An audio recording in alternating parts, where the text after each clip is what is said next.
Nintendo. You know them, I know them, maybe even your uncle who probably works there. I don't know your life. But do you know anything about the long, wild history of Nintendo themselves? The company was founded by Fusajiro Yamauchi. That in 1889, where they originally produced and distributed Japanese playing cards called Hanafuda, and eventually became the largest company to do so at the time. Fast forward to 1970, however, and Nintendo would finally start tapping into the video game market, where they partnered with Magnavox to produce a light gun peripheral for the Magnavox Odyssey. After jumping through the Color TV game series, light gun games, and the Game & Watch, Nintendo would eventually strike gold with their hit classic Donkey Kong, and the rest is history. Nintendo would become the video game juggernaut as we know today, while consistently revolutionizing the video game industry, from popularizing the handheld video game market with the Game Boy in 1989, to forever changing 3D gaming with Super Mario 64. I could go on and on about the history of Nintendo, but I know that's not why you're here. You're here because you want to hear about all the series that they have under their belt. But of course, they've got a lot of series, so I'm not going to be able to do it on my own. That's why I've recruited over 150 creators to help do the job for me. Each one was assigned their own series that they get to talk about however they want with full creative control. We only wanted to stick with games that released outside of Japan to make research easier for us. And hey, there's going to be a lot of eyes on this anyway, why not do something meaningful with it? In the description below there will be a link where we'll be...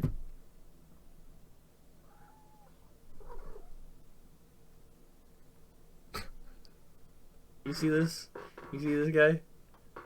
Being a menace, running around my room doing what, who knows what. In the description below there will be a link where we'll be raising money for a charity called NAMI, a charity which is dedicated to helping those out that are dealing with issues related to mental health. If we happen to raise $1,000, I'll do another video just like this one, except it'll be centered around indie games. Now that I've gotten all the important stuff out of the way, I'll stop with the chattering. I know you're here because you want to see all the people that we've got on board, and we'll get straight into that, starting with...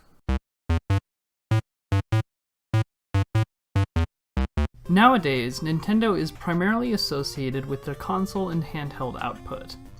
They're the makers of many of the most iconic and historically significant pieces of personal gaming hardware to ever exist. Their console and handheld games have made impressions on an untold number of players, to the point that, to some, Nintendo was synonymous with console gaming itself. However, long before the Famicom, Nintendo's developers were making video games intended for the arcades.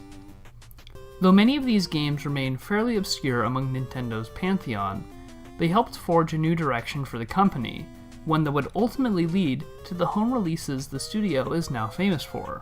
Thus, these games are just as deserving of critical discussion and preservation. Nintendo's earliest attempts at arcade games were natural offshoots of their already successful toy business. Taking the light gun technology from their beam gun product, Nintendo's designers created a series of games that used 16mm video footage and electronic video recordings to produce interactive experiences with high-quality video fidelity. While most of these games involved shooting, others, like EVR Race, were about race betting, and eventually full-on driving in Test Driver. These games did not appear out of a vacuum. Rather, they were the product of years of refinement and iteration, with some games panning out well for the company, and others that underperformed. However, these film footage arcade games ultimately wouldn't be the future of Nintendo, nor the arcade industry as a whole, as the later decline of Laserdisc tech would demonstrate. Instead, Nintendo would follow the path taken by many other Japanese companies. According to historian Martin Picard, the early Japanese video game market leaned heavily on a model of cloning. A successful game would come out and would subsequently be followed by a wave of imitators that relied heavily on mechanics from the original, while providing their own twist on the formula. This is how companies like SNK and Namco got their start in the video game arcade industry. And Nintendo were no stranger to this practice either. Nintendo's first non-film-based arcade game was Computer Othello, an adaptation of Othello, not the Shakespeare play, the board game.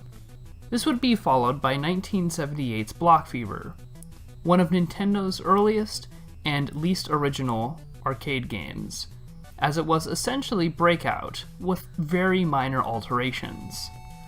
While Breakout was big, Space Invaders was an even larger phenomenon. Nintendo made several Space Invaders clones. Space Fever and its color variant play a lot like the original Space Invaders, but with 3 distinct play modes that provide tweaks on the formula, like having 2 blocks of aliens, or spawning enemies in waves. SF High Splitter is still in the Invaders ballpark, but keeps the play mode idea, while introducing a twist on the aliens where they would split unless they are hit very precisely with a bullet. Nintendo would keep releasing games that were similar to others, but as time went on, their games would introduce more original elements. Hellfire is still about shooting skyward foes, but its submarine theming comes with new styles of projectiles, like torpedoes and depth charges, that have distinct characteristics.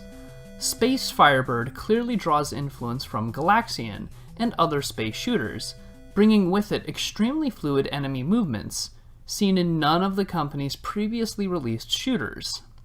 Monkey Magic is still about bouncing around a ball to destroy stuff, but asks players to push keys so that they can unlock the monkey's mouth.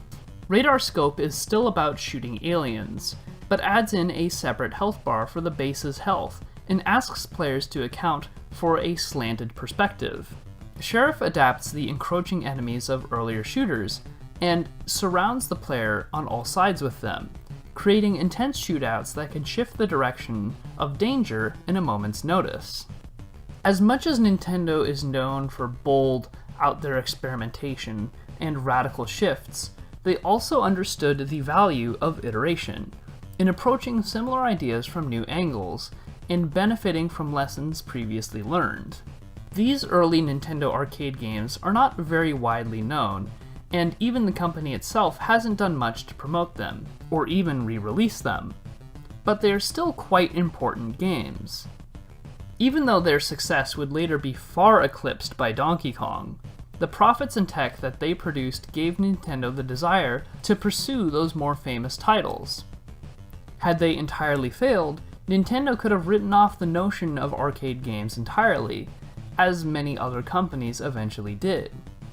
Not everyone who got into the arcade industry by cloning popular releases was rewarded for their effort. Nintendo was able to succeed by using its initial success as a springboard for newer, bolder experiments. I'm thankful that Nintendo took those bold steps that would change the industry forever, but I'm also glad that they took the tiny steps of Computer Othello and Block Fever and all of the other early arcade games that made those majestic, medium-altering leaps possible.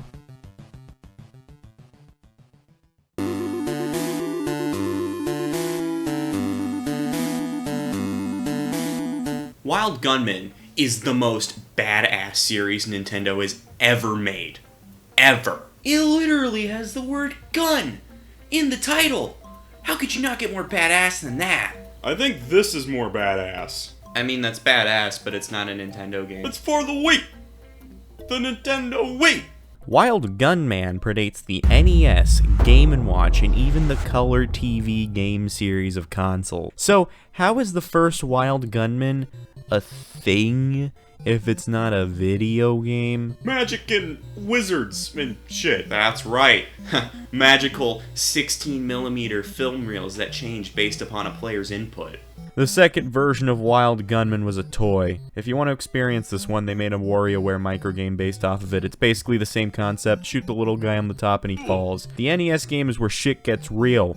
It's the last game in the Wild Gunman series. Good. With a more cartoony art style, Wild Gunman was released on the NES as the most widely known version of the game. It's in my 5th favorite movie of all time, Back to the Future Part 2. That arcade machine never existed. There was never an arcade version of this game. Instead of just one guy in the NES version, you could shoot 2, or you could still do 1, if that's your speed. Or if both are too slow, you can still shoot 2 guys at once, but they appear in different areas of this saloon. The one outlaw mode is definitely the easiest. You can honestly just aim in the same spot the whole time while the trigger does all the work. 2 outlaws can get tough. Sometimes they don't ask for you to shoot them at the same time, easily causing a foul. This is the real game here. and Gang is just a fun wave-based mode where you shoot outlaws from windows of a saloon. This was, of course, one of the games to use the NES Zapper, or the very realistic gun for the Famicom, depending on what your neck of the woods is. I definitely shot a man with one of those back in 06. I'm pretty good at Wild Gunman myself. Sorry. You killed a guy? Yeah, and I don't lose any sleep over it. You've experienced the peak of gaming.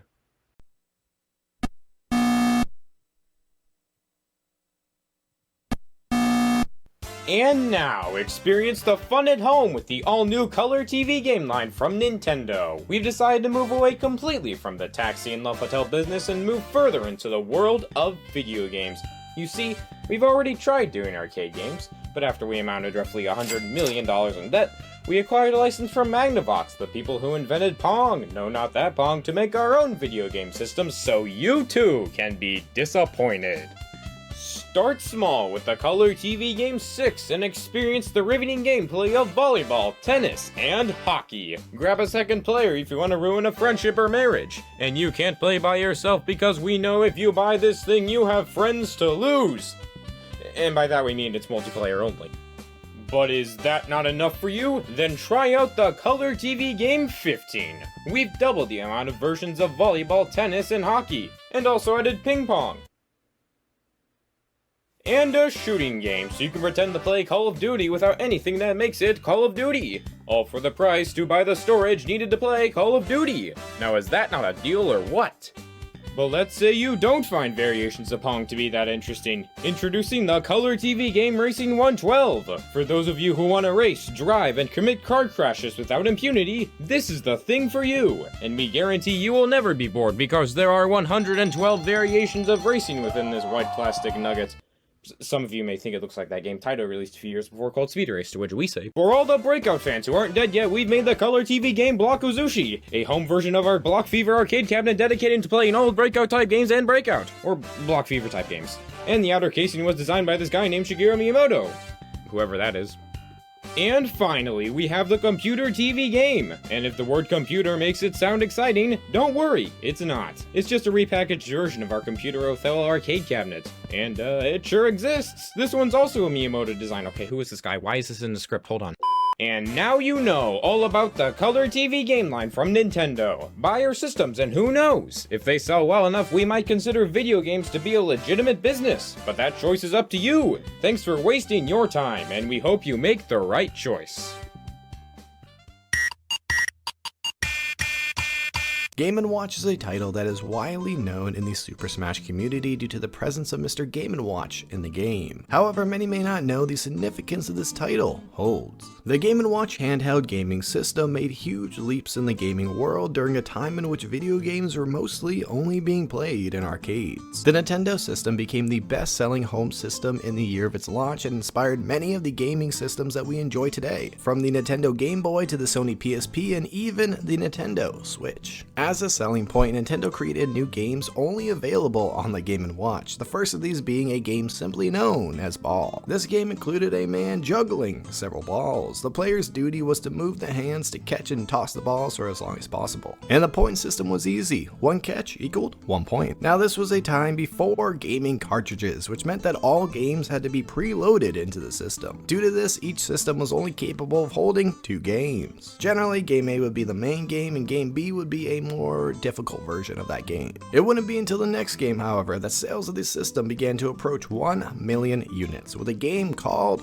Vernon. This game was very reminiscent of the Whack-A-Mole Carnival game and featured an exterminator with a hammer in each hand. The goal for the player was to defend their garden by hitting the moles that popped out of the many holes in the ground. 3 misses and the game ends. However, for the extra skilled players, it was possible to beat the game by getting a score of 999. Things couldn't go over 1,000 back then, it was just the way it was. As the system got released with more and more games, the relationship between Game A and Game B changed. changed. In games like Donkey Kong 3, Boxing, Judge, and Donkey Kong Hockey, Game B acted as a two-player version of Game A. There were even some games such as Balloon Fight, Super Mario Bros., and Climber that didn't even require a Game B. Many of these titles that premiered on the Game & Watch system became cult classics and made more appearances in future handheld gaming systems in the Game & Watch Gallery and the Game & Watch collection. The story of Game & Watch is a constant reminder not to discount products early in their development, as a system that sold less than 250,000 units in its initial release paved the way for future systems like the Game Boy,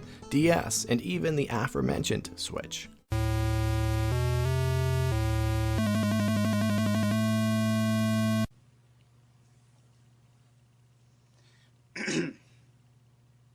Hello, I'm Simon Cat, and this is Donkey Kong! We all know someone who picked him in Mario Kart, but where did he come from? And where did Lanky Kong come from? Redneck Kong is real. Essentially, game designer Shigeru Miyamoto made an arcade game for Nintendo that was somewhat inspired by the show Popeye. As in, it was originally supposed to be a Popeye game, but Nintendo couldn't get the licensing. The main character, Donkey Kong, was actually the villain. He kidnapped a lady called Pauline. You play as this obscure character named Jumpman, jumping over the barrels that Donkey Kong throws and rescuing Pauline. Oh wait, Jumpman is Super Mario? There were a few more arcade games. Then fast forward to the 90s when Nintendo partnered with Rare to create the Donkey Kong Country trilogy. Entirely new story, characters, and world. Donkey Kong is now Cranky Kong, and his descendant is the new Donkey Kong and the new hero. Of course, Donkey Kong Country wouldn't be what it is without its main cast of Kongs. There's playable mainstays like Diddy Kong and Dixie Kong, and tons of other side characters, and Funky Kong, who was simply the best. This new take on the series was an instant success because they were fun and challenging 2D platformers and had graphics that were ahead of their time. Something that made the trilogy stand out was how each game had a unique identity from the last. The protagonists would swap out so that the main character of the last game was the protagonist of the next. The villain, King K. Rool, always had a new persona, and each game had a unique overarching setting. Rare continued to make Donkey Kong games for the N64. There was Diddy Kong Racing, a classic kart racer, and Donkey Kong 64, also known as, wait, the DK Rap was part of an actual game? Diddy Kong Racing had hovercraft and plane gameplay for more variety, and even a single-player story mode with a hub world. Donkey Kong 64 is a 3D collectathon, which is all about exploration and shiny rotating objects. Though this game in particular is seen as a mixed bag these days. Rare was then bought by Microsoft in 2002, which led to smaller scale spin-offs and remakes by various teams. And Nintendo themselves doubled down on the bongo peripheral, which was used for some rhythm games called Donkey Konga, with essentially no actual Donkey Kong music, by the way. There was that, and there was Donkey Kong Jungle Beat, a 2D platformer you control by hitting the bongos to move and clapping to jump. Strangely, it was also devoid of most of the established Donkey Kong Country elements. You can also always count on a Kong or two appearing in a Mario spin-off. Eventually, though, Nintendo would partner with Retro Studios to make Donkey Kong Country Returns, the first Donkey Kong Country game in 14 years. Returns also got a sequel called Donkey Kong Country Tropical Freeze, and both games are generally known for being some of the best 2D platformers out there. These games in particular are all about the memorable set pieces and ideas, and that just about covers it. So is that a good graduation speech? This is a what now? Okay, I don't have a whole lot of time, so I'm just gonna screw the intro. I have 35 years of Mario to cover in a short amount of time, so let's just screw it. Where do I begin? Alright. July 9th, 1981, Donkey Kong releases. You saw the segment, you know how that is. Jumpman happened, Jumpman becomes Mario. Donkey Kong also came out here, but you know what? Not my series, not my problem. 1983, Mario Bros. Follow-up happens, but then someone came up to Miyamoto and said, hey, we need a second player. Miyamoto said, screw it, clone him, make him green, bam, Luigi. 1985, Miyamoto wakes up, says, what if we made the Mario Bros. Super? Bam, industry saved, Mario becomes a worldwide success. You know how the story goes. Bunch of Mario aspects that pretty much become well known throughout the series, like Princess Peach and Bowser and Goombas and all that fun stuff happens, and you already know that already. We don't need to talk about it. 1986, Super Mario Bros. 2, but not that Super Mario Bros. 2, that Super Mario Bros. 2. But apparently that Super Mario Bros. 2 was too hard for our puny little American brains, so we got this Super Mario Bros. 2 from a different game instead, which to be honest, is probably for the better. Along with Super Mario Bros. 2 later that year in 1988, we got Super Mario Bros. 3. Pretty fun, I guess, and introduced to Mario's Furry Awakening, which oddly enough became a staple in the series. Sure, alright. 1989, Super Mario Land. It happened. 1990 gave us Super Mario World, which gave us Yoshi, the absolute legend, and also this year, Mario became a doctor. What are his credentials? Where did he get licensed? I need to know this thing. I don't trust this man. 1992, paint stuff, make music, go karting. This became one of the most influential party games of all time, by the way. Super Mario Land 2 also came out and gave us Wario, which you know the drill. Not my series, not my problem. What was Mario up to, though? Uh-oh, where'd he go? 1995, the Virtual Boy gave us Mario's Tennis and Mario Clash. Went just about as well as you'd expect. Also Picross. 1996. Boy, this is harder than I thought. 1996. Mario went into the RPG genre. It was really well received. Thank gosh. What else would I do without more Boshi in this world? Also, we got Mario 64, which revolutionized the 3D gaming, and you know, just another Tuesday. Also, Mario Kart in 3D happened too. 1998, Mario went to a party. He'll do this every 2 years. He just like me for real. 1999, Mario goes golfing. This isn't a game. This is retirement. You can't fool me. I'm not an idiot. 2000, screw golf. We have tennis now. Of course, why not? Also, we also got this year. My child.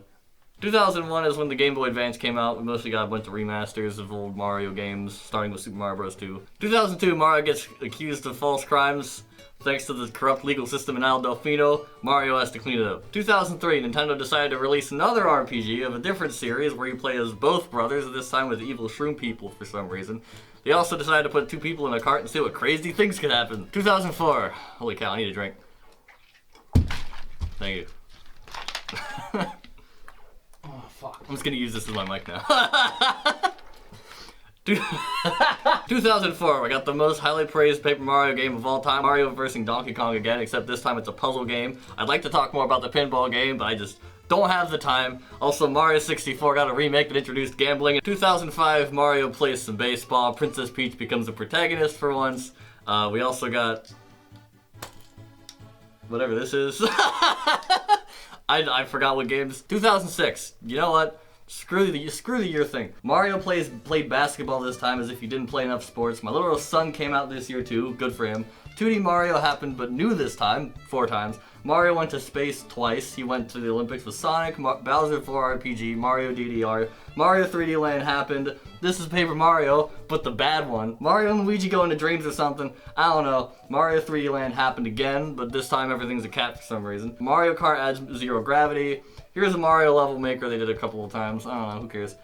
Here's a Mario mobile auto runner they did that one time. Mario Kart also got a mobile one, but gambling this time, I think. Paper Mario had a couple more games that definitely happened. One with origami, one with paint. Not in that order. We also got Mario had a Rabbids crossover. Mario and Luigi and Paper Mario had a crossover game that one time. Mario with Possession came out in 2017. Best game, by the way, I don't care. There was also the Mario Battle Royale happened for a limited time. Mario 3D World got re-released with an add-on where Bowser became some kind of kaiju. 2D Mario had a resurgence with Super Mario Bros. Wonder, and Princess Peach became a... I did it. I'm done. I don't care. What do you mean there's more? Just other random sports games and re-releases and whatever. I didn't go in depth about Mario, I'm a Teacher, Super Mario Sweater. You know what? If you want to know about Mario more, they can tell you themselves.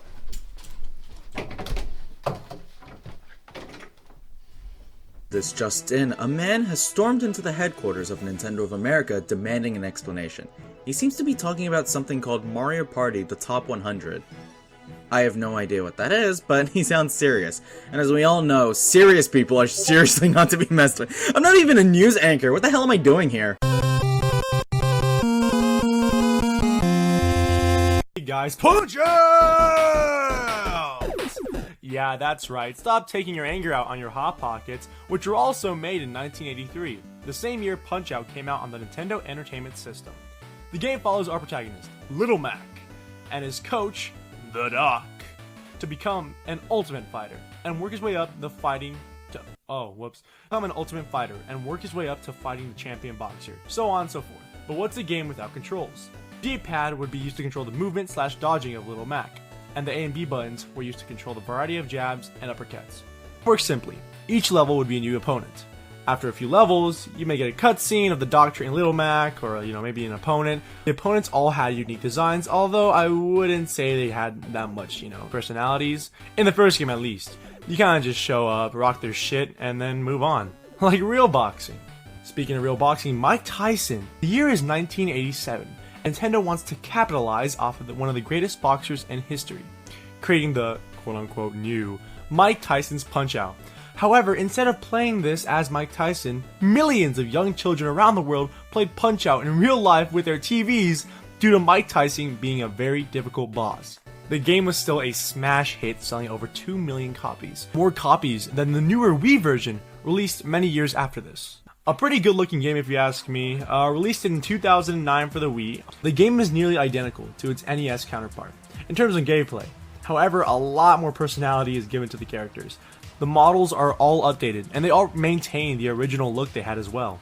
But this time, the game utilizes the motion controls for the Wii. Instead of fighting Mike Tyson, you fight Donkey Kong.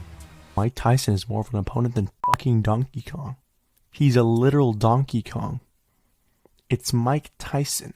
Other than that, the series has been kinda dead. Although the Switch has motion controls, we have not seen anything new for the series. Little Mac has been in the last 2 Smash games, but he has remained retired since then. Alright, well I'm done with my puns. Go on to the next guy. Subscribe to Pac-Man Fan and watch The Void!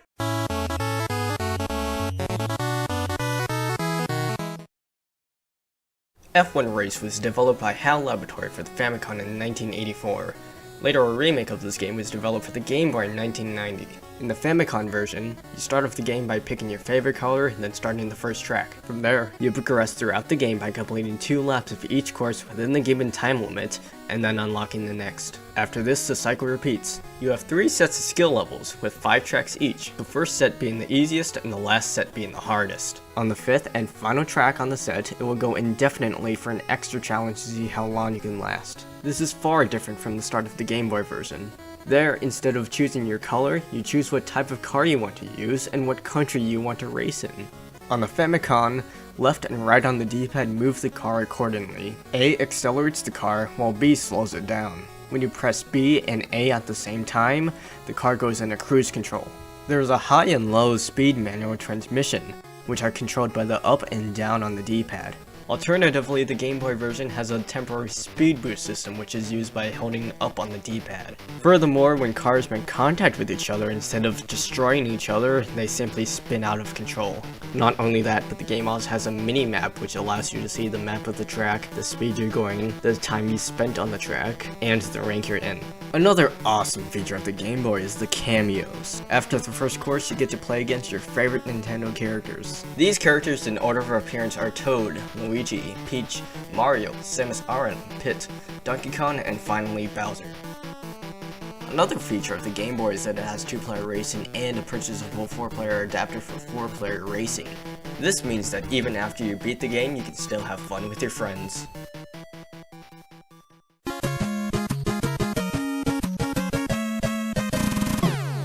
Hello, I'm Kamada and I'm here to talk about sports. No, not that sports, these sports. To be more specific, I'm talking about baseball, tennis, golf, soccer, pro wrestling, volleyball, ice hockey, NES play action football, and winter gold. And I know what you're thinking. Comedy, where's fishing?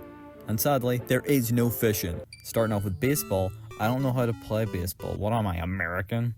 Alright, let's see what this is about.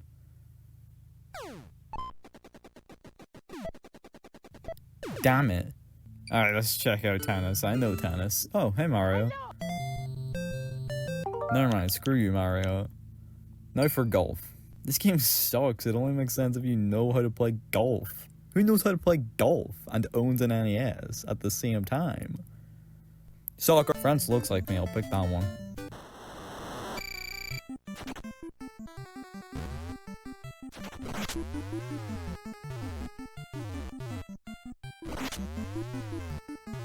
Why did he do a backflip? Look at them dance. They're so wholesome. Okay, pro wrestling. Now what the hell is that? Okay, this is clearly rigged. He is an alien. Ice hockey. Similarly to baseball. I have no idea what's going on. It's fun to move around this one though. The controls are really slippery. It's funny. Volleyball. Hey. Stop that. You can't do that. No, I couldn't actually play the last two, but NES action football is American football, and who cares about that, am I right? Last but not least is Winter Gold. Skiing is awesome and cool, probably. 5 stars. Anyway, that's enough out of me. On to pinball, yeah!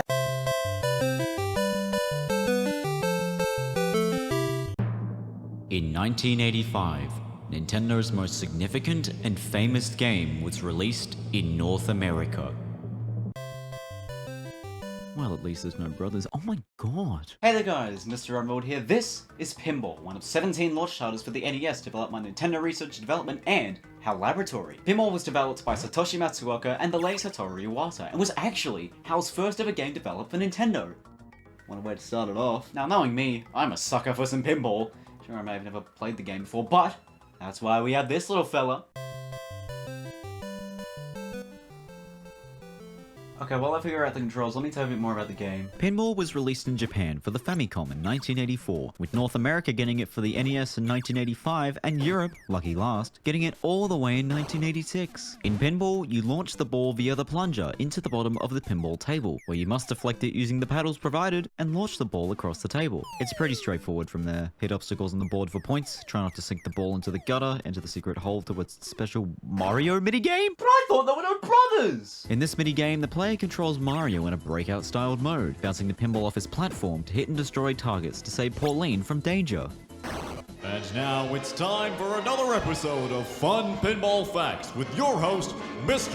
Emerald! Hello everyone and welcome to another episode of Fun Pinball Facts, where today we'll be taking a look at some of the greatest pinball facts about pinball for the NES. Did you know? Did you know you can unlock a copy of Pinball and Animal Crossing for the GameCube with either an e-reader or a secret password? Re-release Heaven. Pinball was released as an arcade standalone for the Nintendo VS systems in 1984, a whole year before it was released for the NES. It was also released for the Wii Virtual Console, the Wii U Virtual Console, and the Nintendo Switch Online program in 2006, 2013, and 2022 respectively. What's the difference? Pinball has 2 game modes. Game A is the game we all love and enjoy played at a normal speed. Game B is game A but played ever so slightly faster to provide more of a challenge. And that was Pinball. Pretty neat game for 1985. The graphics still kind of hold up today. The Mario minigame was amazing!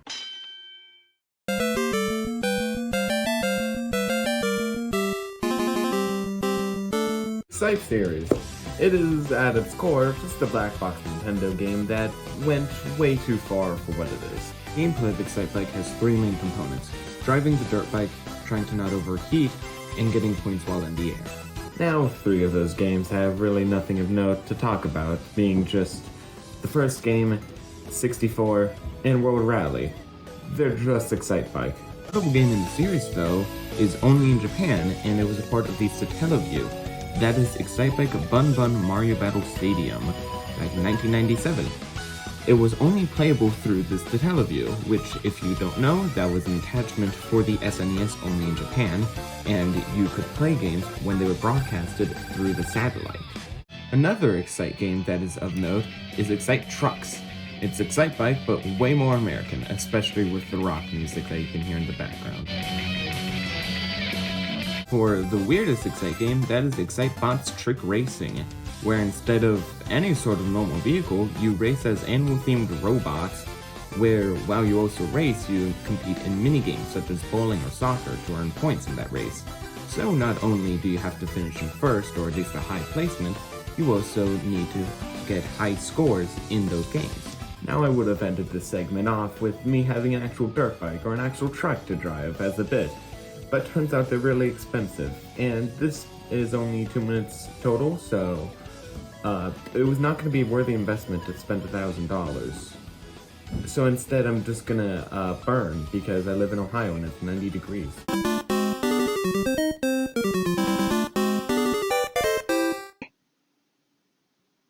Hi!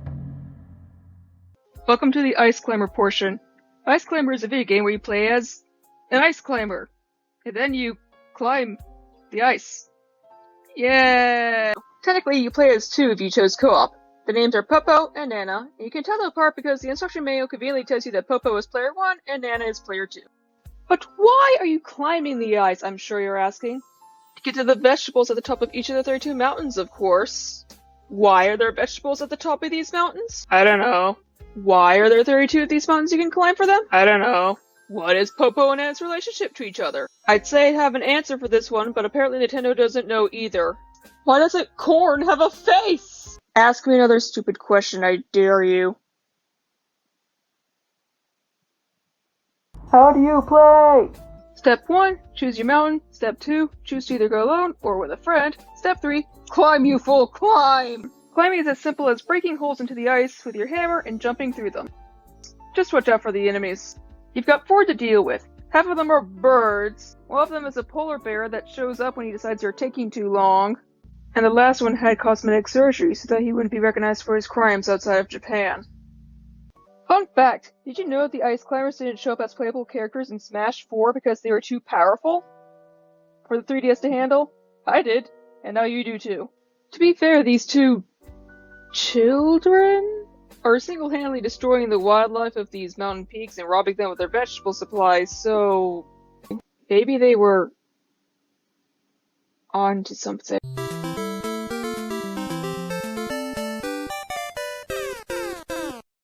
I was assigned a fantastic game. A game that changed my life. A game that turned me into the person I am today. With a narrative so gripping that I could not look away from the screen. This game saved my marriage. This game cured every disease I ever had. Clu Clu Land is a 1985 game if you're in North America, 1984 if you're in Japan, 1987 if you're in Europe, and 2004 if you're in Japan and wanted to play it on the Game Boy Advance. It's as arcade as an arcade game can get. Oh, also, I forgot one, sorry. The Famicom Disk System got it for some reason as late as 1992. Yeah. In this game, you play as... You play as...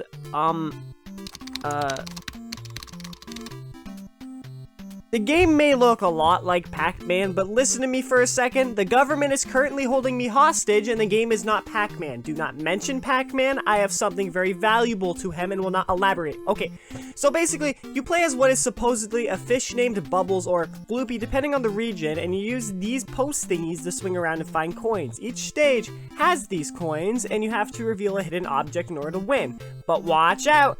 These sea urchins are out to get you, as well as a hole in the center of the map. So basically, just swing around and use one of the many 2 buttons on your controller to shoot a sonic beam that can push the urchins in the opposite direction, which you can defeat by wedging into a wall. It's a very simple gameplay loop that was definitely designed for arcades as people gambled away money for some fish-ass fish. So there's no goal, you just play until you die or until the guy waiting in line for the machine behind you gets angry enough. And yeah, the arcade version does look and sound slightly better, but the NES version is far more accessible. Also, according to Wikipedia, the most reliable source, the game also came out on something called the Zaris. The more you know.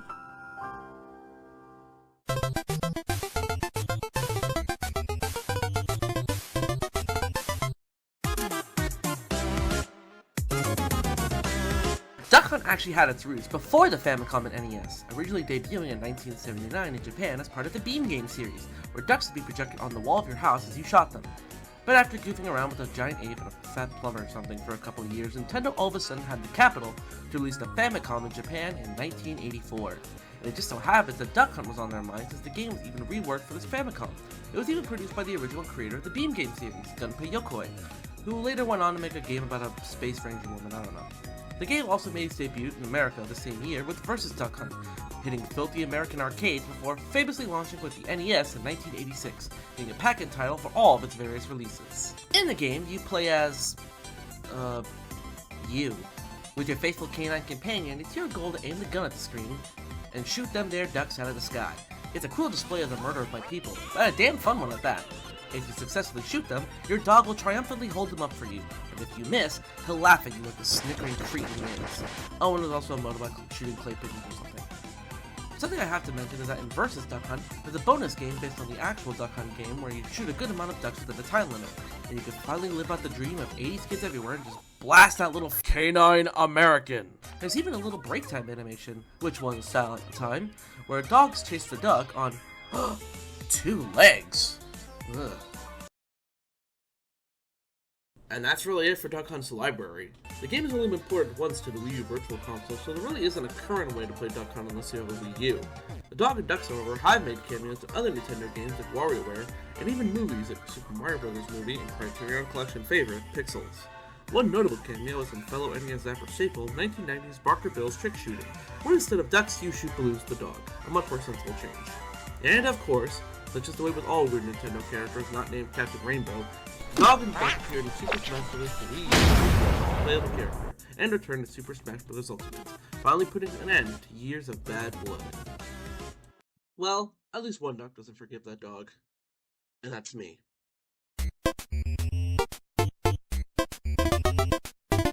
You know, when I heard about a big Nintendo collab, I was ecstatic. Then I realized I was brought really late into the project, so only one game remained.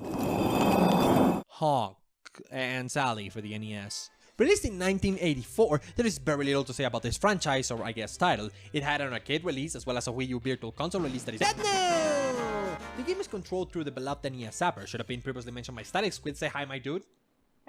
And that's all the extra time you're gonna get. But at least of the Nintendo release ones, this is by far the most unnotable of the bunch, having no characters and only 3 arcade-style game modes. The gameplay you may recognize from that one Simpsons episode where Marge becomes a cop. Targets appear, you shoot the criminals while avoiding the innocents spinning around the block. You may think, oh, that's awesome, the Simpsons referenced this really obscure game. But no, this whole deal is actually inspired by shoot-don't-shoot training scenarios, often referred to as a Hogan's Alley after the real Hogan's Alley in Vancouver, USA, an FBI training facility that, in a shocking turn of events, is completely unrelated to the game concept. But it does have a subway! On second thought, I think I'm skipping on the fake tuna and nasi bocabonamite today. So let's go over the 3 game modes. The first one involves shooting the correct of 3 targets that show up at once, and you lose after missing 10 times, which is a shame because I love the vibe when you shoot the wrong target as it just looks generally cooler.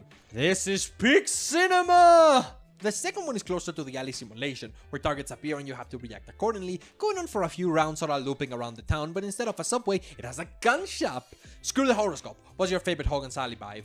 The third is the most boring. You shoot cans into holes because apparently we don't like cans anymore. This is what you get for being so cold with me. And that's basically all this game has to offer. A masterpiece for the ages. How the heck is this even supposed to be challenged? No.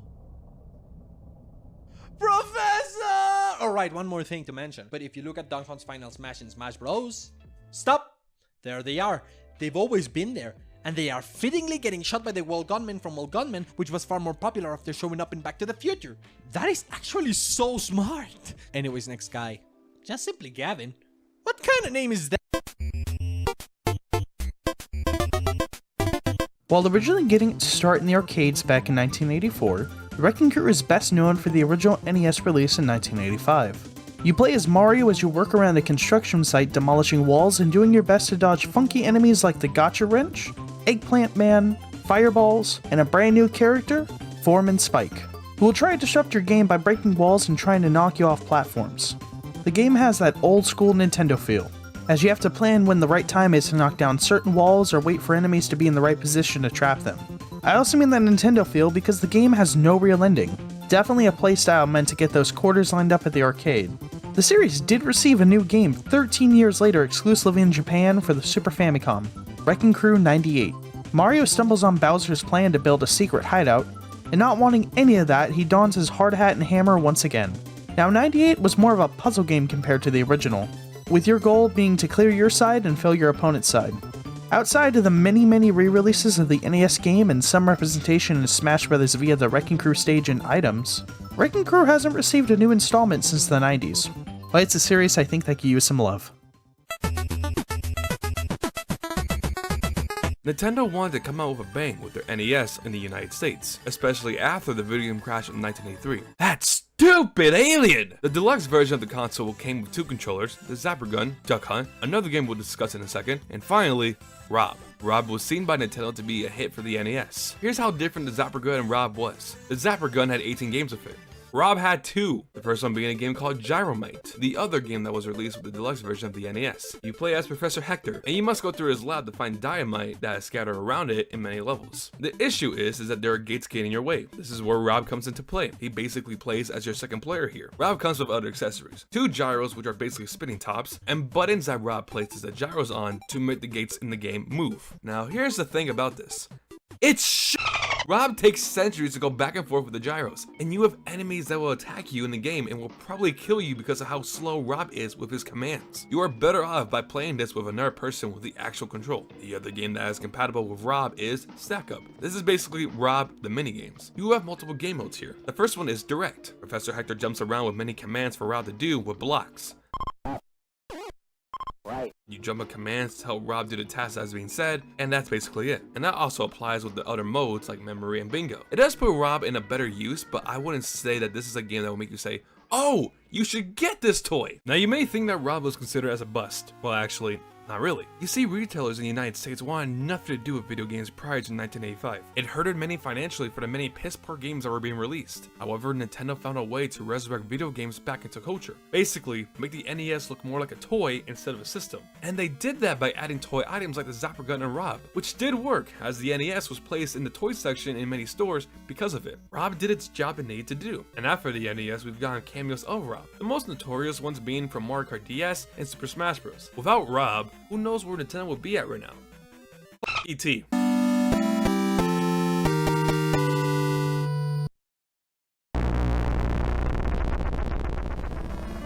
The mysterious Murasame Castle was released for the Famicom Disk System exclusively in Japan on April 14, 1986, just a few weeks after the system's launch. The game shares a lot of similarities with The Legend of Zelda, likely as a result of their developments happening simultaneously within Nintendo. Both games feature a top-down perspective, fast-paced melee and range combat, and an exploration-based gameplay loop which sees the player traveling across screens on a large map. Murasame asks the player to move through 5 unique castles, and the game's overall aesthetic takes inspiration from Japanese culture. The protagonist, Takamaru, is a samurai who fights his way through these castles with the help of his katana, throwing knives, and various power-ups you may find along the way.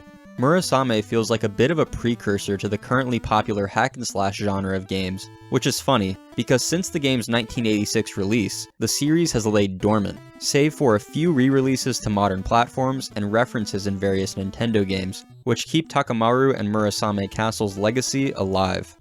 Takamaru has appeared in some form in every Super Smash Bros. Game since Brawl on the Wii, though never as a playable character. The Wii U game Nintendo Land contains a minigame called Takamaru's Ninja Castle, which is perhaps the most high-profile reference the series has gotten. Murasame Castle was released outside of Japan for the first time on the 3DS Virtual Console in 2014, and most recently was added to the NES Nintendo Switch Online app in 2023. Though this series is unlikely to ever be brought back with a new entry, it still stands as a fun NES game with some neat ideas, and is an interesting part of Nintendo's history. If you're an NSO member, you can play this game for yourself right now. Why not give it a shot?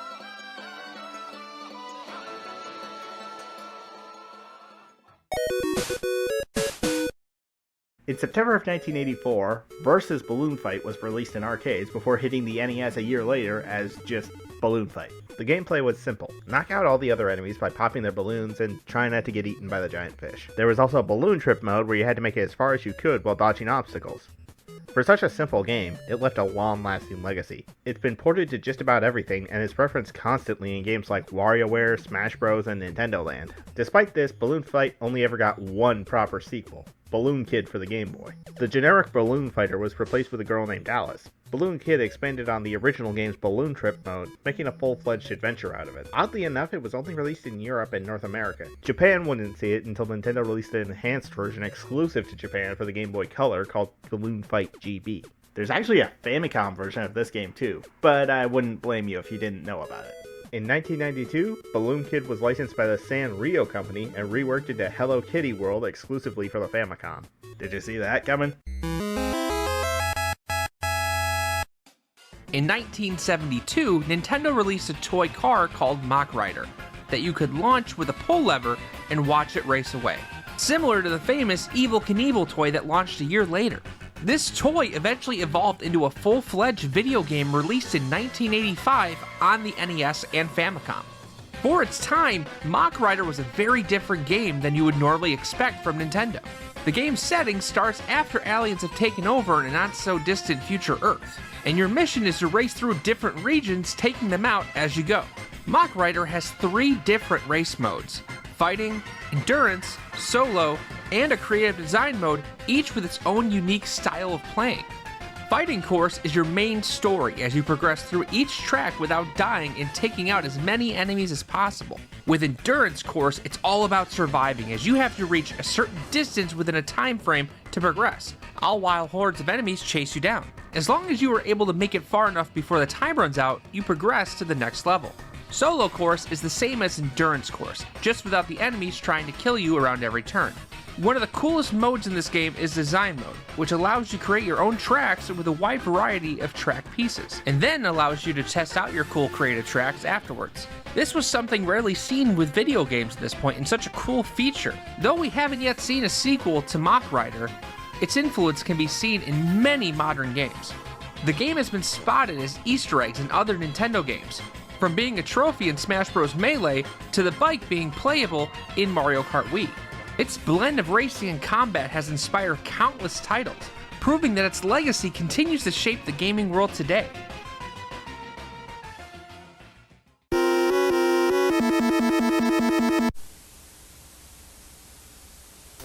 Hiya folks, Gumshoe is a zapper platformer first seen in the arcades in May 1986, then shoved out on the NES in September same year. What's a zapper? Well, it's a Nintendo branded gum controller thingy for NES, which Gumshoe designer Yoshio Sakamoto based the game's mechanics around. You play as Stevenson. He's dressed like he's a gambler, ready to strike it big, which is why he's actually a detective, formerly FBI, whose daughter has been kidnapped by King Dom. Like Kingdom. Get it? Because his name is King Da. Anyways, you get your daughter back by collecting 5 Black Panther diamonds, which aren't a real thing, in 24 hours, or half an hour, which is how long Gumshoe is. Stevenson is always determined to move rightward. Your role lies in timing his jumps, maneuvering around obstacles, and shooting at monsters, birds, fish, people in cars, people in planes, anything that moves, innocent or not, really, across deserts, cities, skyline, forest, and water locale. While getting power-ups, Rapsu. Fun fact, did you know this is the first game to have power-ups in it? Fun fact, did you know I can lie about anything and they haven't caught me yet? So you shoot your way through enemies and also collect balloons. For some reason, Stevenson really likes balloons, so he must be in heaven, because they're everywhere. I guess he's getting them to make up for being an awful dad who lets his daughter get kidnapped. Stevenson wins the Worst Dad of the Year award in my book, the only book you should read. Available in stores now! Your wimpy blicky pistol gets swapped to a Tommy gun for a final boss fight with some creature called Zuli, a reminder this is a game about a mob boss. Then your daughter is freed because you brought all the diamonds too. You've let this kidnapper Kingpin know he can pull this ransom scheme and get away with it, creating a circle of violence and profit for evil greed. Yippee! The end. I have no idea why it's called Gumshoe. Alright, bye. I gotta go run to stop someone from blowing up a nuclear reactor. Yoyo.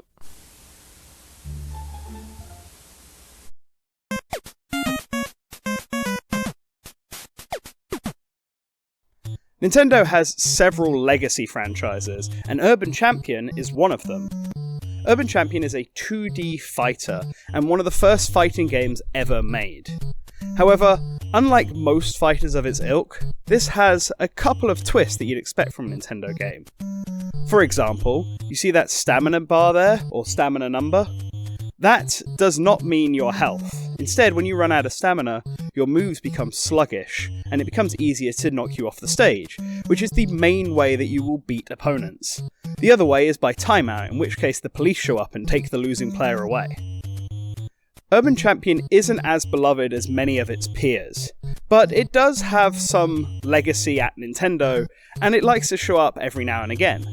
It appeared in NES Remix and Tetris DS, and it even saw a remake on the 3DS with 3D Classics Urban Champion. This game didn't review particularly well when it came out, and it's not as beloved as titles like Balloon Fight or Ice Climber, but I have a little bit of a soft spot for it. It's a nice, simple fighting game.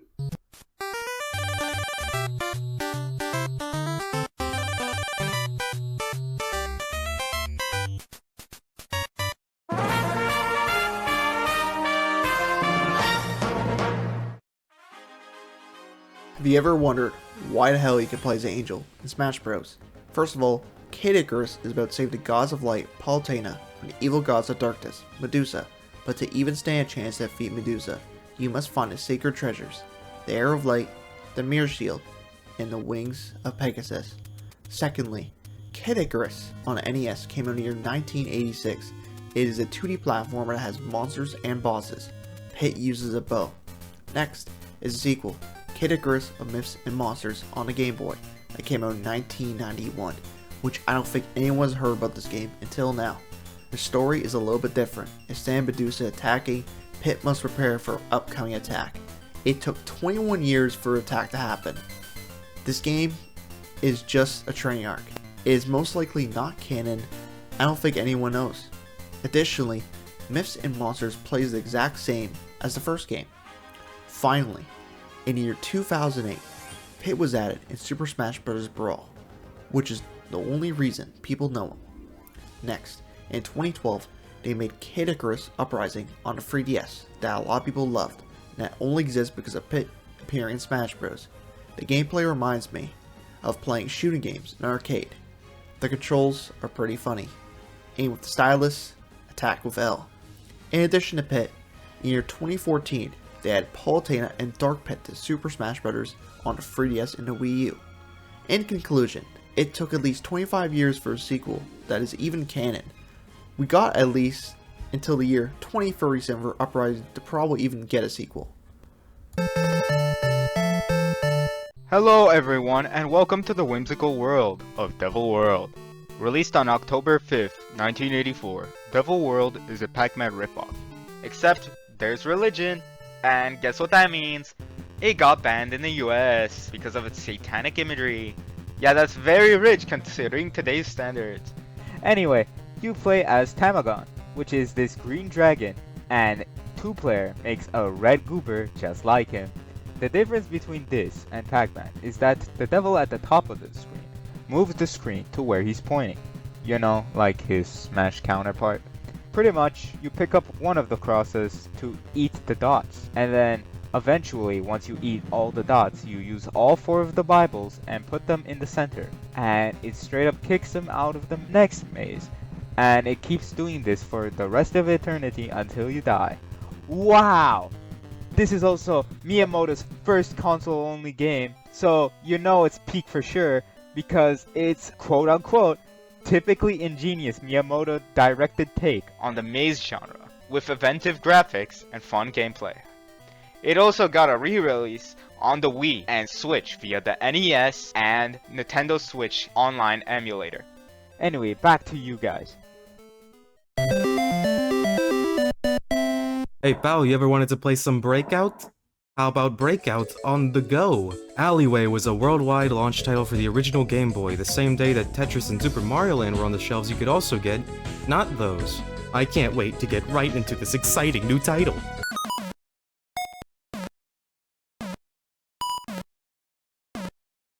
Wow. There is no music and it is literally just Breakout. There are no power-ups. There are different stages with some gimmicks sometimes. Sometimes the levels move diagonally. Sometimes they move vertically. Sometimes they have walls. There are bonus stages with Mario sprites. Sometimes your paddle is smaller.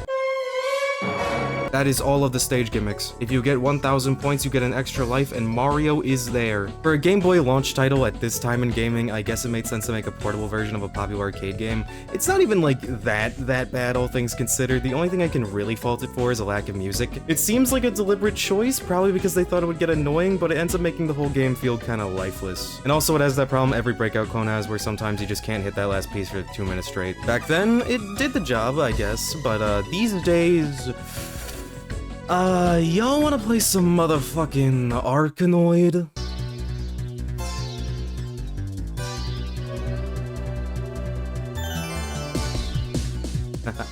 Look at the colors. You hear that? It's the sound of music. Funky beats from a Japanese guy in the late 90s coming right from your PS1. It's just different, ladies and gentlemen. I got power-ups. Look how much shit they can have on screen. They got enemies in this game too. Go play some fucking Arkanoid R2000. Yeah, that's all I gotta say, and looks like I'm about out of time. Take care, y'all. Oh, make sure to lock in when you get to whoever's doing Hotel Dusk. I love that game. Goodbye!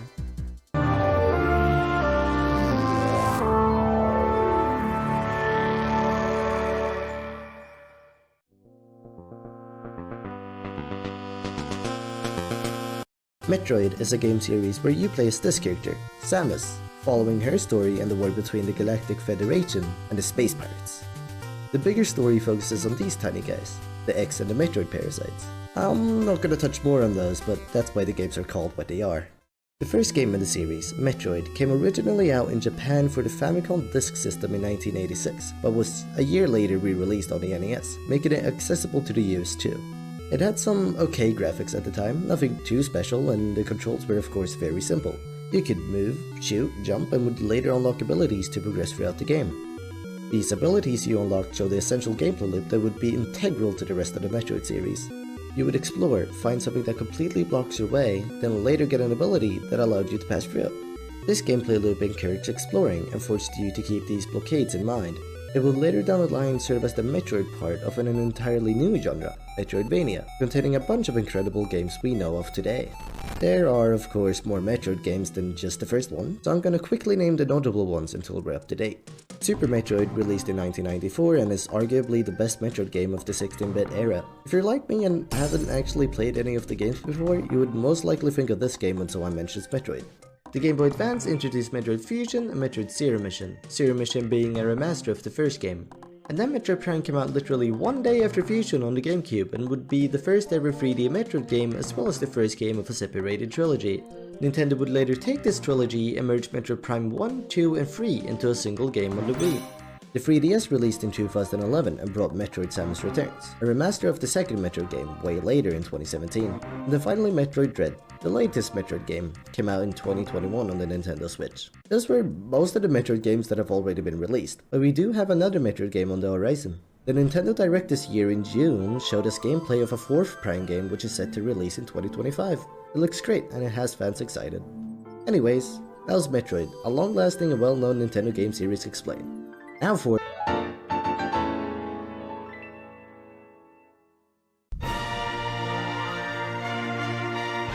Of all the series under Nintendo's belt, the Zelda series is perhaps one of the most beloved, with such a unique concept as being the historical documentation of a fantasy country called Hyrule told like a storybook legend. It has captivated the hearts of many. From humble beginnings on the NES all the way up to today with Tears of the Kingdom, the world of this series has gone through a lot, so I'll try to keep this brief.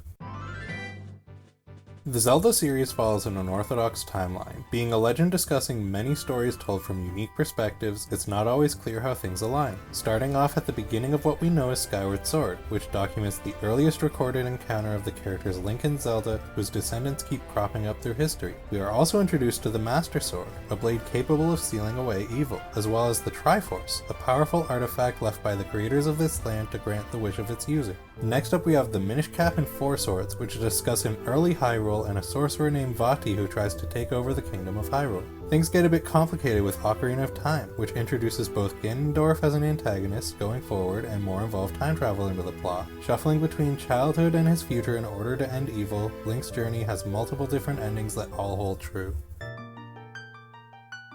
In probably the most vanilla ending, Link returns to his original timeline after defeating Ganon. After this, his companion through the game Navi goes missing. This directly leads into Majora's Mask, where he is transported into a strange world that is a pale mirror of his own. In the next title, Twilight Princess, we see a new Link raised in a small town stand up against corruption of Twilight seeping into the world. It is later revealed the ancient king of Gerudo, Ganondorf, broke free from his imprisonment in Ocarina of Time and is trying to plunge the world into darkness. In the next set of games, we look at another timeline where instead of defeating Ganon, Link was defeated by Ganon. Starting with A Link to the Past, Ganon has seized the Triforce, which was sealed away by the Master Sword after Link's defeat. He used it to create a dark and twisted version of the Sacred Realm it was once housed in as his own kingdom. Enter our new hero named Link, who gets thrust into the position of hero when his uncle meets an unfortunate demise as a castle guard. After the defeat of Ganon, Link travels away from Hyrule for a while, as is featured in Oracle of Seasons and Ages as well as Link's Awakening. With Link traveling to different lands and sorting out the problems of those who lived there, the Oracle games feature trials specifically placed for Link by the Triforce, while Link's Awakening takes place in the mind of a sleeping whale on an island named Koholint. Continuing on in A Link Between Worlds, we see a Hyrule very similar to the one from A Link to the Past, yet different. The old inhabitants of the Dark World from the previous game are trying to claim Hyrule's Triforce as their own, as the world is crumbling without one to hold it in place. Between the events of A Link Between Worlds and the original Legend of Zelda, we see Ganon has taken taken over Hyrule once again. We see a Hyrule completely overrun where the people have to hide away from evil. Our unnamed hero, who we have come to know as Link, takes up to action and decides to fight against evil. The adventure of Link sees a Link who is trying to save a sealed away princess from a curse placed upon her. The third and final split as of recording focuses on a timeline where Link defeated Ganon, but disappears after the events of Ocarina of Time. With no hero to defend the lands, Ganon returns and floods the Kingdom of Hyrule. This led to the events of Wind Waker, Phantom Hourglass, and Spirit Tracks, which all revolve around a young boy by the name of Link, born to an island village who gets set on a quest to form a new Kingdom of Hyrule.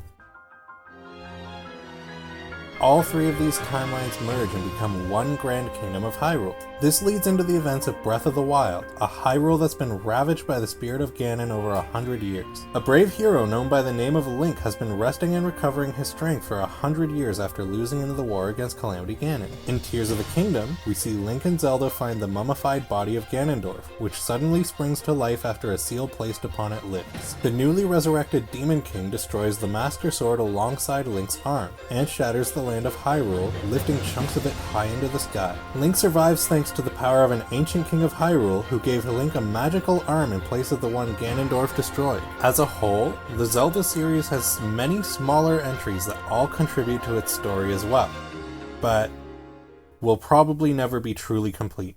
With the upcoming new title, Echoes of Wisdom, which focuses on Zelda trying to save Hyrule as Link has gone missing, it's worth looking back at all these titles and trying to figure out where it too will fit in the timeline of things. The story will probably never be done, but the history of Hyrule will live on for ages in the future games they make.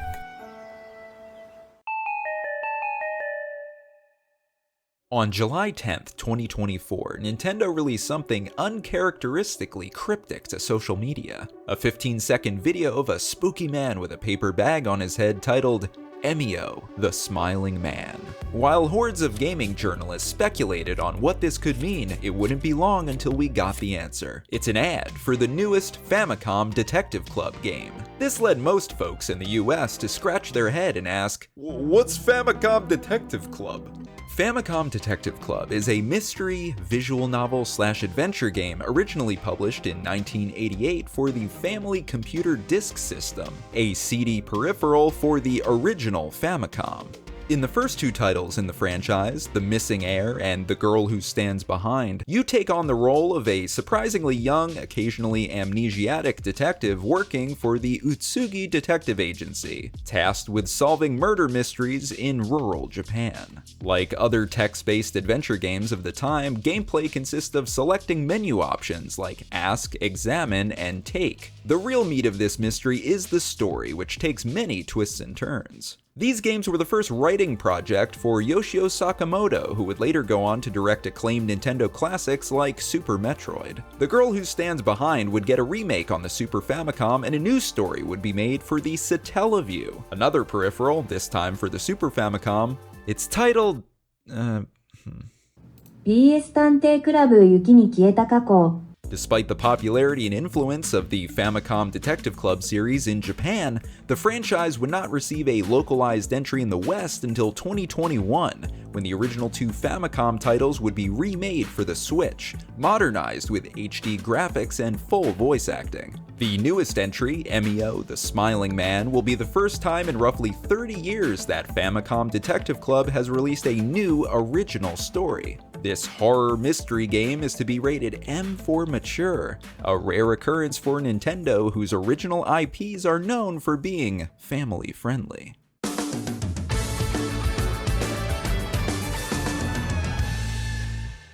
Advance Wars, otherwise known as Nintendo Wars, Famicom Wars, Game Boy Wars, Battalion Wars, or just Wars if you don't have much time, and I don't, so let's just jump into it. This is a series with an odd release history. For 13 years it was exclusive to Japan, yet when it finally reached North America and Europe, it became much more popular there, leading Japanese releases to often get delayed or outright cancelled. The series was created and is usually developed by Intelligent Systems, everyone's favorite Nintendo developer that Nintendo doesn't actually own, and consists primarily of turn-based tactics games. Though the series has gone through many names and iterations, the core concept usually remains the same. You control an army and you must defeat another army. To do this, you use barracks to create various types of units to wipe out your opponent's units. You can also capture cities to make more money to spend on making more units. The goal is to either wipe out your opponent's army or capture their base, either of which results in victory.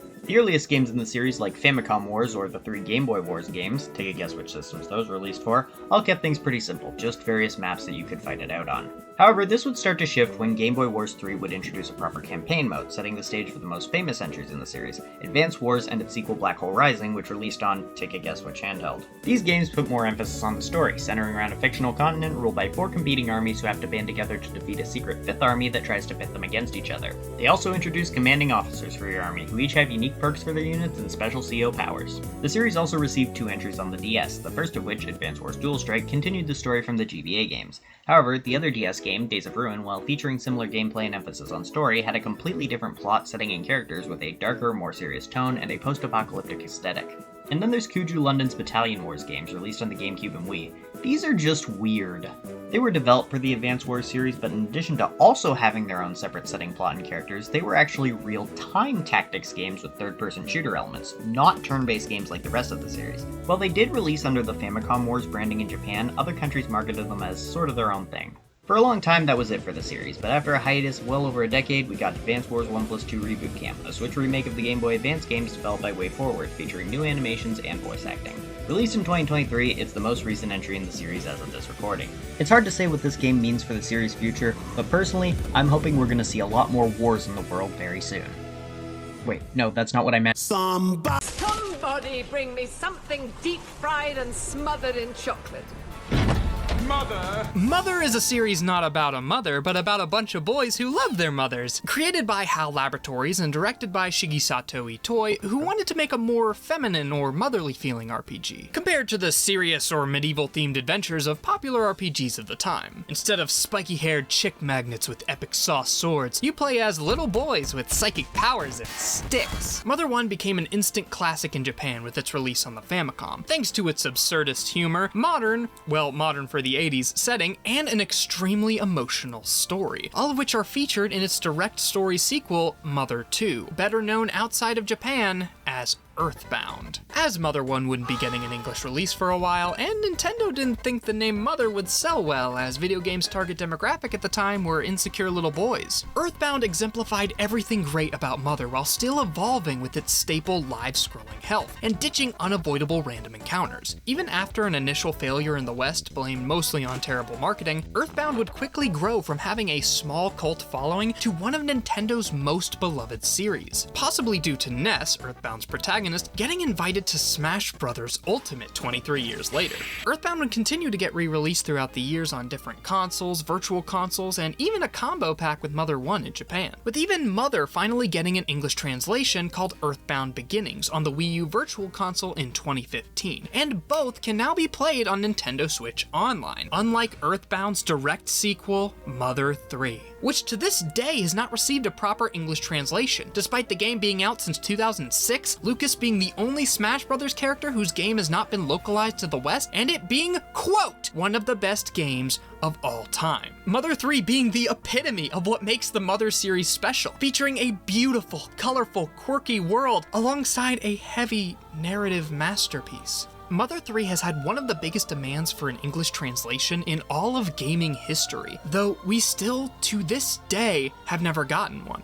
An official one. Though the Mother series is supposedly finished, Earthbound and its sister's influence can still be seen in its spiritual successors to this day, influencing its own mini-genre of RPGs, letting the echoes of this series' song live on forever.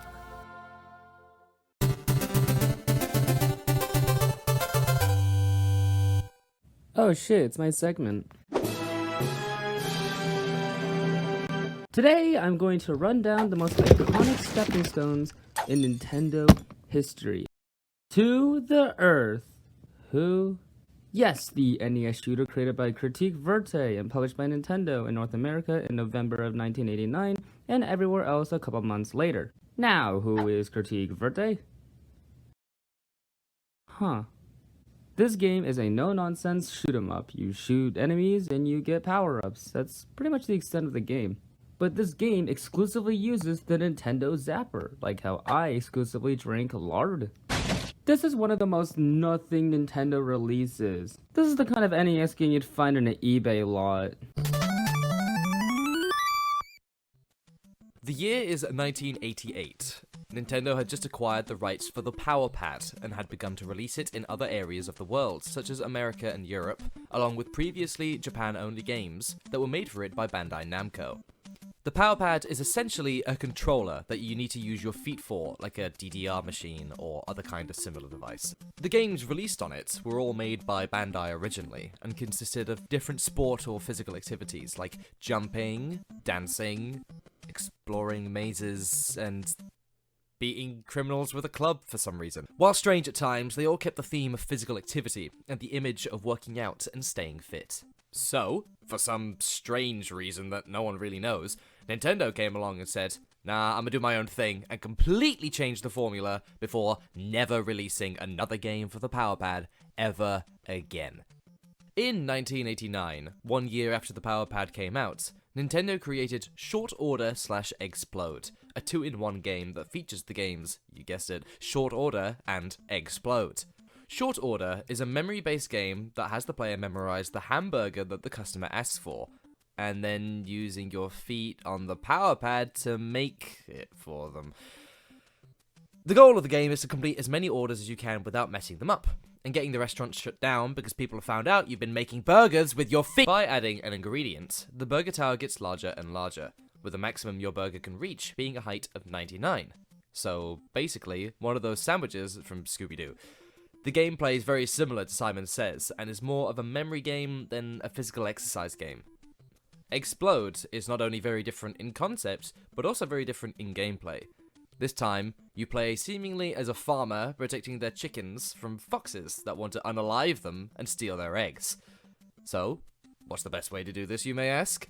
I'll give you a hint, it's domestic terrorism. It's your job to remember where the foxes place their homemade IEDs and destroy them before they can blow up while ignoring the eggs your chickens lay.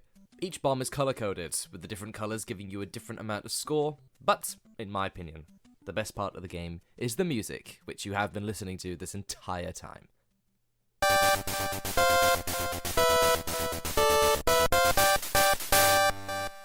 The year is 2159. Our planet has been united under the Earth federal government. Strange messages about an impending attack from planet Reticulon begins to echo across the world.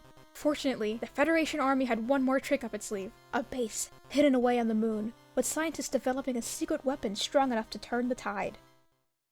You pilot a top-secret ship, codenamed Solar Striker, as the Earth Federal Army's last line of defense, taking down any alien scum that gets in your way. In the game by the same name, Solar Striker is the first vertical side-scrolling shooter game for the Game Boy, released on January 26, 1990. It was published by Nintendo and Minakuchi, and designed by and Solar Striker is a very small game with only 20 minutes worth of playtime. You start off with one gun type that fires a single measly bullet. Yeah, it's small, but it's enough to completely pulverize them on impact. According to the manual, you'll find things like protodroids, batwings, pinchers, warhawks, and vexers.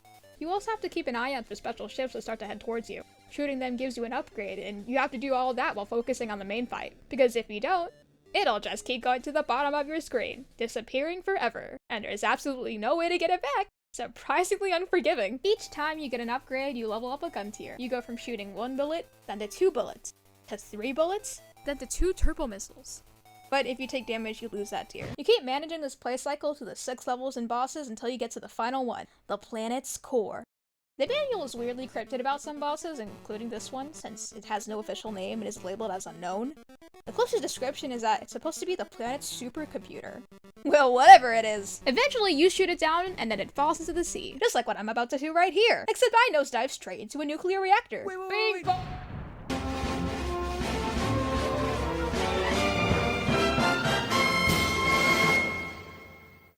Fire Emblem. You've heard of it, I'm sure. But what is a Fire Emblem? Well, lucky you, I'm about to tell you against your will. Now before I get started, I should go into a little background about my qualifications. Notably, the lack of them. The first Fire Emblem game I played was 3 Houses, and that was only like 1.5 years ago, so even I'm fairly new to the series. But it did get me interested enough to play more of the games. Now I do have another confession. All those games are 3DS and later. I'll get to the earlier ones eventually.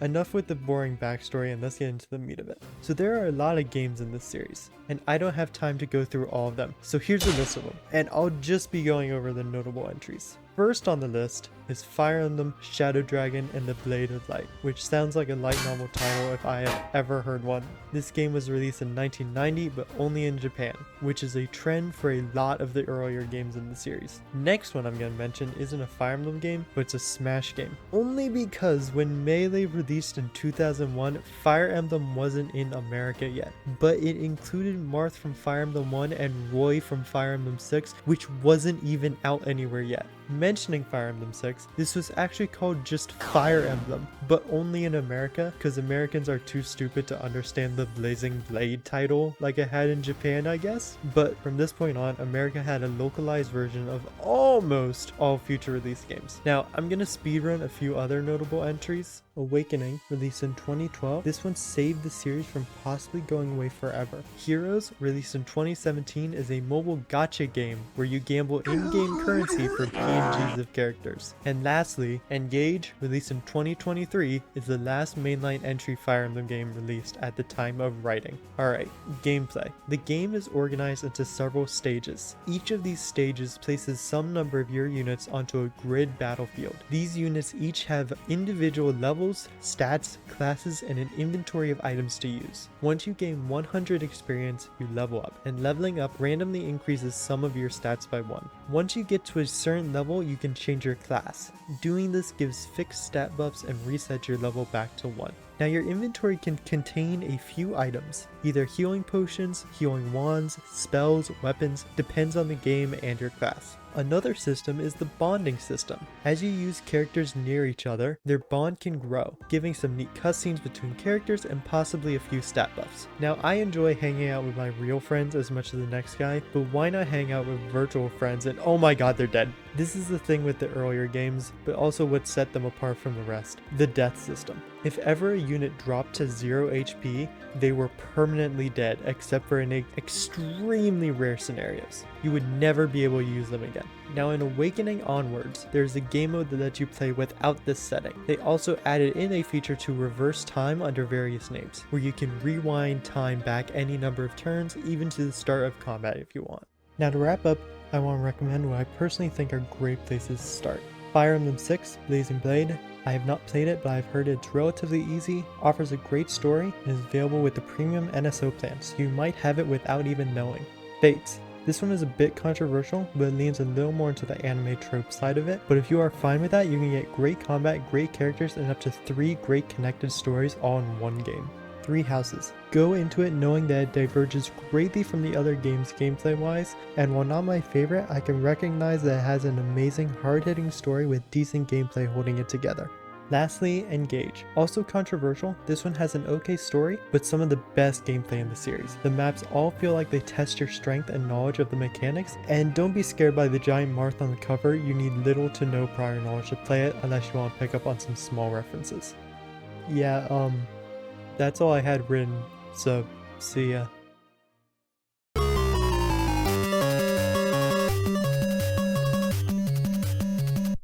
Radar Mission is a turn-based strategy game made for the Game Boy. There's 2 modes for this game, with single-player and multiplayer options for both. Game A is played in a similar way to Battleship. You place down your ships and try to take out the enemy's fleet. But missing your shots isn't always as bad as it seems. If you get a near miss, a sound will play notifying that a ship was nearby that shot. And sometimes, if you get lucky enough, you'll hit a lucky space on that missed spot.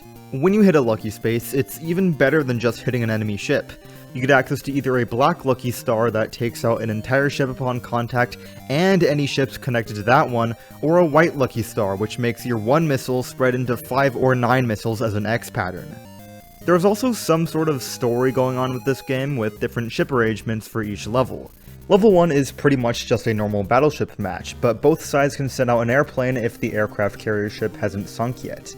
Level 2 is supposed to be a bit easier, with the enemy having 4 ships. And Level 3 takes place at the enemy headquarters and gives the opponent 1 really long runway and 3 smaller tanks.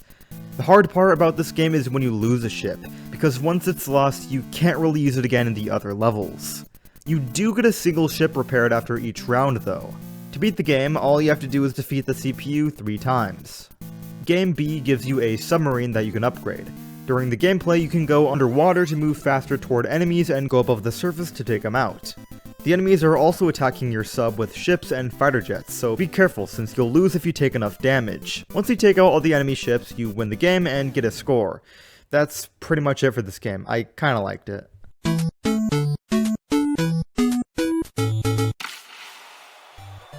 The year is 1990, and next up to bat for Nintendo is Star Tropics, an America-exclusive puzzle-adventure game with inspirations from the greats like Final Fantasy, The Legend of Zelda, and Mother! The game follows Seattle High School baseball captain Mike Jones through a quest across the tropical sea islands to find his missing uncle and prevent the evil alien overlord Zoda from stealing home. Our home, Earth! I hope you did your warm-ups because I'm fully committed to these baseball puns, and most of them are a real 7th inning stretch if you know what I mean. The ambitious blend of elements tended to miss the sweet spot of the bat according to review scores, with many of the critics arguing that just because Star Tropics' team could steal the playbook from the greats, it didn't mean that they could make the plays work. Mike Jones' second inning for the franchise, Zoda's Revenge, showed up at the bottom of the 9th as Nintendo's very last first-party exclusive for the NES. The studio pulled a change-up with a redesigned combat system and an injection of massive amounts of 90s slang and a cool time travel plot. Once again, though, the audience balked and no runs were scored. No runs except... Yoshi Hirai's soundtrack received critical acclaim across both Star Tropics games. Just listen to this beat. Well, after 2 embarrassing no-hitters, Nintendo R&D didn't wait around for the golden sombrero. They retired Star Tropics as an IP and haven't made a move to revive it in the last 30 years. It looks like mighty Mike Jones had struck out.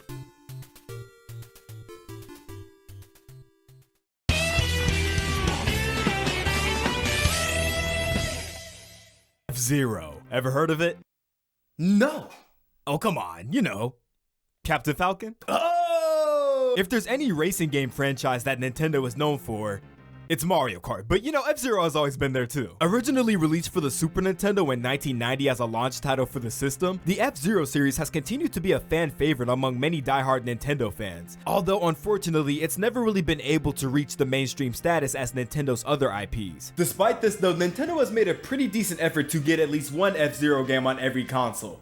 Keyword being most. For many of you, your first time hearing about this series was most likely from Super Smash Bros. As one of the game's characters, Captain Falcon, my main, is a mainstay in that game, appearing all the way back in the first entry on the Nintendo 64. Of course, F-Zero on the Super Nintendo in 1990, then F-Zero X on the Nintendo 64 in 1998, where the majority of the actual F-Zero characters originated from. As in the original game, all you can see is the vehicles. 3 games dropped for the Game Boy Advance, those being F-Zero Maximum Velocity, F-Zero GP Legend, and F-Zero Climax. F-Zero GX was released for the GameCube in 2003, and then after that, we didn't get an F-Zero game for a minute. While the series did get a lot of cameos and references in other games during this time, like getting a whole racetrack dedicated to it in Mario Kart 8, the actual F-Zero series was kind of dormant, until F-Zero 99 came out on the Switch in 2023. F-Zero 99 is the same concept as games like Super Mario 35 and Tetris 99, where 99 players all compete in one lobby to see who wins in the end. So not really the completely new entry in the series fans were expecting, but hey, I'm all for Nintendo reviving their dormant series that they haven't touched in years. And I know someone out there was really happy about F-Zero 99 getting released.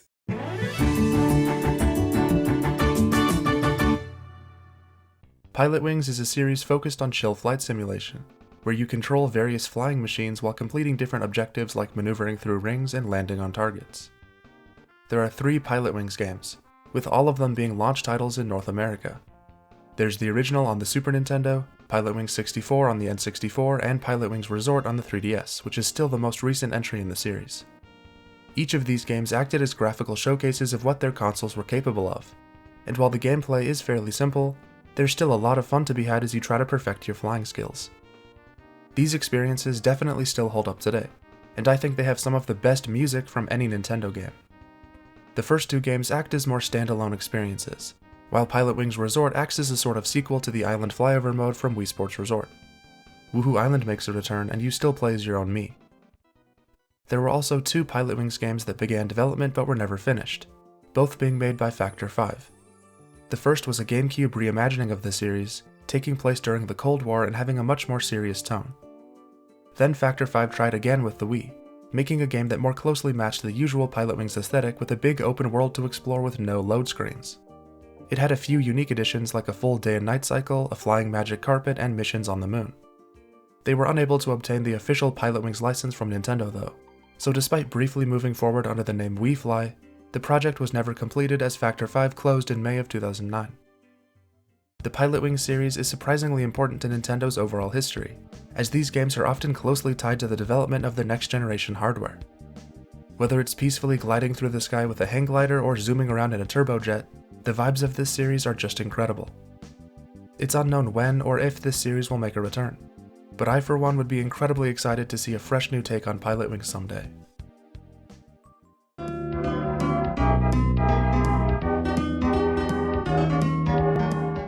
The year is 1993. The SNES is 2 years old and Nintendo is pumping out every kind of game under the sun. Back in an era with constant imagination, occasionally some really silly stuff got made. Like the Super Scope. This is a plastic bazooka looking light gun that was only ever compatible with 12 games. It was during an era where extra accessories called peripherals were actually fairly commonplace, either as a relic of the arcade era or as an interesting gimmick to set the game apart. Surely a lot more expensive than the riveting 3 options we have nowadays. The Super Scope itself came bundled with a game called Super Scope 6. Now, you may be wondering where the first 5 are. This bit is overdone. There's 6 mini games. Super Scope 6 is really about as tech demo-y as you can get. It shows off the Super Scope in several environments, sometimes serving as a key part of the game and sometimes not. 2 of these minigames are weird Tetris-inspired games. The first of these is definitely my favorite. Rather than rotating the Tetronimos, you use your gun to break off pieces. You can even split pieces in 2 to make them fall further. The other Tetris-like minigame is this sort of color matching game where you need to match 3 in a row of a color to clear the blocks. These 2 minigames don't really make much sense to require a Super Scope though. A controller would work just fine really. The other 4 minigames benefit a lot more from the controller type. There's this cute whack-a-mole game with a weirdly long cutscene and 3 military games that each use the travel time of bullets as an intrinsic game mechanic as you shoot down missiles and enemy aircraft in the sky. This controller and the game that comes with it is extremely silly, and while it makes sense why it never caught on,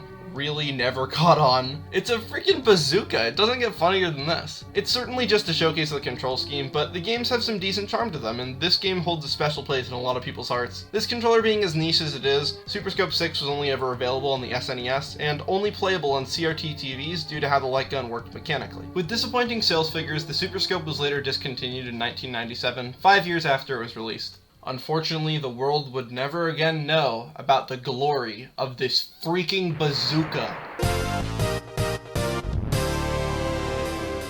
Wave Race, a game where you go really fast on a Sea-Doo and the waves go, whoa, look at that guy. Wave Race is a jet ski based race game that has about 9 different fictional locations, some being Dolphin Park, Sunset Bay, Drake Lake, to name a few. The main objective is to pass the buoys set out on the course in a timely fashion, and if you miss one, you get slowed down and then you have to build back up to the speed that you were. Created by Nintendo in 1992 as a personal watercraft racing game for the Game Boy, it was originally created from a top-down flat perspective with very impressive critic reviews. In 1996, Nintendo released Wave Race 64, which set the tone for the rest of the gaming generation with water physics. This game brought the ocean into your living room by just popping the cartridge into your N64. It was meant to be referred to F-Zero on water due to the original idea of having the game be about high-speed boats that could transform, but the idea was ultimately changed to jet skis due to the creator just changing his mind. This game was praised due to its smooth controls and realistic camera angles that really gave the game a more realistic feel to it and felt like it brought the ocean into your living room when you were playing the game. The official Nintendo magazine ranked Wave Race 64 number 49th on the list of greatest Nintendo games of all time in 2009, if that means anything to anyone. The idea of making a water-based race game with changing wave patterns was considered revolutionary for its time. Nintendo released Wave Race Blue Storm for the GameCube in 2001. It is the official sequel to Wave Race 64 and is the last Wave Race game of the franchise. It was re-released over the years for the Wii, the Wii U, and then it was unveiled for the Nintendo Switch Online exclusive emulator in 2022. It's a bummer that we have nothing new. I would like to imagine that if we made a new Wave Race game in 2024, it would be exponentially better than the ones that had come up before. I just know that the game's physics would have blown us out of the water.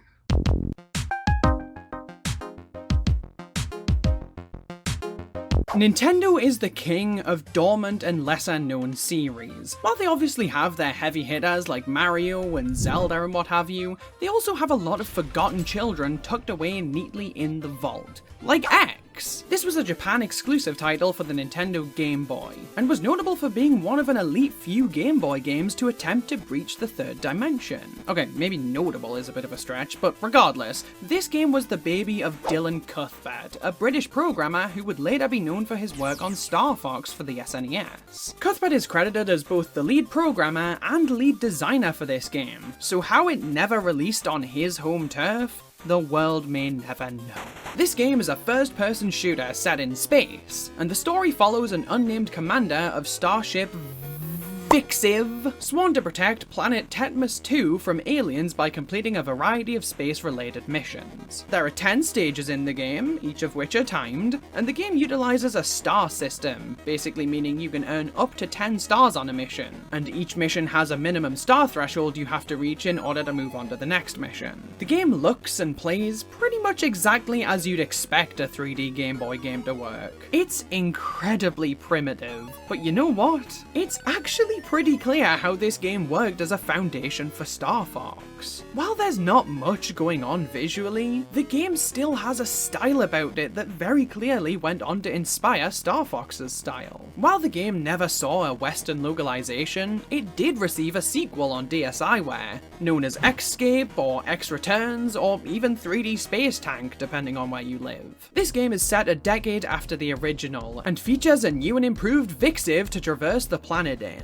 The upgrades this thing got can be felt in the gameplay, which is so much more frantic and fast-paced now. The game retains the same basic mission structure and objectives as the first game, but the dramatic change in the pacing and flow here makes Xscape feel like a completely different beast compared to its predecessor. This series is an interesting little part of Nintendo's history. Not their biggest franchise by any means, but an enjoyable and intriguing little experimentation. And in April of 2023, it received another sequel in the form of a Twitter rebrand. Nintendo truly are the kings of left field. Battle Clash and Metal Combat were Super Nintendo games developed for the Super Scope. Intelligent Systems and Nintendo R&D1 developed them, and they were headed by Gunpei Yokoi. They released in 1992 and 1993. It's a dystopian future where the world is in shambles, constant wars ravage the Earth and nearby systems, killing has become nothing but a sport to the world. The most prominent showing of this is the battle games, giant televised mech fights. These mechs, known as standing tanks, are massive and fly around at high speed, and are even capable of space travel. Instead of your usual shoot-'em-up fare like cleaning out hordes and waves of enemies, you're instead in a 1v1 fight. These massive sprites will veer back and forth across the screen, bombarding you with constant projectiles that you have to spam machine gun fire to destroy before they hit you. The goal is to blow them up before they blow you up. Simple, right? You do this by charging your shots when you have openings and hitting them with big blasts. You can hit their weak point to stun them and interrupt them. Or, if you feel so inclined, instead you can take your time and slowly blow off each and every single one of their limbs. And they slowly become an ever more helpless hunk of scrap metal. You torturous monster. The series has been dormant since the second game due to unfortunate sales numbers, to put it lightly. Space Bazooka, the Japanese version, actually sold so terribly that they never received Metal Combat. This is far more attributed to the low sales of the Super Scope than the quality, as most Super Scope owners swear up and down how good these games are. As such, they've achieved cult classic status. Unfortunately, they have not been ported or re-released in any way. But wait, don't turn in that MAID application just yet. They're very common in the US, and copies are very cheap if you have an SNES and Super Scope already, somewhere around $5 to $10. Or if you don't have a Super Scope, or happen to be in Japan and really want to try Metal Combat. Anyways, I really loved playing through this little niche footnote on the SNES on my Twitch channel. Super satisfying little pair of cartridges. By far the best games that the Super Scope has to offer.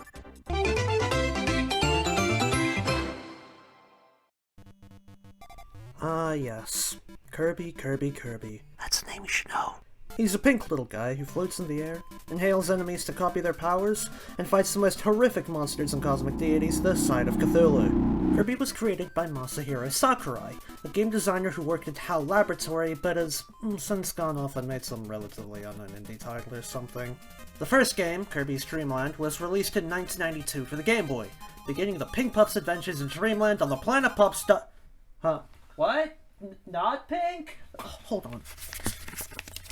Why are you white? In his debut, Kirby goes through 5 levels to face off against King Dedede, the self-proclaimed ruler of Dreamland, who stole all the inhabitants' food for himself. Kirby's abilities include inhaling enemies, spitting them out as projectiles, floating in the air, and... that's it. Kirby's Dream Land is a simple game, easy to pick up and easy to play. After its release, various follow-ups would come out. First being Kirby's Adventure for the NES in 1993, introducing the debut of copy abilities. When Kirby inhales an enemy, he can obtain their power, including such classics like Fire, Sword, Beam, Cutter, Hammer, and everyone's favorite, Light.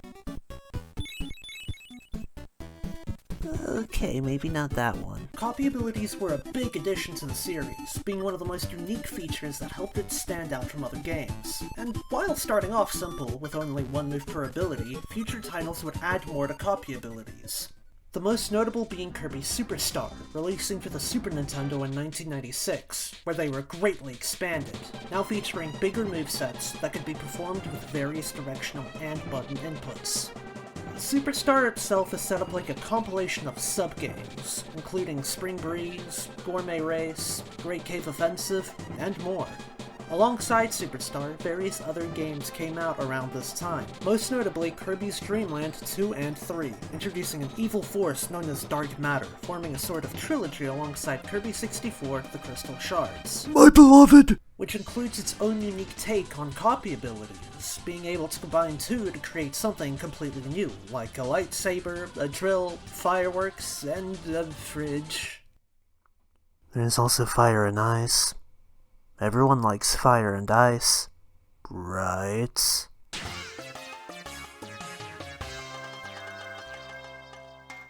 After Kirby 64, the series would mostly stick to handhelds during the 2000s, with Nightmare in Dreamland, Amazing Mirror, and Squeak Squad. But eventually, it would make a proper return to home consoles with Kirby's Return to Dreamland, essentially starting off a brand new era for the series.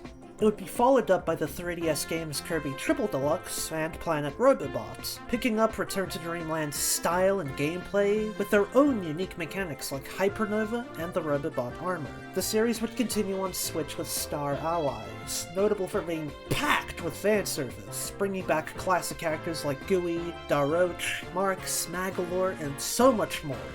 After Star Allies, the series would take another shift. Since the beginning, Kirby has been a 2D platformer, but that all changed with the release of Kirby and the Forgotten Land, bringing full 3D gameplay to a mainline Kirby game. It's a step in a new direction for the series, with lots of potential to expand with new ideas and mechanics. Not to say 2D Kirby is completely gone. In 2023, we got Kirby's Return to Dreamland Deluxe, and I do think there's a place for both styles moving forward. Kirby has been around for a long time, with tons of games, merchandise, and even an anime series with a catchy theme song. I believe it has a bright future that's not going away anytime soon, with more worlds, allies, and godlike, nightmarish beings waiting for us in the future. And at the center of it will still be Kirby, staying his good old spherical self.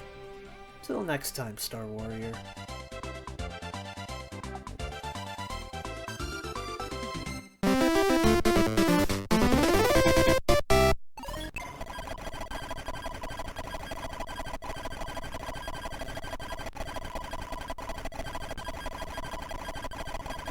Well then, Magnetic Soccer was a game that was released in 1992 for the Game Boy. Although it is very much a Nintendo title, for some reason it had only been sold in Germany. I'm sure the Bayern Munich fans were all very thrilled with this game. The game is basically a standard emulation of foosball, also known as The game is a standard emulation of foosball, also known as tabletop soccer or football. If you do not know what foosball is, it is a game of soccer with miniature players controlled in order to score more goals than your opponent. If you don't know what soccer is, then I am genuinely concerned for you. The players are organized in a 1-2-3-2 formation, and they are able to stop the ball from moving or charge powerful shots at the player's discretion. In the event of a tie game, a shootout will be done to decide the victor. Added additions to the game allowed players to choose different field surfaces between either grass, ice, or hard ground. They were also able to play in a training mode where the team would be able to practice by themselves, a spectator mode to basically just watch two computer players go at it, and a basic multiplayer mode where every time you want to grab your best friend to play friggin' Magnetic Soccer of all games. Yep.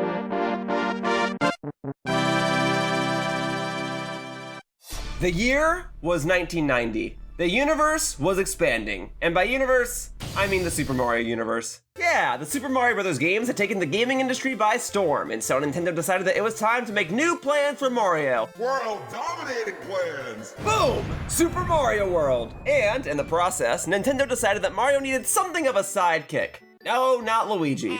Enter Yoshi, a friendly dinosaur-esque creature meant to act as a pet and vehicle for Mario during gameplay. This lovable omnivore came in a variety of colors and was ready to be a marketable character right out the gate. From plushies, to shirts, to pillows, to candies, to oven gloves. Everybody loved Yoshi. And so, Nintendo decided to experiment with Yoshi by having him be the face of a series of quick play puzzle games. And in an effort to have Yoshi truly be the next big thing, they created the Super Nintendo game, Yoshi's Island. And this game rocked. This game would then kickstart the Yoshi series of games, which has seen 7 games, or 8 depending on whom you ask, be released from the original Yoshi's Island in 1996 to the most recent game, Yoshi's Crafted World, for the Nintendo Switch in 2019. These games are primarily side-scrolling platformers akin to the Super Mario games, oftentimes even reusing many of the same enemies and melodies, but the key component that sets Yoshi games apart from Mario games is the lack of an in-game timer. Whereas Mario games are meant for players to test their precision and timing of jumps across varied yet straightforward stages, Yoshi games are meant for players to take their time and explore every nook and cranny of complex and intricate level designs. Sure, you could just go right from the start of a Yoshi level to the end of a Yoshi level, and that's totally fine, but the appeal of a Yoshi level, and moreover a Yoshi game, is the presentation of its courses and the calmness of its nature. While Yoshi games will certainly have their moments of precise platforming and challenging components, they are meant to be replayed repeatedly and to reward players for exploring every route and finding every secret. These games are meant to put smiles on players' faces, and even though there may be wide gaps between Yoshi game releases, the impact and legacy of this character lives on. Yoshi still frequently appears as a playable character in Mario titles, sometimes as a prominent protagonist. He has his own ride at Super Nintendo World, in Japan anyway, and he has his own line of yarn-themed amiibo figures. So, regardless of whether or not one refers to the video game series or the titular character himself, Yoshi remains as a prominent video game icon made to make players smile.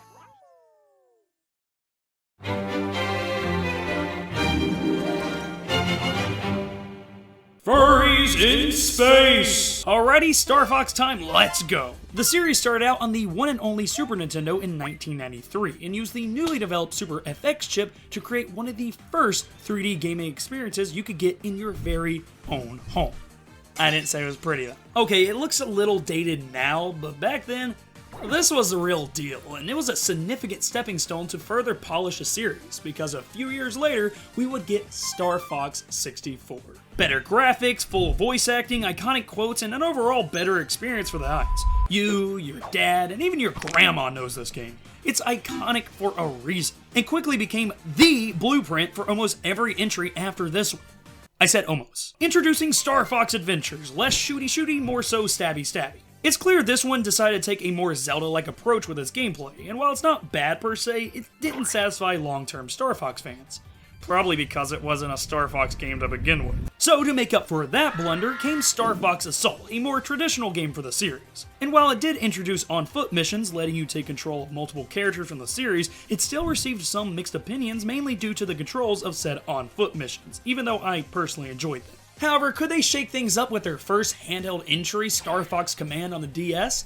I don't really know. This one had a different approach to its gameplay as well, utilizing the DS touchscreen to make your own paths and losing the staple on-rail features for a more open flying experience. It was good enough for a DS entry, but hardcore Star Fox fans were still craving something more.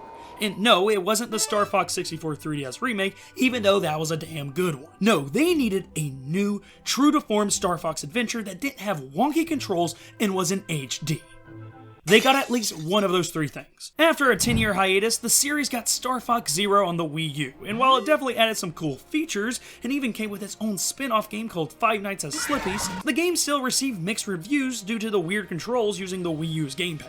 It was definitely cool that the series got some recognition after so long, but the game's sales didn't bode well for the future. Yeah, we got an official release for the cancelled Star Fox 2 game, which was really cool honestly, and we even saw a Star Fox collab with Ubisoft's Starlink game in 2018. But since then, the series has been quite silent. Alright, time to kick things up a notch, because the next Nintendo title we're covering is a technological stroke of genius! Released in 1993, imagine if Rayman and Rock'em Sock'em Robots had a baby that was designed to run exclusively on the fucking Famicom! Wait, what the hell even is that? Oh, it's the original NES, released exclusively in Japan. Cool. This is Joy Mech Fight. JMF is a technological marvel given the system it runs on. This is the system that ran the original Zelda. How the f did they pull off a fighting game that doesn't even have walls? Joy Mech Fight is one of the few fighting games out there that ignored the idea that a battle should be contained within a screen-wide area. Instead, the developers decided that it would be a genius idea to remove the walls entirely, scroll the stage infinitely, and allow players to relentlessly chase down and abuse each other without the console so much as breaking a sweat, which is inherently ridiculous. Do you know how much graphic storage the original NES has? 2 kilobytes! Your microwave has better VRAM than that! Yet this game somehow managed to have an infinitely large stage along with giant fighting robots that had an absurd number of special moves and unique animations. The game even had a tutorial, which at the time was literally unheard of. So, with such dramatically limited hardware, how many characters do you think Joy Mech Fight has? 4? No, even the base game has 8, but maybe 12 total if we're pushing it. Street Fighter managed to pull off 16 and the NES was barely holding it together. So how many fighters do you think Joy Mech Fight has? I don't know, like 9? 36! Super Smash Bros. Didn't reach that number until Brawl came out, which was 15 years later! So how the hell has nobody even heard about this game? Well, fuck.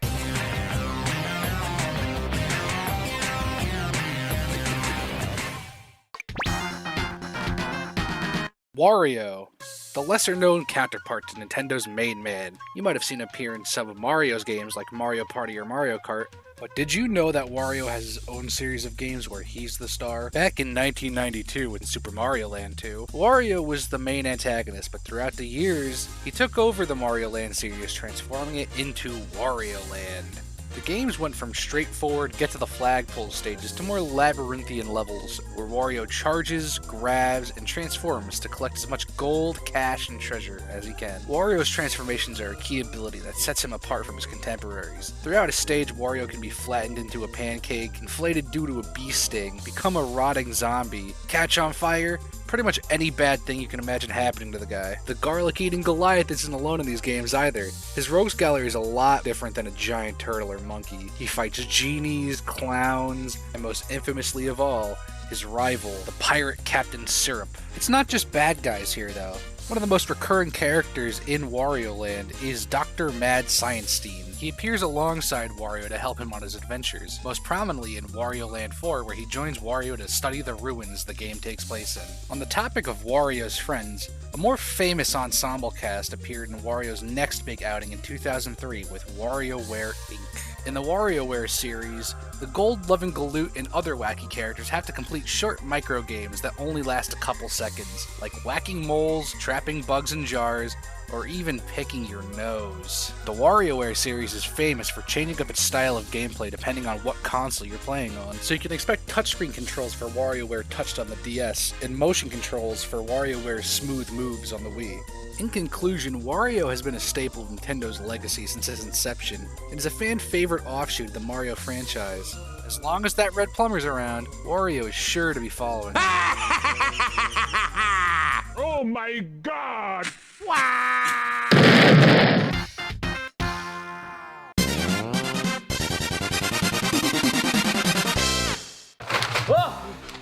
Who are you? I am your worst nightmares. Oh no! Oh, no, that's just my name. Oh, okay. So... I'm gonna shoot you in the next 10 seconds. No thanks. I'm full. Unless you can tell me what you know about this game. And let me tell you, no one else besides me knows anything. Oh man, that's Stunt Race FX. It's a Super Nintendo racing game using the Super FX chip for 3D visuals, as the game was developed by Star Fox creator Argonaut Software. It also released after both F-Zero and Super Mario Kart in 1994, with it first releasing in Japan under the title Wild Tracks, which... How do you know this? Off the top of your head. Oh, I'm just cool like that. Much like the 3 playable characters, each with different speed and durability levels. Only problem is, once you get to the last few tracks, you have to use the fastest car. The other cars will not make it in time. Oh, really? Yeah, it's kind of unfortunate. But the game has you drive 3 laps while making it to first place the most, while forcing you to finish each lap within a set time limit, which you increase by passing through these gates spread out on the course. Oh wow, that's pretty interesting. Cool. While you have to not bump into too many things so your vehicle doesn't explode. Dang, that's crazy. Back to the game. There's only 3 courses with 4 tracks each. That's tracks with an X. There's also multiplayer battle tracks and stunt tracks where you collect balloons within the time limit. And that's without mentioning the semi-truck bonus stages and Oh no, he knows too much. I have to stop him. Whoa, wait! I thought you wanted Stunt Race FX knowledge. No, it's too much. I can't let you live.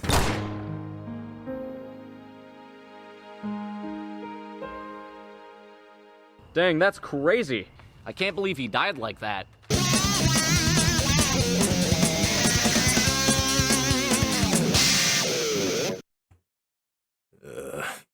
I'm only doing this because I was promised a certain franchise if we did one of these on Konami. Anyways, hello random people.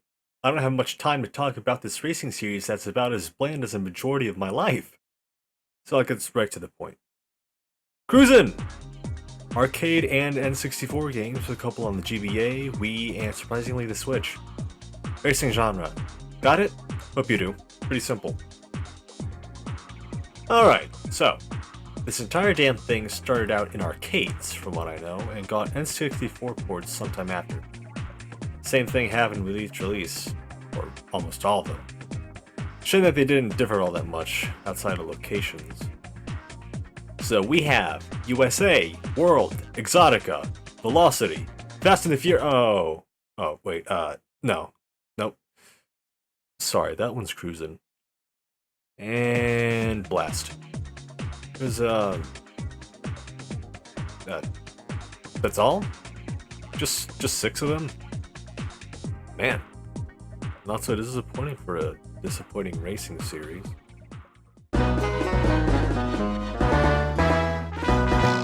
Tin Star is a game I'm almost certain you've never heard of before. But there's a new sheriff in town, and I will make you remember it! In 1994, the SNES birthed Tin Star. He's an old school CRT light gun game. Well, this one's got cowboys! Robot ones at that. Our boys in red over at Nintendo can't be making things too violent now. If someone dies, no blood allowed. They've got to explode into a bucket of bolts instead. The game stars our titular Sheriff Tin Star and his deputy Mo Crash, who have the task of protecting this here town from a band of nefarious individuals called the Bad Oil Gang. Tin Star himself is a bit of, adult, but you know, it's fine. He's flawed, he's relatable, his head is shaped like a half-inflated balloon. His woman is shaped like a Tetris piece. While the game was primarily made with the player using a light gun in mind, you do also have the option of using the SNES mouse or a standard controller. In terms of gameplay, there are on-foot stages where Tin Star walks around free of your control while you aim at any nasty oil fellas that pop up throughout the level. Next up are the horseback stages where you saddle up and shoot off at any other cowboys riding on their floating horses. Then we've got these up close and personal first person stages, something much more in line with what you'd imagine a cowboy themed light gun game to be. Members of the Bad Oil Gang pop up from behind cover while the camera pans left and right, which means it's your job to turn them into a pile of scrap before they can do the same to you. The last kind of gameplay style we have here has to be my favorite though. Old school Western quick draw duels. Wait until the 6-shooter icon pops up on screen, and as fast as you can, hit that and then blast your opponent to pieces. Why won't they let me shoot the child? You have to have some quick reflexes on these, especially in the later levels, which makes them all the more satisfying when you nail it down. It's a pretty charming and fun game overall, and pretty replayable at that. At the end of every level, stuff like your accuracy, damage taken, and how many bullets you waste is used to tally up how much money you earn. Everything you earn accumulates throughout the game, and it's actually used to determine which ending you'll get. For example, in my playthrough, the girl that Tin Star wanted to marry rejected him because I was too poor. At least I have enough money for a unicycle.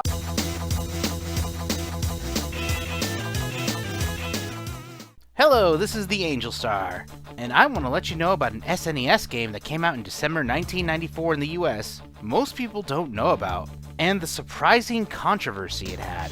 This is Uniracers, a retro racing game about sentient unicycles racing along gravity-defying racetracks. Though the game was published by Nintendo, its developer was DMA Design, who would later make the underrated N64 classic Space Station Silicon Valley, or later change their name to Rockstar Games and create the iconic/controversial Grand Theft Auto series.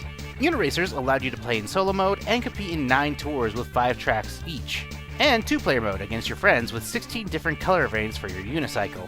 The game was mostly racing and multiplayer split screen, which was fairly similar to Sonic 3's multiplayer mode, where you had to beat your rivals by speeding around and doing stunts to gain more momentum in order to win the race. Speaking of similarities, this game never had any re-release of any kind and only sold 300,000 copies, not even being available on the Wii Shop or the Switch's online service. That's because after the game was released, DMA Design was sued by Pixar for copyright infringement, saying as the advertised sentient unicycle on the box looked too similar to the sentient unicycle in their animated short, Red's Dream. Pixar won the court case and the game's distributions was sadly discontinued. Uniracers was never heard of or mentioned ever again in Nintendo's library, not even in Smash Bros. As a spirit or in Brawl's Chronicles. It's unsure if we'll ever see this game return, but we've seen the impossible happen in the past. So until then, this is the Angel Star, signing out.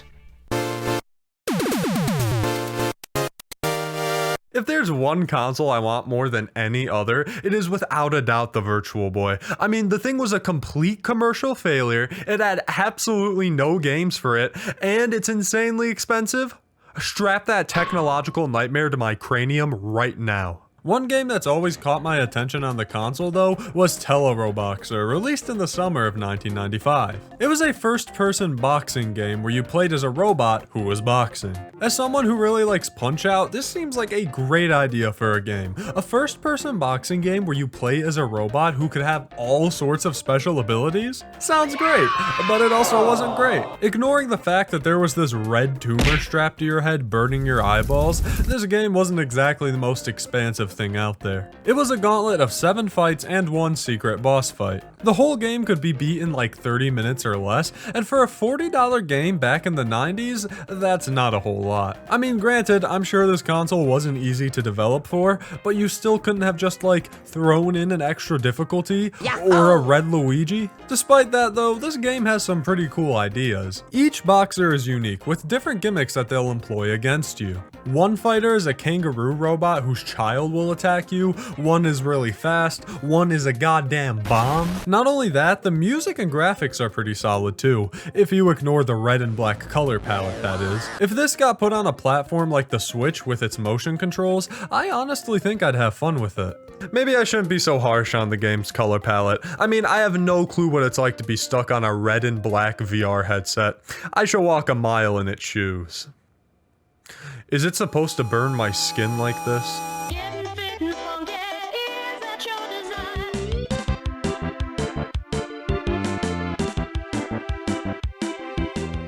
Panel de Pon is an interesting franchise in the Nintendo dynasty because a lot of its history has been defined by attempts to erase its identity. The original Panel de Pon was developed by Intelligent Systems and released for the Super Famicom in 1995. The story revolves around Lip, the flower fairy, having to rescue her fellow fairy friends from an evil spell which has made them fight each other. The only way to do this, naturally, is a match 3 puzzle game. Rows of blocks rise up from the bottom of the screen and you need to flip them horizontally to match 3 or more of the same color, making them disappear. If you score a combo by matching more than 3 or setting up a line clear that makes other colors fall into place, you can also drop garbage blocks on your opponent, much like Puyo Puyo. This gameplay loop is really addictive, especially once you start using the shoulder buttons to speed up the impending wall of doom, allowing you to get quicker combos with an extra layer of risk. When the game was localized for international audiences, Nintendo replaced Lip and her friends with the manliest character of all, Yoshi. They also struck a deal with the Tetris company to change the name to Tetris Attack. It's just more marketable that way. The Game Boy port uses Yoshi characters in all regions, and the cancelled Panel de Pon 64 had its corpse looted for the sake of pushing out another Pokemon game during the height of that franchise's popularity. I love Pokemon Puzzle League, but it's a quick and dirty reskin with digitized anime stock art and MIDI versions of 4Kids music. The sped up gameplay makes it feel a lot smoother than its 16-bit counterpart though. It is notably one of the few Pokemon games to use the anime cast, as well as one of the few never to come out in Japan. Its Game Boy Color counterpart, Pokemon Puzzle Challenge, which instead uses characters from the Gen 2 games, did, however. Panel de Pon 64 did eventually see a Japanese release as part of the GameCube's Nintendo Puzzle Collection. This one revolves around the daughters of the original cast, with new flower fairy Furl bearing a striking resemblance to her mother. The few Panel de Pon games released after this scrub out the fairies in all regions. Planet Puzzle League for the DS does contain a stage themed around the original Panel de Pon, Lip included, but only in Japan. There is also a little Puzzle League minigame in Animal Crossing New Leaf. Tetris Attack has never seen a re-release because Tetris Company co-founder Hank Rogers regrets allowing Nintendo to use the Tetris name for it, with Pokemon Puzzle League usually serving as the virtual console substitute. While that game is available on Switch Online, they also finally gave the original unmodified Panel de Pon an international release for the first time. No translation, but beggars can't be choosers, and there's a fan translation if you know where to look.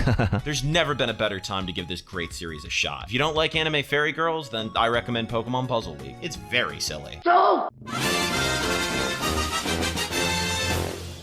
Gotta catch 'em all is the tagline of what has become the highest grossing media franchise of all time. I would assume that most of us who hold this series so dearly have a similar experience of introduction. You were hanging out with a friend and they turned on a cartoon or grabbed a deck of trading cards or pulled out their DS or whatever introductory method got you hooked. Each trading card plushie game cartridge was a gateway to this world filled to the brim with magical creatures. Between fire-breathing dogs, celestial sky serpents, and ground sausage, it was a world unlike one you have ever seen. Finally, you decide to pick up one of the games for yourself, whether it be red, blue, gold, silver, crystal. It doesn't matter. The core experience was the same. Today is the day you get your very first Pokemon. You're presented with 3 choices. You pick the coolest one, whichever you believe it to be, and the professor gives you a mission. Catch, all. You are finally let free into this mystical world full of life, creatures that combine familiar animals with elemental concepts. You stumble across a new town, and at the center of it there's this large building. It's a gym to test your abilities as a Pokemon master. There are 8 of these gyms. You can challenge each, testing the strength of the Pokemon you've bonded with throughout your adventure. Once you've completed every gym, you can finally challenge the Elite Four in an attempt to become the Pokemon champion. Once you become champion, you have only one goal left, the one you were set out to do from the start. Catch 'em all. To be fully honest, throughout the decades this franchise has existed through, not once have I ever caught every single Pokemon in a game.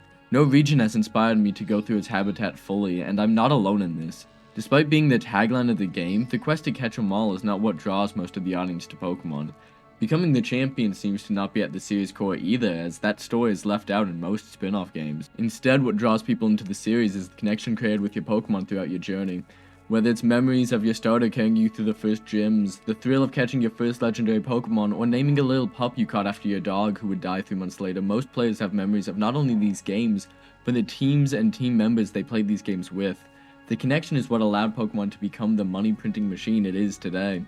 Most people wouldn't care about a strange looking yellow platypus, but when that's Daryl the duck, the pal you raised from birth, suddenly you're much more willing to drop $12, $20, $300 on a little version of him to sit next to you.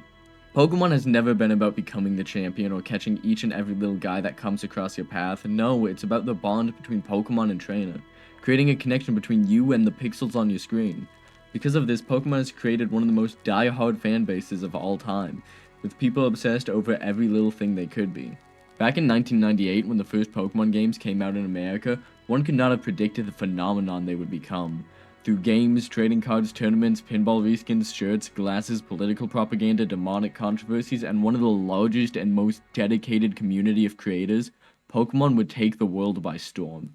And I don't think it will ever go away.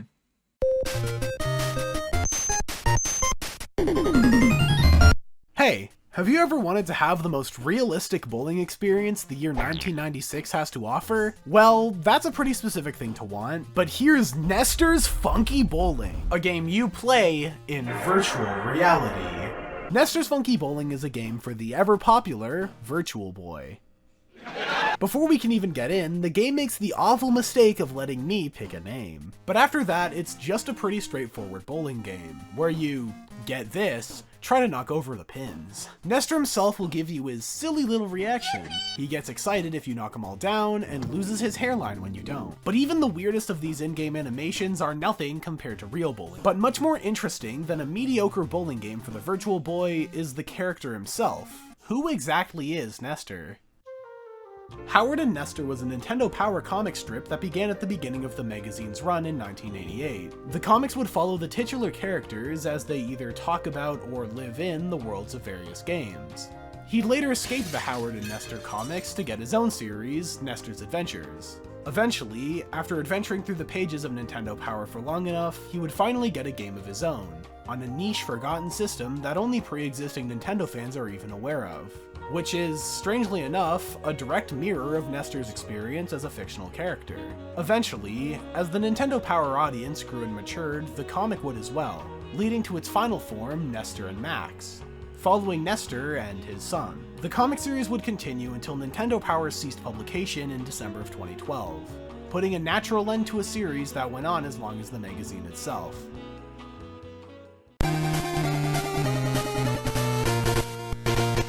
Here's a question for the audience. What is the best animal according to Nintendo? You might say dolphins, considering the GameCube's codename was Project Dolphin.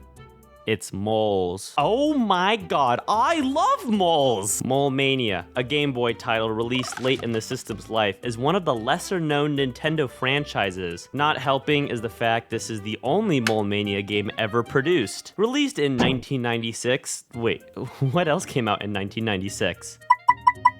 Oh yeah, just a little bit of competition. In Japan, the Nintendo 64 came out in June of 1996, and 1 month later, Mole Game. Legendary game designer, except if we're talking about anything Mario RPG related, Shigeru Miyamoto held the producing role for Mole Mania. Surprisingly enough, this forgotten Game Boy title packs quite a bit. The star of the show is Muddy the Mole, whose wife and kids are tragically stolen by the evil farmer Jinbe. He looks like Super Mario's uncle. So Muddy has to save his wife and kids. More kidnapping is always cool. This puzzle game sees Muddy move steel balls to kill enemies and break stone gates blocking his path. The game has 8 levels, but each contains rooms that act as their own puzzle. Each room is a self-contained puzzle that can be solved within one screen. Choosing a mole as the main character was an intentional design choice. One of the main mechanics is burrowing underground, which is used to traverse the level, hide from enemies, find items, etc. The genuine surprise for me is the game's overall polish. The puzzles are incredibly well designed. The music is catchy, the enemy designs are varied, and the game constantly introduces new mechanics, such as cabbage, large stones that can only be pushed, or even boss fights. This is a perfect game for handheld play, as the game saves after every room, so just completing a couple of rooms and stopping presents this as a tremendous bite-sized experience. Mole Mania is just a testament to the legendary Shigeru Miyamoto and the delicate craftsmanship behind his games.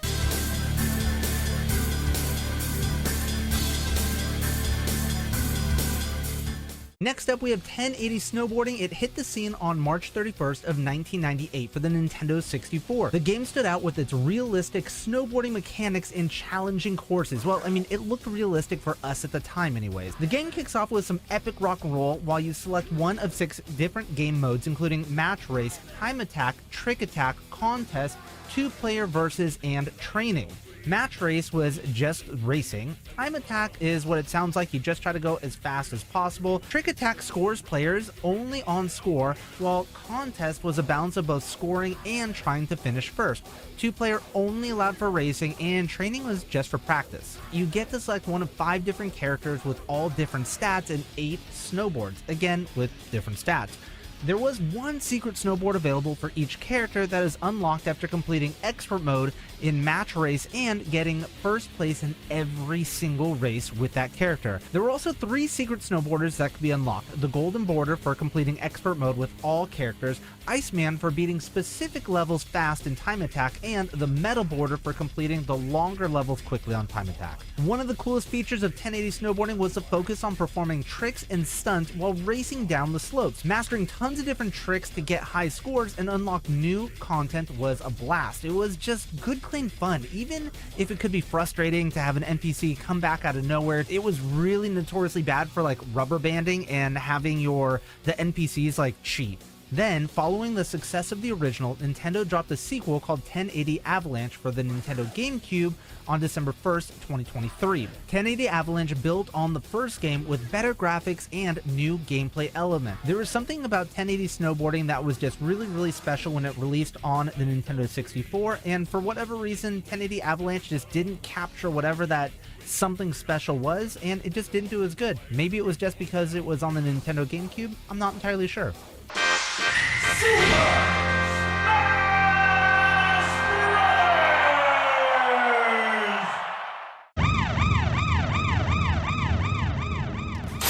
When different worlds collide, it can bring many fans together. Depending on the execution, everyone loves a good crossover. The first Super Smash Bros. Game was released in 1999. The original on the Nintendo 64 had a roster of 12 playable characters from 7 different Nintendo universes. The players start with Mario, Donkey Kong, Link, Samus, Yoshi, Kirby, Fox, and Pikachu, while Luigi, Ness, Captain Falcon, and Jigglypuff are unlockable. Unlocking characters was always my favorite part, from completing each task to the silhouette popping up with the iconic Challenger approaching screen, to the most stressful part, defeating the characters so you can add them to your roster. The game is multiplayer and up to 4 people can fight, and it also doubles as a single-player game, which ends with a giant master hand boss battle. So as early as the very first game, there's already a bit of world-building lore. Promotional material for this game includes Slamfest 99, where mascots wrestled each other. All these pictures exist, but the actual video of the match is lost media. I really hope it's found. Despite the amazing lineup and concept, Nintendo had very little faith in Super Smash Bros. Apparently, they named this game with the hopes that people would associate it with the Super Mario Brothers. This is very silly since the brothers are in the game. Of course, people will associate them with the game. Also, why did they think it wouldn't do well? It was a smashing success. Now, over the course of 6 different Super Smash Bros. Games, the franchise now has 89 playable characters. Even debuting characters like Giga Bowser, who gave me so so many nightmares I cannot even tell you. The huge fandom behind this game and the cultural impact it had cannot be understated. Breaking down the many different stories, trophies, items, and final smash attacks would take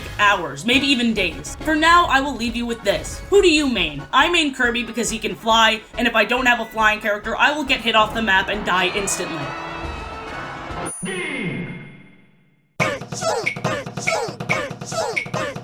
After making a name for himself with the subversive PlayStation oddities Aquanaut's Holiday and Tale of the Sun, director Kazutoshi Ida left his job at Art Inc. to create games elsewhere.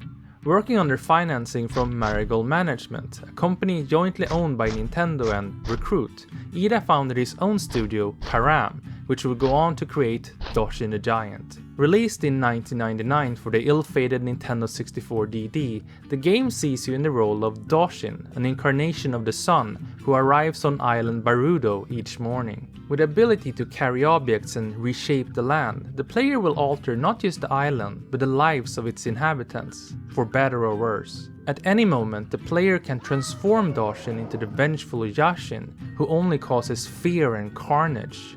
Thus, a balance of good and evil emerges within the player's interactivity. Work for harmony and creation, or chaos and destruction. Both acts will elicit the love or hate of the people, which makes the giant grow ever larger. Yet, come sunset, the giant slows down to a halt before dying, only to be replaced by a new incarnation the next morning, ready to begin anew. The title was shortly followed by a bizarre expansion, where silhouetted children run around a dream convention center dedicated to your progress in the original game. Playing on the unexpected theme of bedwetting, the player's main means of interacting with the world is by tinkling little hearts around the place. We must do this in order to rescue the imprisoned Doshin. Please save him, or else you will wet your bed. Concluding the trilogy, we have a GameCube reworking of the original game, released in 2002 exclusively for Japan and PAL regions. Because us Europeans need to be handed a bone too every now and then. Once more, Doshin must repeat the cycle of life and death in conjunction with the sun, appeasing or displeasing the people of Barudo, making his mark upon the land. Some things never change, always so lovably strange. The world keeps turning, whether flourishing or burning, the giant constantly growing, love and hate overflowing. Custom Robo! Pacific Rim, more like Pacific Slim, baby. We're microdosing these bot drifts way before 2013. Flamethrowers, got 'em. Jet boots, in spades. Mini nukes. Explosions even come with skulls, as if you needed any more indication to dodge.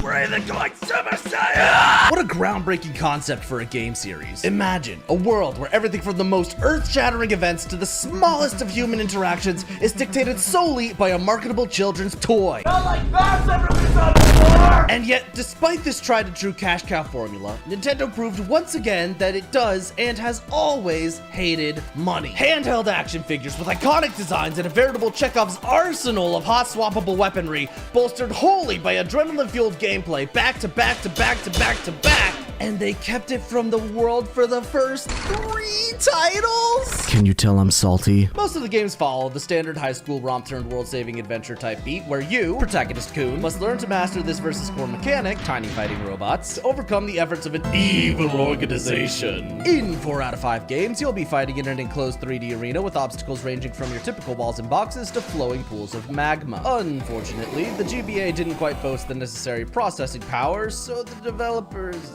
made do.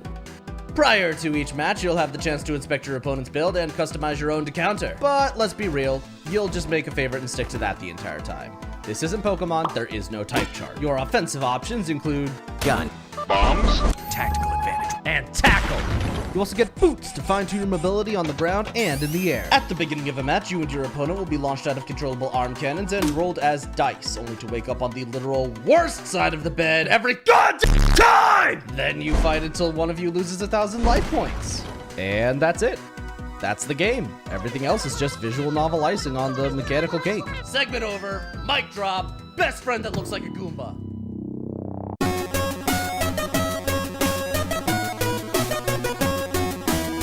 Let's take a look at Warlocked.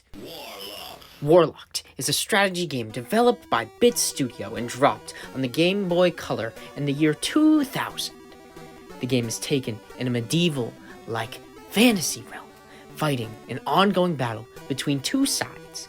The first side is the humans, who use defensive and strategized techniques to rule the battlefield, while the other side, we have the beast, who use their pure strength and might to overwhelm the enemy with their sheer force.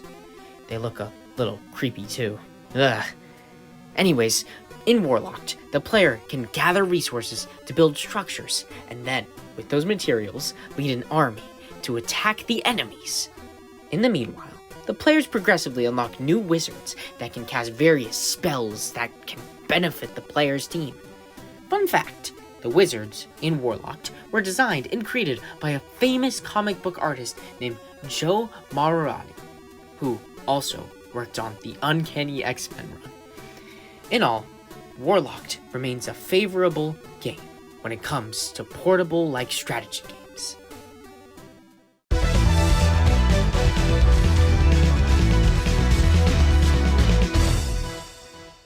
The Sin and Punishment series features an original game experience that has been praised by critics and fans alike.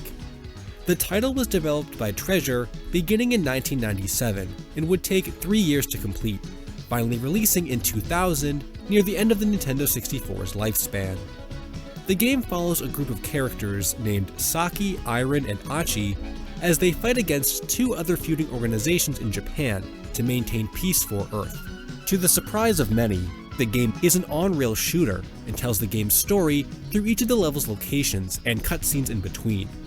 Players are fixed to a certain route within each level of the game, but are able to control the characters separately from the targeting reticle where shots are fired from, a control scheme that works well and is still praised to this day. But unfortunately upon release, the game wouldn't be as big of a hit as it later became, only selling 100,000 copies originally and being exclusive to Japan. Thankfully, it was re-released on the Wii Virtual Console in 2007, which is when Western fans could experience the game for the first time without importing. But despite the poor timing and release of the original Nintendo 64 game, this series was given a second chance in 2008, when Nintendo announced a sequel that was in the works for the Wii, titled Sin and Punishment: Star Successor. This entry takes place many years after the original title and follows Saki's son, Issa, as he protects a reconnaissance unit named Kachi, who takes the form of a girl after losing her memory. Gameplay-wise, this entry is similar to the Nintendo 64 game, with on-rail levels and the ability to control character and reticle separately.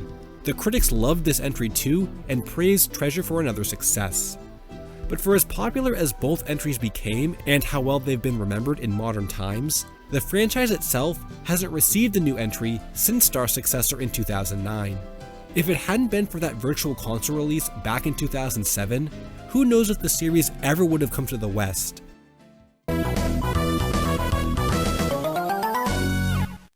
Welcome to Kuruin. Fun fact, this was one of the very last series to be chosen for this project, and I was one of the very last people to sign on. I was told I was more than welcome to join on as long as I was willing to do it for this one game. Well, challenge accepted. So what is Nintendo's most forgotten series? It's this. It's a spinning bar game. The bar spins. The idea of the game is to navigate the level around the obstacles while your bar spins. If you hit an obstacle, it reverses your direction and adds time to the clock. This means at the core of its gameplay, Kuru is actually a speed game. So, as a speedrunner, I was very excited to start doing runs. So, yes, this is a series. After Kuruin's release in 2001 for the Game Boy Advance, Kuruin Paradise and Kuruin Squash in 2002 and 2004 respectively were released. I looked for more information on these games, but the Wikipedia link brought me back to the same page I was already looking at, so not a lot of information on these ones. The story, yes, there is a story, is about a duck who controls the bar, which is actually a helicopter called the Hellerin, as he explores other worlds in search of his brothers and sisters. Since its release, it has also become available on Wii U Virtual Service and Nintendo Online. The gameplay itself, while simple, is rather fun to try and optimize. And I have to say, this music is not half bad either.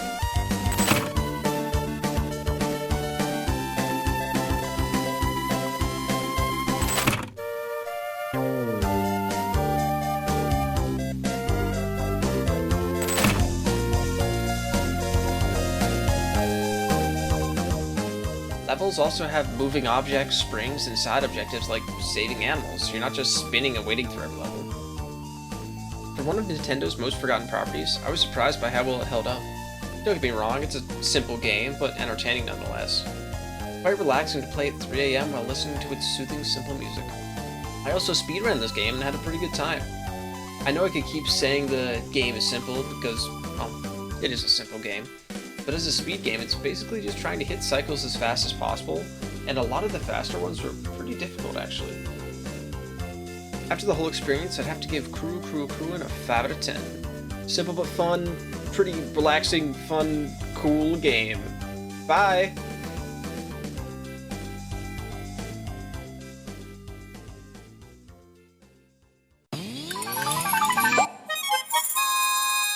Animal Crossing is Nintendo's premier life simulation franchise for people who would rather catch fish and bugs for a living than work a real job.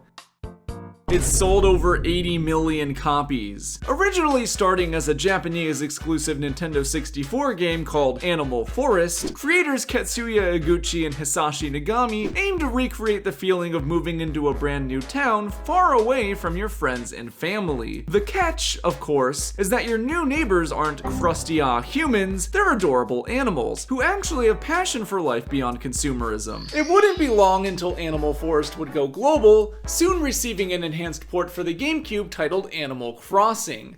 And really, the rest is history. While the original game was a modest success, its 3 sequels, Wild World, City Folk, and New Leaf, would all build major momentum for the series, culminating in the most recent title, New Horizons, becoming the best-selling entry in the entire franchise. In fact, it basically put Animal Crossing on the map as one of Nintendo's most popular IPs in general. But what exactly does one even do in these games anyways? Well, really, it's up to you. Catch fish and bugs for money, do favors for your animal neighbors, decorate your home with furniture, go shopping, pull weeds, garden, donate fossils to the museum, and that's just the tip of the iceberg. The game's internal clock passes in real time, however, so be mindful of when you're logging on, as shops are only open during certain hours, and special events take place on specific days of the year. If you aren't playing every day, life in your town will descend into utter chaos without your presence. It's obvious why Animal Crossing took off the way that it did.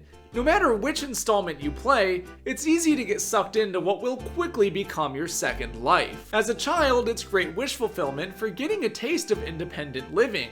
And as an adult, well, it's still great wish fulfillment because let's be real, fishing with cute animals is a far better reality than worrying about taxes.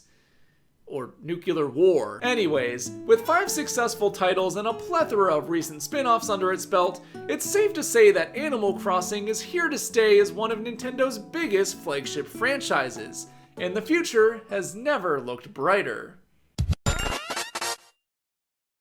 Released as a launch title for the Nintendo GameCube on September 14, 2001 in Japan, and November 18th the same year in North America, the original Luigi's Mansion has sold over 3.3 million copies. The plot revolves around Luigi receiving a letter claiming he won a mansion in a contest he never entered, which turns out to be haunted, and Mario is trapped inside. With the help of Professor Egad, it's up to Luigi to face his fears and rescue his brother. The gameplay revolves around exploring the mansion one room at a time, clearing said room of its ghosts, then moving on to the next one. While this gameplay loop is basic, there are fun ideas unique to this game at play here, mainly solving puzzles to weaken portrait ghosts and collecting money, which determines the rank you get at the end of the game. It would take 12 years for Nintendo to turn Luigi's Mansion from a one-off game to its own series, with a brand new installment in 2013, aka The Year of Luigi. Released on March 20th of that year in Japan and on March 24th in North America on Nintendo 3DS, Luigi's Mansion Dark Moon brings back Luigi catching ghosts, but with notable changes to the gameplay.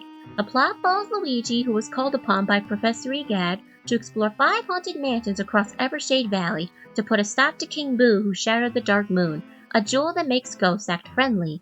The gameplay is divided into a mission-based structure with its own ranking system for each level. The big strength of the game was personality, which was built upon via in-game cutscenes.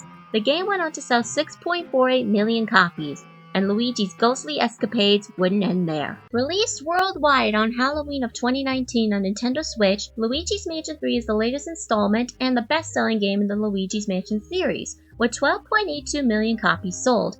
This game combines some of the best aspects from both the original game and Dark Moon. It brings back humanoid ghosts similar to the Portrait Ghost, removes the mission structure, and its cutscenes show a lot of personality and charm. The plot shows Luigi and his friends and family being invited to a resort hotel for a luxury vacation. Unfortunately, it was a trap set by the owner, Helen Gravely, to impress King Boo. After managing to escape, Luigi braves the floors of the hotel to save everyone. This game has a similar gameplay loop to the first one. Go to a floor, solve some puzzles, beat the boss, then move on to the next floor. Luigi has a few new tools this time around, including the suction shot, which lets him destroy things blocking his path, and his own personal helper, Gooigi, a slimy clone of himself that can squeeze through tight spaces but will die in water. What started off as a one-off cult classic game no one ever thought Nintendo would revisit has become a mainstream and well-recognized franchise in the Mario universe with a future brighter than it's ever been.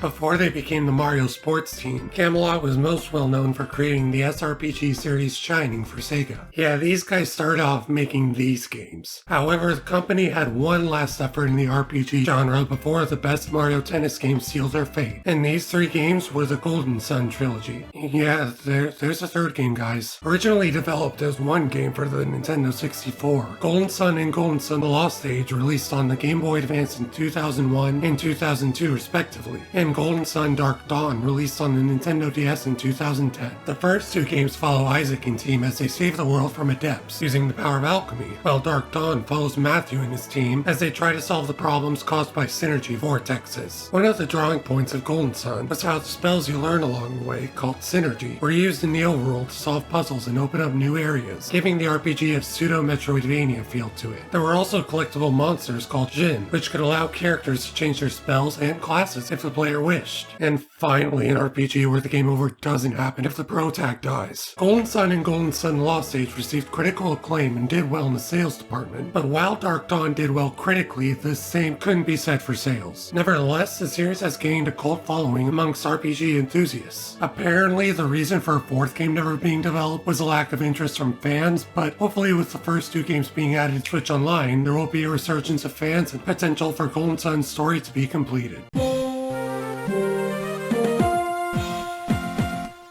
Napoleon, or Eagle of War, depending on which version you're playing, is a real-time strategy video game developed by Genki and published by Nintendo exclusively for the Game Boy Advance handheld system. Although it did see release both in Japan and, fittingly, in France, the game was never localized beyond those regions. Although it's mostly known as a GBA exclusive for those who know of it, it did actually receive a port to the Wii U in 2015, but only for Japanese audiences, which kind of maintains a problem that has plagued this title ever since its initial release all the way back in 2001. Napoleon has only ever been released with Japanese and French translations, which means that unless you can speak one of those two languages, you won't be playing Napoleon anytime soon. That is, unless of course you've got the techie know-how to run one of the many English fan translations out there. Gamers are able to dive into a bit of a rarity for the GBA, since Napoleon is a real-time strategy game that puts the player in control of the titular Napoleon as he leads his armies to victory against the British armies. The gameplay is rather simple, having players interact with their home base and send French forces to overtake British strongholds while running to individual units to heal them and leading charges. The story is told through dialogue panels similar to games like Fire Emblem, although often taking some liberties with historical accuracy by having Napoleon and his forces fight creatures like snowmen and ogres. Nintendo's Napoleon remains something of an oddity these days, but is still a testament to just how experimental the developer was willing to be with its iconic handheld console, the Game Boy Advance.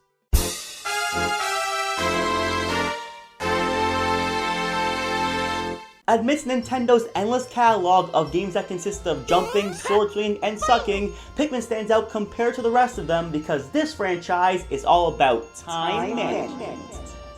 In a really fun way, trust me. Debuting all the way back in 2001 for the GameCube, Pikmin has you control the character of Olimar as he finds himself crash-landed on an unfamiliar planet on a quest to locate all of his shit parts before his oxygen tank runs out. He's not alone though, because on this planet you come across the thing that's in the title of the video game, Pikman. Small, yet very helpful creatures who aid you on your quest to fix your rocket ship and get back home. The most appealing part of Pikmin, in my opinion, is its unique style of gameplay, and how it forces you to complete the game within a very strict time limit. You have only 30 in-game days before Olimar runs out of oxygen, and each day you can only be there for a limited amount of time, which can be quite stressful for the player, but that's what makes it so engaging as well. Unlike other games where you have an unlimited amount of time to go at your own pace, Pikmin wants you to accomplish as much as you can with a finite amount of time. Just like how Sten made us explain our series in a finite amount of time, which can be very stressful since there's a lot to talk about when it comes to Pikmin, so I can't stand here for an excessive amount of time talking about absolutely nothing. The gameplay of Pikmin only expands throughout all 4 games. Yes,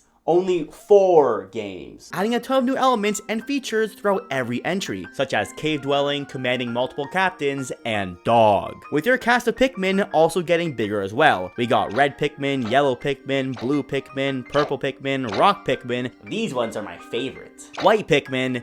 I don't like these ones that much. Ice and Wing Pikmin, and finally Glow Pikmin, all having their own strengths and weaknesses, and depending on how efficiently you use them, will result in how much you enjoy playing through the series. Overall, Pikmin has a very weird barrier of entry. The gameplay can be very hard to get used to, and can sometimes alienate players who don't want to take the time to do a lot of trial and error. But those who take the chance to learn how to properly lead these little creatures will have an amazing experience, and one that'll have them coming back to it time and time again.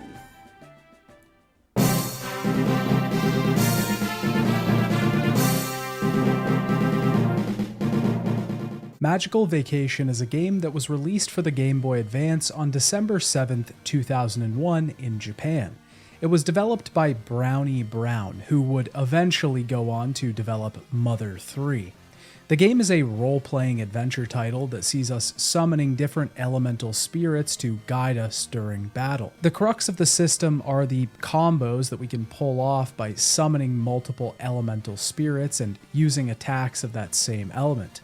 Summoning more spirits on top of this will double damage each time. We can befriend elemental spirits around the world by giving them items.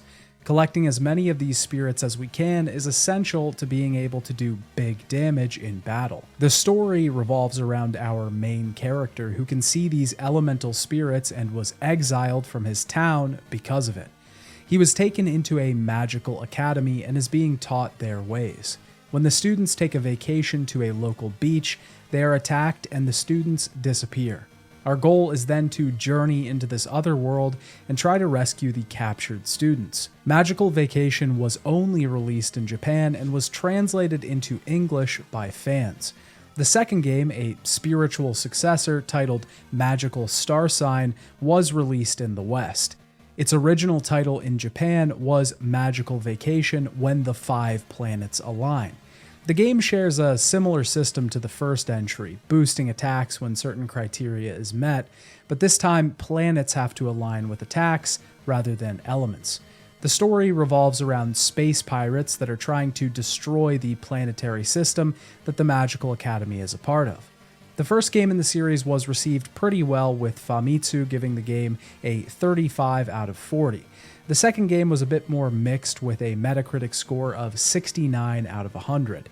Both games were interesting takes on the elemental battle genre, with interesting stories to boot, but don't do much to put them over the top as far as turn-based RPGs go.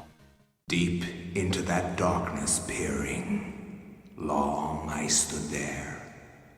Tucked behind a beautiful catalog of fun adventure games where you play as a warrior off to save a princess, or tales of a villager making his home a more vibrant place, lies Nintendo's dive into an unexplainable horror that not only torments a cast that spans millennia as they brush against a curse beyond comprehension, but targets you, the player, as well, by using the very console you're playing on to take away your trust in what's real. Eternal Darkness came out in 2002 and was developed by Silicon Knights to a woo-wee commercial reception, but don't let those numbers fool you into thinking that this game isn't a big deal.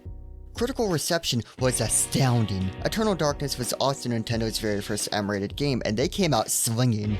While the gameplay is very traditional for horror games around this era, Being a third-person, more puzzle-centric experience with a little bit of combat, what makes Eternal Darkness stand out, however, is the sanity system. The story has heavy Eldritch Horror theming which manifests in this system, whether that be subtle in-game effects like blood spilling from a ceiling, or other details that almost feel like you could have not noticed them. And there are, of course, the effects that target you, the viewer. Easily the most recognizable part of Eternal Darkness are the fourth wall breaking sanity effects that could range anywhere from a fake mute setting popping up to a blue screen of death, all because of an in-game resource going down. You have to endure all of this while trying to solve the murder of your grandfather and figure out what's going on with the Tome of Eternal Darkness in his house that brings the perspective of multiple people throughout human history and their brush with the unexplainable together. While Eternal Darkness may not have sold the best, it has surely left its mark on the gaming ecosystem for its borderline revolutionary take on the horror genre, and it has a fully justified, and ironically named, cult fanbase that awaits its future.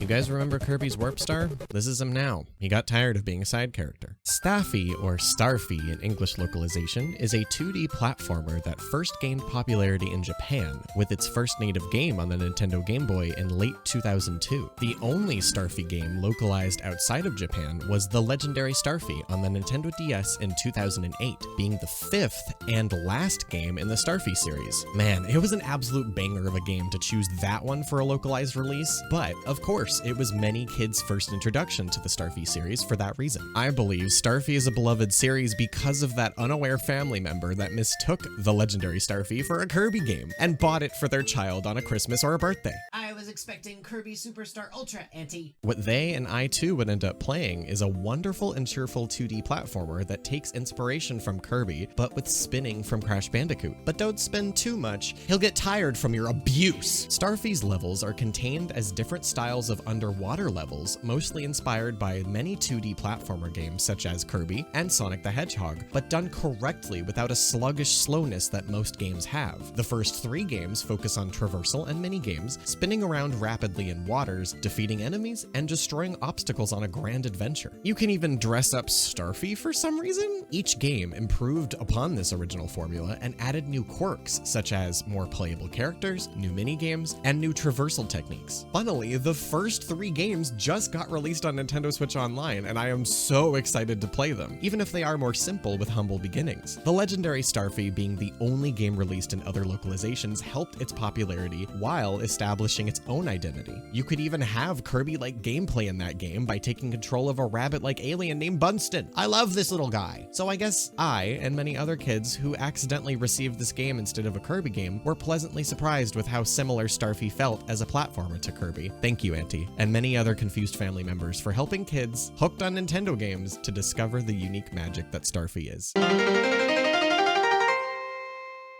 Hey there, I am Pucka Goatskin, and this segment is on Cubivore, Survival of the Fittest, being published by Nintendo originally and by Atlas of America in the West. The game was developed by Saru Brunei, studio headed by Shigeru Miyamoto's protege, Gento Masamoto, and by Intelligent Systems, originally for the Nintendo 64 disk drive, then to a normal N64 game pack dated for the year 2001, but later the game was pushed back to the GameCube for a 2002 release. In total, this game took about 4.5 years to develop for the team. You may be asking, what exactly is Cubivore? The concept itself is quite simple. You start out as a small beast called a Cubivore that by attacking and defeating other Cubivores, you gain their mutations and grow stronger over time by mating and passing on those genes. Eventually, you must get strong enough to defeat the killer Cubivore and reset the food chain, for lack of a better term.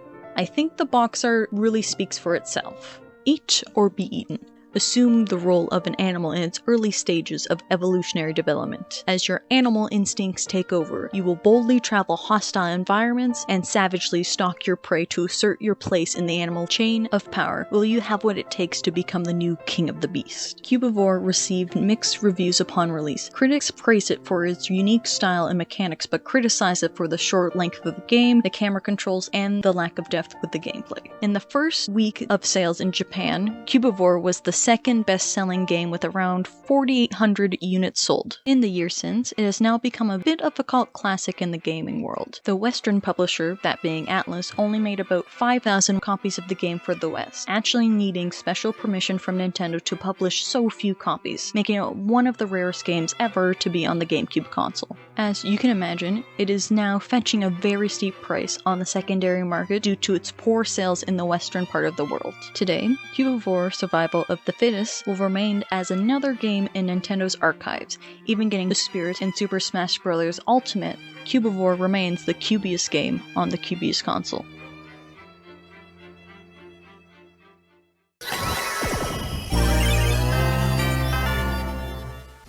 Polarium, a game that a total of 2 people have ever heard of, and a total of 1 person has played. The game is technically called 直感一筆 but because I never made it past the 2nd grade, I can't pronounce jack shit. Have you ever wanted to play Tetris? Well, too bad. This bad bitch first released in Japan on December 2nd, 2004, which is very unironically a whopping 0 days after the DS released in Japan too. The game also only able to be played on the DS. The game was produced by the Mitchell Corporation, who made absolute bangers, and such classics as Super Buster Bros, and Puzzloop, A Good Octopus. Who are these guys? They also made Wii Play Motion, if you care enough. Alright, I went off topic. Let's talk about what the game is. To play the game, you need a stylus, or in non-nerd terms, a weird-looking pen. You're a cube, and your mission is to flip white tiles as more sections drop onto your game. Each section have a different and wacky pattern of black and white tiles. If you manage to get enough tiles flipped, good job, that row is cleared and you can get going. But if you fail to clear enough sections and they start reaching that red bar up there, you fucking die! To add more stress to this damn-ass game, if said sections start getting closer to the red bar, it lets hit a fucking hell screech and glows yellow until the game decided you're doing it right again.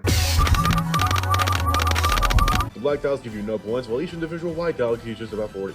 And that's about it, a simple little puzzle game that plays sort of similar to Tetris, but just enough to differentiate it. A neat little thing if you need to pass the time on like a road trip, or a funeral, or if you're just bored, I guess. What's that? Oh, well, would you look at that? There's a fucking advanced version! And for some buttfuck reason, its development predates the original DS version. The advanced version was released an entire year later to its predecessor, releasing in Japan in 2005 and everywhere else in 2006, except for Australasia, and was canceled in China for whatever reason. It plays pretty much like the original DS version, but not only is it instead on the Game Boy Advance, it also has a few modes to choose from. There's a daily mode where you're given 1 puzzle out of 365, your main mission to complete every single one. Polarium Reference, where you can play through levels you've already beaten. Custom, where you can make and play your own levels. And the Time Attack, where you can either get 5 hard puzzles or 10 easy puzzles, and instead of using the stylus, you can now use the D-pad to get through your little cube guy. You could also change the color scheme, if you wanna, I guess. The DS version of Polarium was actually received pretty decently, the lowest rating being a 6.9 out of 10 from Damon Spot, and the highest being an 8.25 out of 10 from Demon Forward, the advanced version getting similar rating. And yeah, that's Polarium. Like I said, it's more so just a neat little thing to pass the time when nothing else is available. That, or you scroll through your DS and see this little thing and go, what the fuck is this? So yeah, 3 cubes out of 1 square for me. I don't care that didn't make sense. Fuck you. Move on.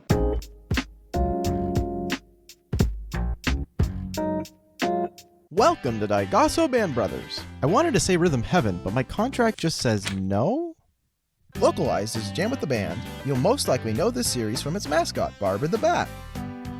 No comment. The series originally began development on the Game Boy Color, moved over to the Game Boy Advance, but ultimately released on the DS when the team saw the potential of wireless play and the improved speakers of the system. The first game was released in Japan alongside the launch of the DS in December of 2004. The series stayed in Japan until 2010 when the sequel with online features was localized as Jam with the Band and released exclusively in Europe. The main gameplay of the series is found in the solo and jam sessions, where songs can be played in single or multiplayer respectively. During a song, the chart at the top screen shows you the inputs and timing to play the notes of your chosen instrument. Notes are played using the D-pad and face buttons, with notes ascending an octave from the D-pad to the face buttons. In lower difficulties, note inputs are kept relatively simple. At the highest difficulty, the L button raises notes by a semitone, and the R button raises notes by an octave. Is that a DS inside of a DS? There are also additional modes such as karaoke that lets you belt out whatever the DS microphone can pick up and will attempt to judge your vocals.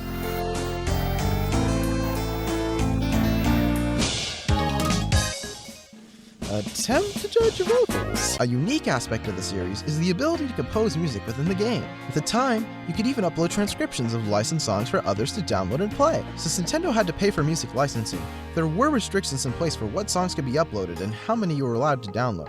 Despite that, there was still an impressive selection from Rainbow Road, Right on Time, to Bad Apple. For the Japan-exclusive 3DS title, songs were purchased in in-game currency that worked out to about 40 yen per song. The 3DS game also added additional play modes, music videos, and even an in-game radio show that was updated regularly.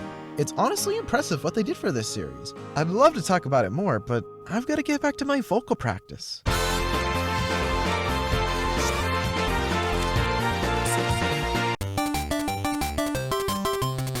I don't have a lot of time, so I'll make this quick.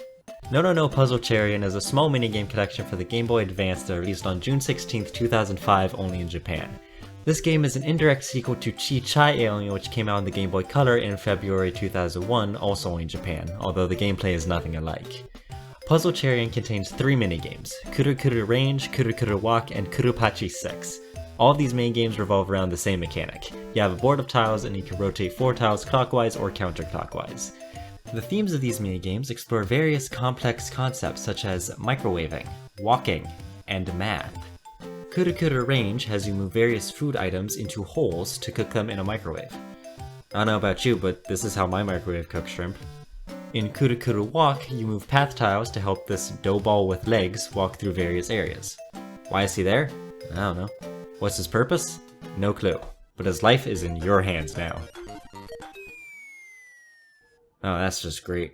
The biggest minigame is Kurupachi 6, which consists of 4 different modes: Puzzle, Score Attack, Chain Challenge, and Battle. In all of these modes, you have to line up identical numbers to make lines that are at least as long as the number indicated. When this happens, the numbers in the line will increase by 1, and once it gets above 6, they'll disappear. The goal of each level in puzzle mode is to get rid of all the numbers in a certain number of moves. In Score Attack, you have a limited amount of time to get the highest score you can. Chain Challenge has you keeping a combo for as long as possible. And finally, Battle Mode puts you up against a computer, with the goal being to get enough matches to lower the computer's HP to 0. Spin 6 came out on DSiWare in April 2009 in Japan, June 2010 in America, and December 2010 in Europe. It's basically a re-release of the Kurupachi 6 minigame from Puzzle Chariot, but with a time attack mode to replace battle mode. In time attack, you have to get a certain number of matches as fast as you can. But speaking of time attack, I gotta wrap up this section fast. Overall, this was a nice series. I'm glad to have been able to cover it. Subscribe. Haven't you always wanted to be one of those secret agents that dances to motivate folks with their problems? Nintendo and INIS, now known as Liona, got you covered with Elite Beat Agents, a standalone rhythm game released on the Nintendo DS in 2006. Sort of. Elite Beat Agents is actually the internationally localized successor to OS Tatakai Oendan, a 2005 DS title by Nintendo and INIS that never released outside Japan. It's a rhythm game where you tap, slide, and spin beats on the DS touchscreen to J-pop as an Oendan, or cheer squad, to encourage citizens through their daily troubles in amusing animated stories. Thanks to the surprising amount of imports of this game, Elite Beat Agents was born. The series director, Keiichi Yano, feared the themes of Oendan would not translate well to an overseas audience, leading to the creation of a cast of government agents, each representing varying game difficulty. This entry also featured improved gameplay, with all new levels of English pop songs, as well as wireless multiplayer and Rumble Pack compatibility. I had hoped this would become Nintendo's staple rhythm game franchise. They had never really had one. Apparently, it was a desire of then Nintendo of America President Reggie Fils-Aimé as well, but possibly due to low initial sales, it never had another release. However, Oendan had one sequel in 2007, Moero, Neketsu Rhythm Damashi, Os Tatakai Oendan 2, which included the features that were added in Elite Beat Agents, more gameplay improvements, and DLC of the Elite Beat Agents characters. Regardless of if we ever see another Oendan or Elite Beat Agents game, I believe it's a unique and hilarious experience that's fun for just about anybody. Thankfully, the legacy of the series lives on through OS, a free-to-play game created by independent developer Dean Herbert in 2007. This spiritual successor features user-submitted songs and levels which have kept the project growing to this very day. 17 years on, this game is still constantly being updated and played. Through OS, people can enjoy the magic brought to us by Elite Beat Agents for years to come.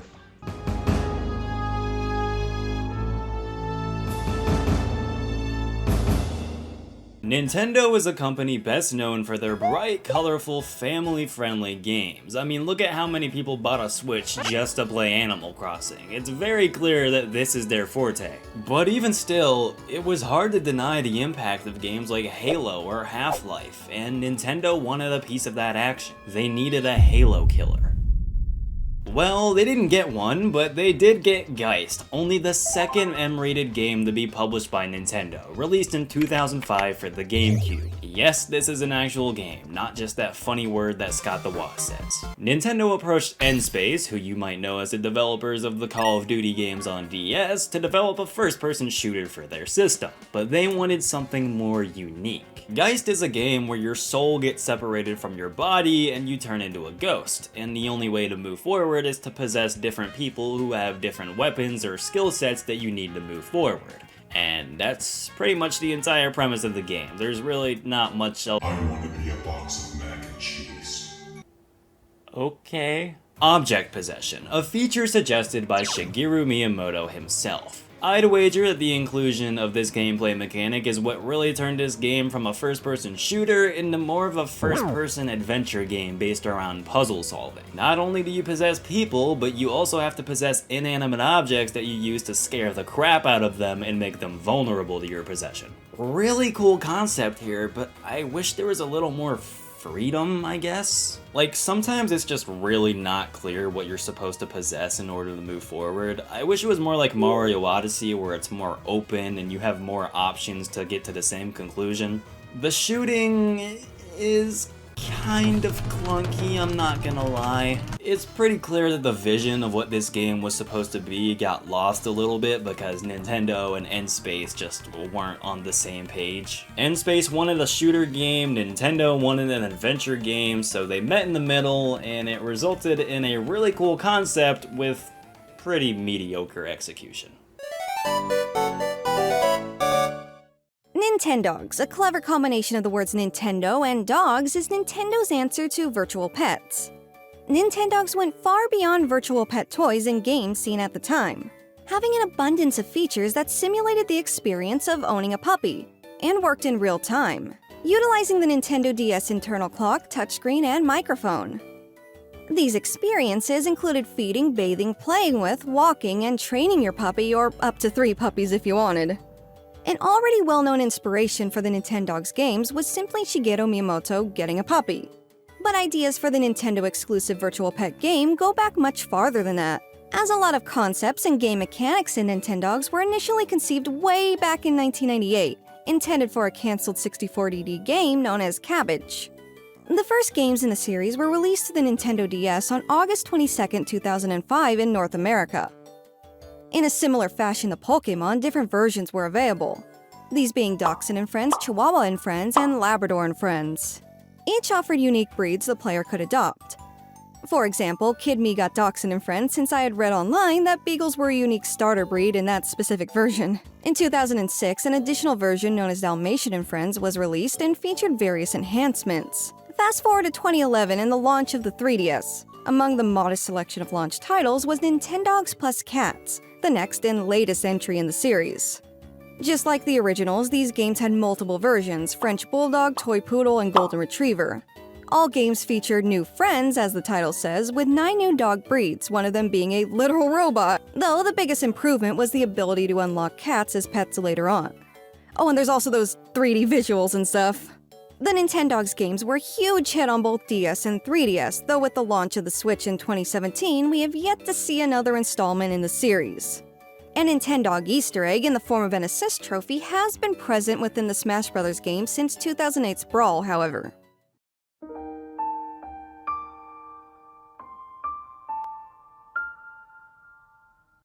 Another Code, or Trace Memory as it was originally called in the US, is a stylish adventure game from the masterminds over at Sing. The main character, Ashley, grew up thinking her parents were dead, but soon discovers her father is alive and awaiting to meet her on a mysterious island. It's a story-heavy adventure with many twists and turns, even delving into ghosts.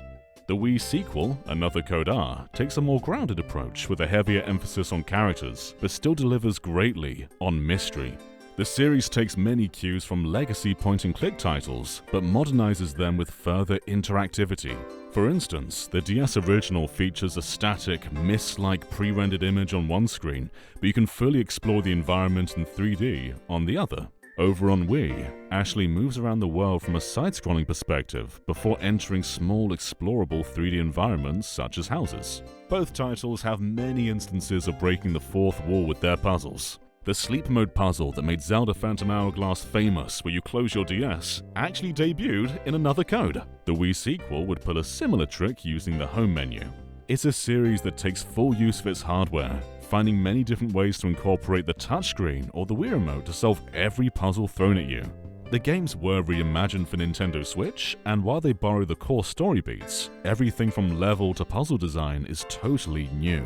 Ashley could now fully explore environments from a third-person perspective, and while many elements are familiar, Another Code Recollection largely stands as its own original game with distinct innovations. Recollection provided full voice acting, a significant addition given how much text are in these games.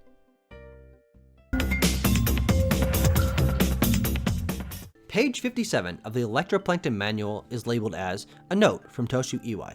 Within, Iwai writes, "What happens when you combine a microscope, a tape recorder, a synthesizer, and an NES? The answer, he says, is Electroplankton. The Nintendo DS Curio first released in Japan on April 7, 2005, and globally across 2006.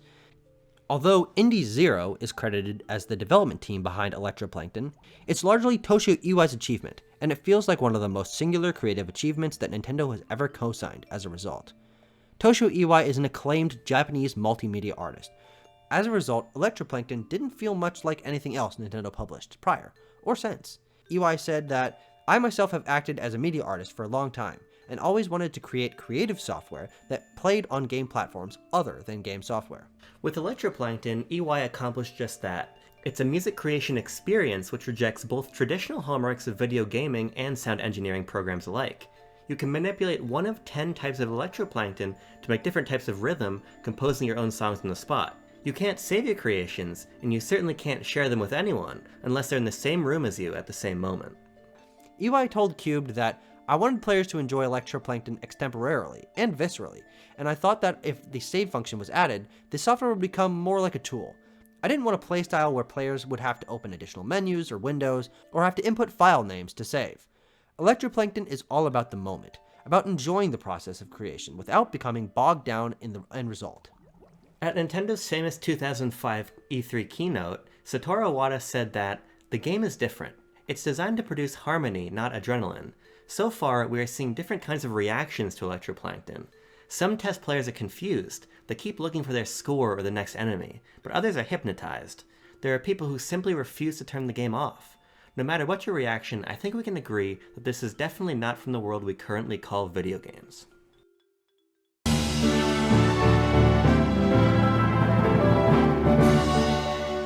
Hello everyone, my name is Dag, and today we're going to be talking about a Nintendo franchise that isn't about saving princesses, catching them all, or racing cars. Oh, no, we're diving into the exhilarating, the thrilling, the why did Nintendo do this? This is the world of True Swing Golf. That's right, a golf game where the swing of your stylus is more important than your actual golf skills. So if you're like me and you couldn't tell the difference between a birdie and a boogie... What? No, not that type of boogie. Then don't worry, just swing away as if you were riding Corsair. True Swing Golf isn't just a golf game. Oh no, it's also a game where you can be a golf pro and an artist. Because, let's be honest, drawing a straight line with your DS stylus is pretty much modern art. But here's the real question. Why did Nintendo think the world needed True Swing Golf? Was it to inspire future golf pros? To challenge our fine motor skills? Or just to give us something to play when the Mario Kart DS servers were down?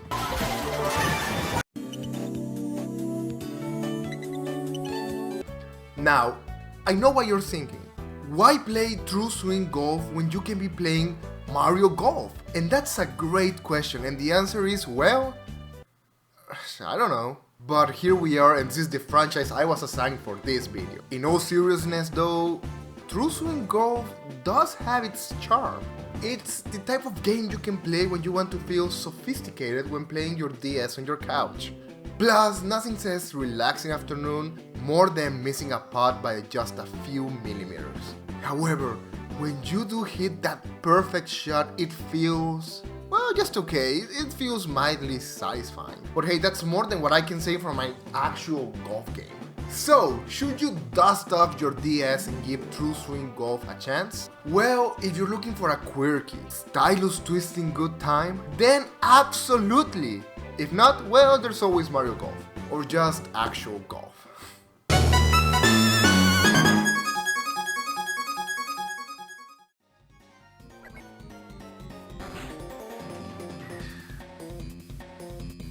Drill Dozer, developed by Game Freak and published by Nintendo, was released to the Game Boy Advance in Japan 2005 and in North America 2006. This game, a platformer, centers around the use of a drill piloted by the player.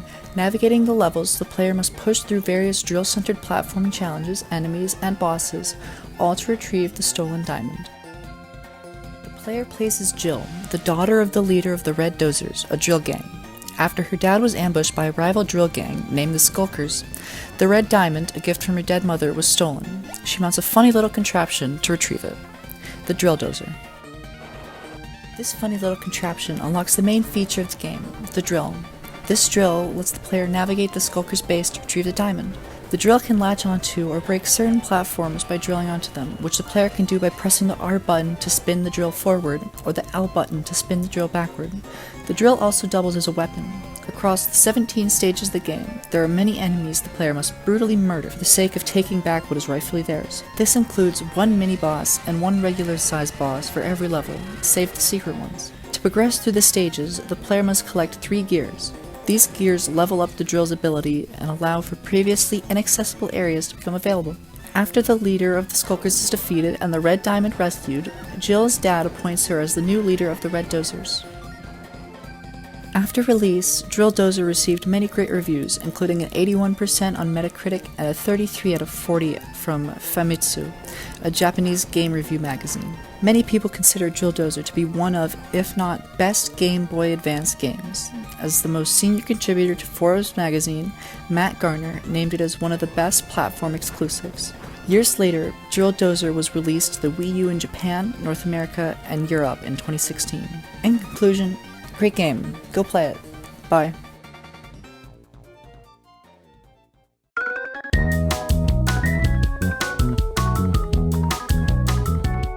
Hello, it is Creature, and Sten told me that I only have 2 minutes for this bit, so let's begin. Chibi Robo is a game series made by Nintendo starting off on the GameCube in 2005 and hasn't seen a new title in almost a decade, with its more recent game being on the 3DS. Look, like I said, I got 2 minutes to sell you on this game, so bear with me. Chibi Robot is a game series that takes place in the year 2063 to 2092. Citrasoft is at the front line of combating invading entities from other dimensions. These creatures seek to disrupt the natural ecosystem in order to terraform the Earth into a desolate hellscape. We don't got time for that right now. Okay, quickly. Chibi Robo 1 is on the GameCube in 2005, is kinda meh, it's your standard quirky collectathon, and personally, not my jam. Chibi Robo Park Patrol, however, was released on the DS in 2007 and is the one that I actually played as a kid, and I loved every minute of it, and it holds up extremely well. The graphics are still good, the characters are fun, and it is the best utilization of the time resource mechanic that I've seen in the entire series.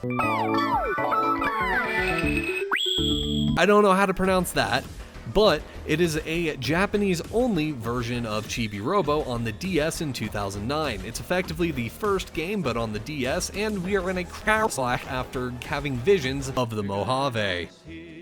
I don't really know how good it is, I don't speak Japanese, and I don't know what's going on, and I also don't know whatever the hell that thing is. Photo Finder is a game that came out in 2013 on the 3DS. It's an ARG game that utilizes the 3DS's camera. I can't play it for very obvious reasons, but it looks pretty cool. Ziplash completely scrambles the formula, becomes a basic side-scrolling platformer, and is kinda disappointing. I don't know how much time I got left, but Overall, the first two games were fine, with Park Patrol being easily the best to play on certain systems. 3DS ones went in an entirely different direction from the originals, namely turning the series into a platformer. That took away all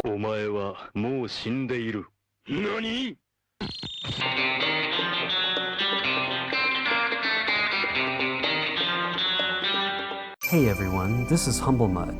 Do you remember that quirky and bizarre underwater pet game, Seaman, that was released on the Dreamcast? Let's imagine what we would get if Seaman's creator, Yuut Saito, convinced Nintendo to let him produce a video game for them. Well, you don't have to imagine anymore. That game really does exist, and it's called Odama. This game mixes real-time tactics gameplay with pinball, yes, pinball, in a feudal Japan setting. You'll be playing as Yamanouchi Kagatora, a general utilizing the Odama, which is this massive stone ball propelled by soldier-operated flippers to bowl over his enemies, and the Ninten Bell, which will ring out and destroy any enemy in its path once struck.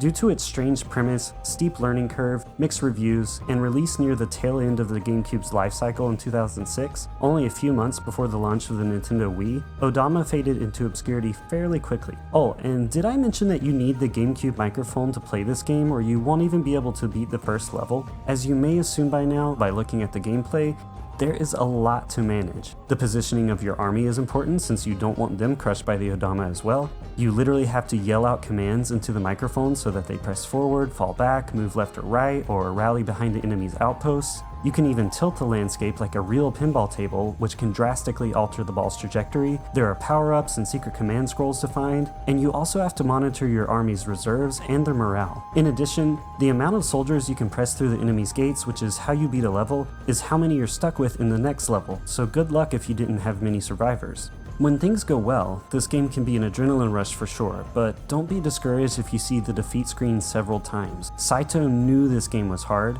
and the game even taunts you for it. But if there's one thing I learned from my time preserving the heavenly way of Nintendo, it's this: press forward, press forward, press forward.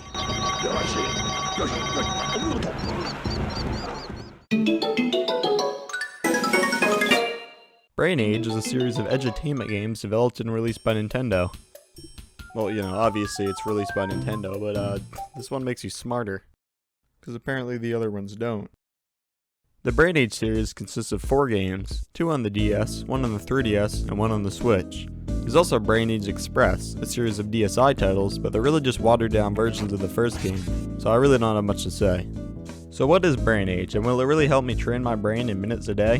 Well, as the title suggests, you train your brain in minutes a day. You complete a few little puzzles and brain teasers, and it gives you your, drumroll please,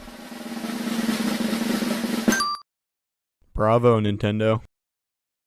So I took the test, and it says I'm in my 80s.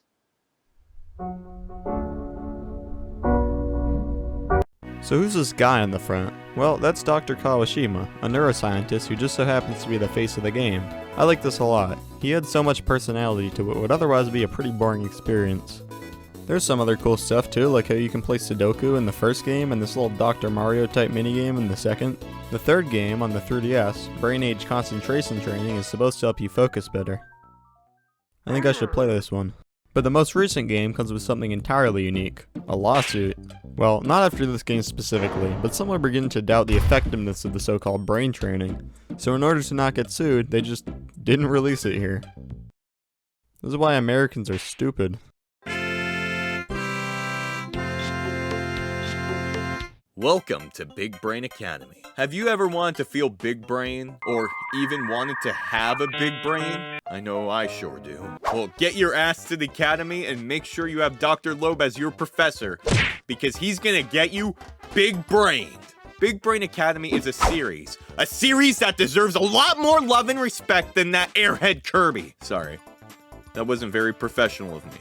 Big Brain Academy is a series of puzzle games which it features a number of activities designed to measure and put your mental skills to the test. Big Brain Academy's first entry was released in Japan for the Nintendo DS on June 30th, 2005, and thankfully other regions in 2006, because God knows this world needs to get smarter. Followed with the second entry, Big Brain Academy Wii Degree for the Wii on April 26, 2007 in Japan, and later on June 11th in 2008 2007 in North America. The game utilizes the Wii Remote as a pointer device and takes advantage of the Mii avatars. Surprisingly enough, the series came back after 14 years of being missing in action for the Switch iteration, which released on December 21st, 2021. Each game features a handsome individual, a pilf if you will, named Dr. Loeb, the headmaster of Big Brain Academy. The series asks players to compete in tasks in which they must answer questions or solve minigame style puzzle activities in order to calculate, evaluate, and measure the mass and age of their brain. I always wanted to know if the mass of my brain was ass. And minigames! With each one being able to be completed in under a minute. Subjects I all did poorly in college, as you can see. Some tasks that have appeared in several entries in the series include being asked to spot differences between images, ordering numbers from lowest to highest, and repeating a given order. The multiplayer component adds another layer of fun, allowing players to challenge friends and family to see who has the sharpest mind. Now get your ass to the academy and get your Wii degree and start increasing your brain's ass mass in Big Brain Academy, an underappreciated gem of a series. Stay brightlets, fam.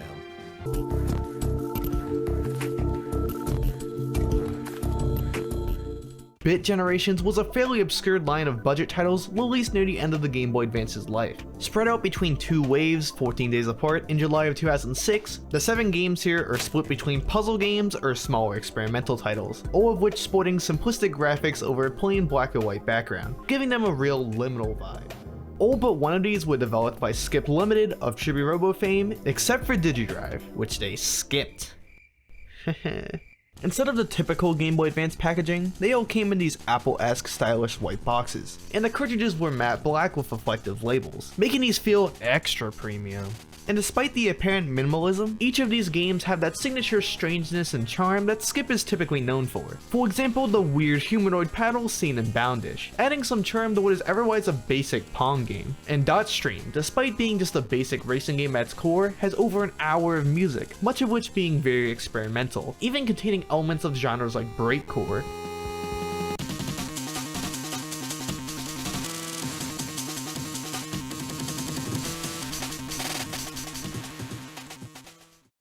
But the most intriguing one of all is Sound Voyager, a game about constructing songs by finding individual music strings, and is notably playable entirely through listening to the game audio alone, no screen required. As a result, it ends up being more of an experience rather than a game.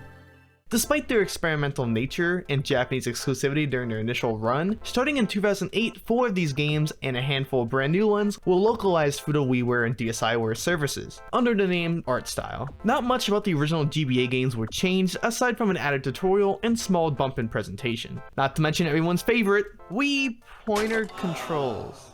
But as faithful as the newer games are to the simplistic design philosophy of the originals, unless you're a huge puzzle gamer, then they likely won't appeal to you.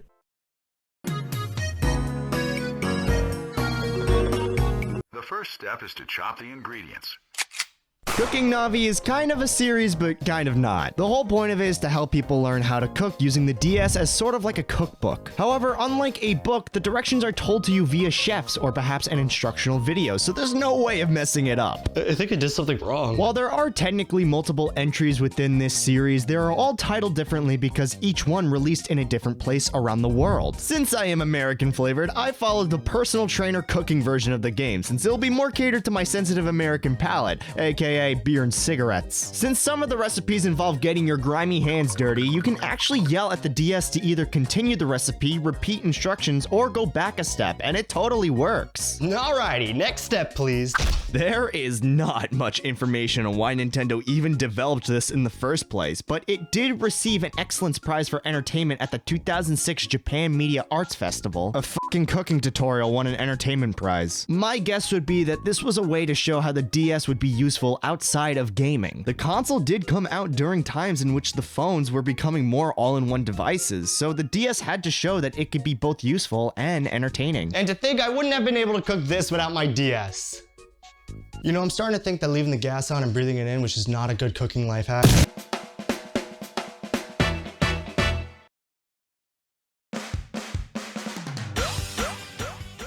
Rhythm Heaven is Nintendo's own wacky rhythm game franchise. Unlike many other rhythm games like Guitar Hero and Osu that rely on visuals, the Rhythm Heaven series mostly focuses on audio cues.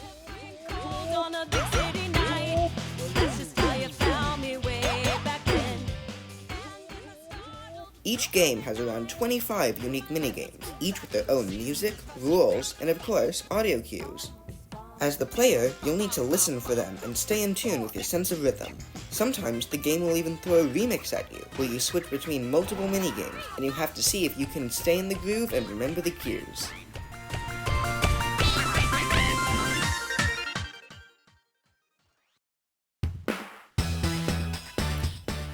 The first Rhythm Heaven game was released exclusively in Japan in 2006 for the Game Boy Advance under the name Rhythm Tengoku, which is just the series' name in Japanese. In 2008, the DS entry Rhythm Heaven, or Rhythm Tengoku Gold in Japan, was released worldwide.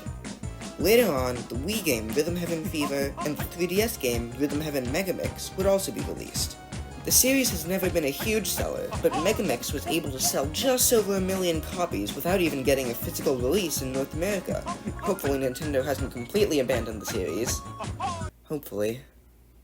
The visuals and aesthetics may remind you of WarioWare, with the bold character designs, crazy scenarios, and handfuls of minigames. That's no coincidence. The two series are developed by the same team at Nintendo, share an art director and character designer, and even crossed over in Megamix. The focus on audio cues rather than visual cues also makes sense, as the series' creator, Tsunku, is a professional musician and producer in Japan. Some of his idol groups have even sung in the series. Oh yeah, did I mention the series has lyrical songs? Yeah, even way back on the GBA. And they're really good. Give them a listen.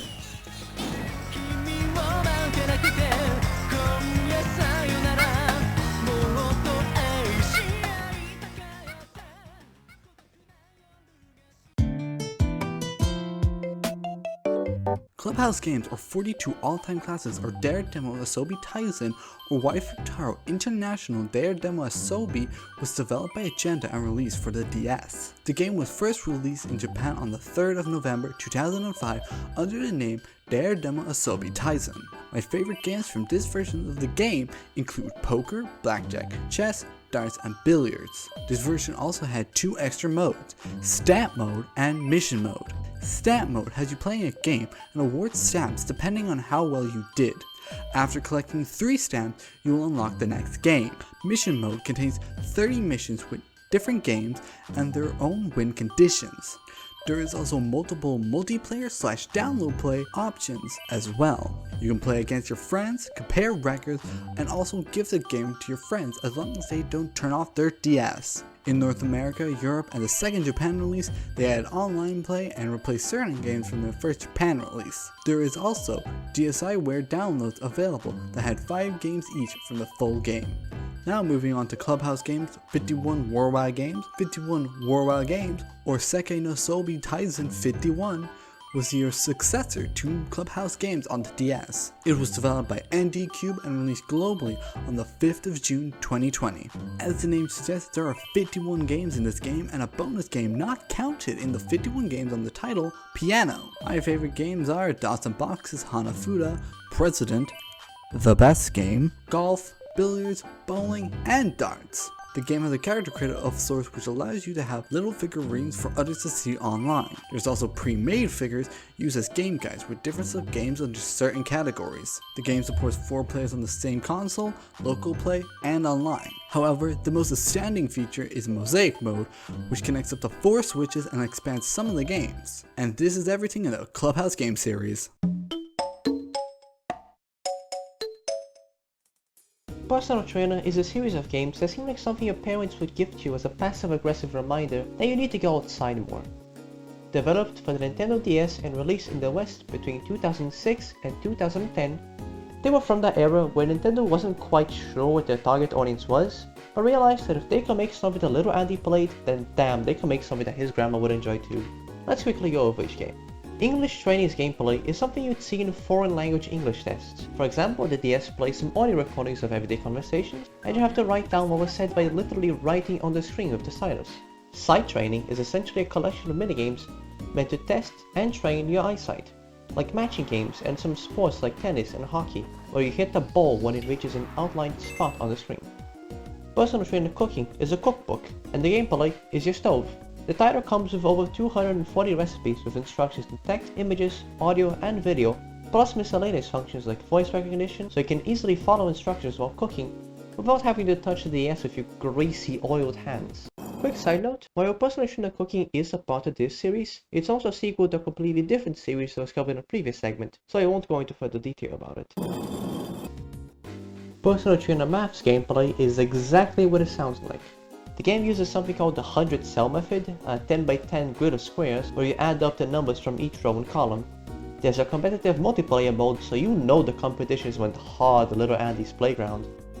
Personal Trainer Walking comes packaged with 2 wireless pedometers, one for you and one for the single friend you have. The goal is to use these pedometers to track your daily steps, then upload it to a global counter. Finally, through the Nintendo DS, I have unlocked the ability to walk. The last of the series is Face Training, a beauty and exercise product. The game uses a DS's camera to look at your ugly face and read the expressions that your virtual trainer Miles tells you to make. Overall, the Personal Trainer games were titles that Nintendo experimented with while trying to appeal to older audiences. To their credit, it worked. These titles sold millions of copies, promoting the DS and the SI as products for all ages. Maybe one day we'll see Personal Trainer weightlifting for the Nintendo Switch, where you attach dumbbells to Joy-Cons to track your games. Hello there, person watching this video. My name's The Beak, and for my section in this video, I'm going to be talking about some of my favorite games of all time. Games that are absolute peak. The Wii series. First up, Wii Sports. I'm not lying when I say this. Wii Sports, it's probably one of the most influential games of all time. Because besides coming packed in alongside your brand new Nintendo Wii completely for free, Wii Sports, it launched the entire Wii Sports series. But let's not get too far ahead of ourselves. What exactly is Wii Sports? Well, as the name implies, Wii Sports, it's a sports game for the Wii. In Wii Sports, you can play a sum total of 5 different sports. You got baseball, bowling, golf, tennis, and of course, boxing. You see this man, this demon? He punished an entire generation of children. But now you may be asking yourself, okay, cool, Wii Sports is a sports game, cool. But what if we could fly a plane? And this is where Wii Sports Resort comes into the picture. Take everything good about Wii Sports and multiply it by like 10 million. And Wii Sports Resort, it's the perfect sequel. In Wii Sports Resort, you and your Miis, you've taken a sporting holiday to a place called Woohoo Island. And instead of 5 sports, you got 12. Swordplay, wakeboarding, frisbee, disc golf, archery, basketball, table tennis, golf, bowling, power cruising, canoeing, cycling, skydiving, piloting, dogfighting. Bro, this game, it was so good. And to make the controls even better, Nintendo created the Wii Motion Plus, a type of square device thing that you plugged into the end of your Wii remote. How it works, I don't actually know, but it was cool nonetheless. And while we're on the topic of Nintendo creating new tech to package alongside their games, if you're around the same age as me, then I'm pretty sure you recognize this. This is the Wii Balance Board. And if you wanted to get your hands on one back in the day, you had to buy Wii Fit. Well, this game is quite similar to Wii Sports and Wii Sports Resort. Instead of being more, let's say, mini-gamey, Wii Fit primarily focused on helping people get into better shapes by means of yoga and strength training and that type of stuff. To do so, when you bought your copy of Wii Fit, packed in the box was that balancing board I mentioned a few seconds ago. But how did the balancing board actually work? Well, this balancing board, see it as a high-tech bathroom scale type of thing. You stood on it and it measured how much you weighed, after which it would track your weight the more you played Wii Fit. Well, at least that's what it was meant to do. I vaguely remember this whole Wii balance board system not really working properly. But hey, Wii Fit, iconic game. If you knew a family that had a Wii, there was a pretty good chance that they owned it. And speaking of Wii games owned by families, here we have Wii Party, another game in the larger Wii game family tree. Though instead of being a sports game where you launch a Wii remote straight into the TV because you forgot to tie your wrist strap, it's a game that breaks families apart. In Wii Party, you and your family, you can play up to 80 different mini games. Some of these games being Bingo, Time Bomb, Globetrot. Yeah, if you haven't worked it out already, Wii Party, it's basically just Mario Party, but instead of playing as Mario or Luigi, you play as your custom created Miis. Personally, I never owned Wii Party before, but I did have a few friends that did. I'm not friends with them anymore. With that though, let's move on to the next game, chess. Look, I don't really think I need to make some long-winded speech about what Wii chess is. It's just chess. My brain isn't big enough to play chess. Moving on, here's some The Beak lore for you, person watching this video. Throughout my life, I've played a whole bunch of different instruments. And good news, if I ever wanted to play any of them on my Wii, Nintendo, they've got me covered. I can play Wii Music. I think out of all the games I've spoken about and I'm still going to talk about for this section of this video, Wii Music, it definitely is the most unique, because instead of rapidly shaking your arm around to hit a tennis ball, you can conduct George Bizet's Carmen. Wait, hang on. Isn't Freddy Fazbear's song, the one that goes, oh, oh, oh, oh, oh, isn't that also from Carmen? Moving on from Wii Music, I think it's time that we talk about the black sheep in the Wii games herd. While it is a sports game and part of the larger Wii game cinematic universe, it isn't on the Wii. No, it's on the Nintendo Switch. This is Nintendo Switch Sports. And just like Wii Sports and Wii Sports Resort, Nintendo Switch Sports is a game where you can play a whole bunch of different sports. Man, Nintendo, they really love their sports game.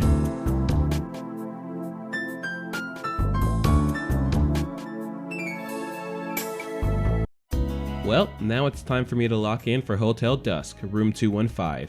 And oh my Louie, is it a hidden gem. It's a game released in 2007 for the Nintendo DS, developed by a small Japanese company, Sing.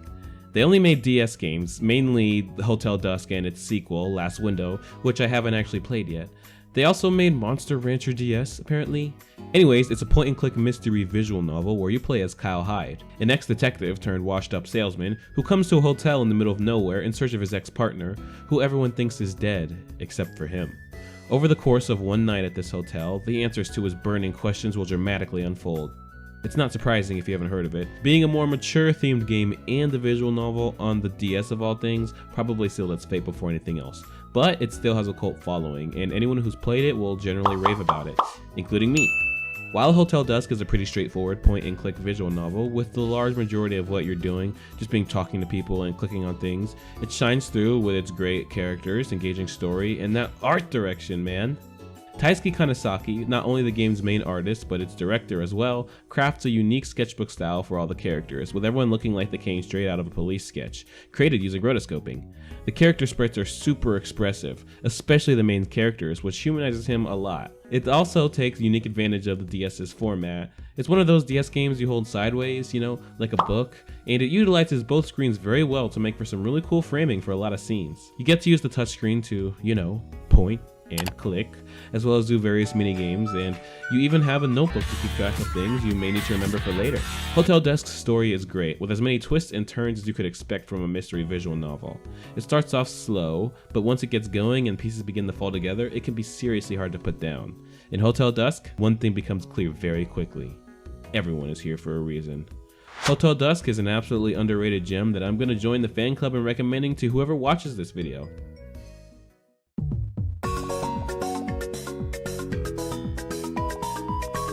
Hey everyone, firstly, I just want to talk about how excited I am to be part of this Nintendo collab, to be part of so many exciting creators and talented people. Let's see what game I get. Picross DS. Half Picross, half DS, all fun. It took the DS a couple years to figure out its place in the gaming market. While originally meant to be a more advanced version of the Game Boy Advance with bigger games, bigger ideas, and big bucks, it found its market in the casual consumer. With the DS Lite being a sleeker, lighter console with a longer battery life, it was thrusted as a very attractive piece of hardware, but an increasing demand led to one question. Was ping pounds enough to satisfy everyone? The answer was no, and Nintendo themselves, between creating big titles for the DS, also crunched out smaller, casual titles for the folks at the hospice to play games to death with. One of these titles being Picross DS for the Nintendo DS. If you know how to play Picross, this is Picross, and if you don't know how to play Picross, well, this game has an unskippable tutorial. There are 3 modes in this game: regular Picross, daily Picross, and my Picross. The regular mode is the meat and potatoes of the game. This is where the puzzles are, and if you went straight to the last one and solved it like I did, well, you might as well have beat the game. Daily Picross consists of shorter puzzles completed in succession, similar to something like the training in Wii Sports. It keeps track of your stats and tells you if you're getting smarter or dumber, whichever you prefer. Lastly is my Picross, which allows you to create, play, and share your own Picross puzzles. They had multiple versions of Picross on the DS, but as far as I'm concerned, this is the most Picross you can Picross on a Picross game on the DS. Now on to whoever is next.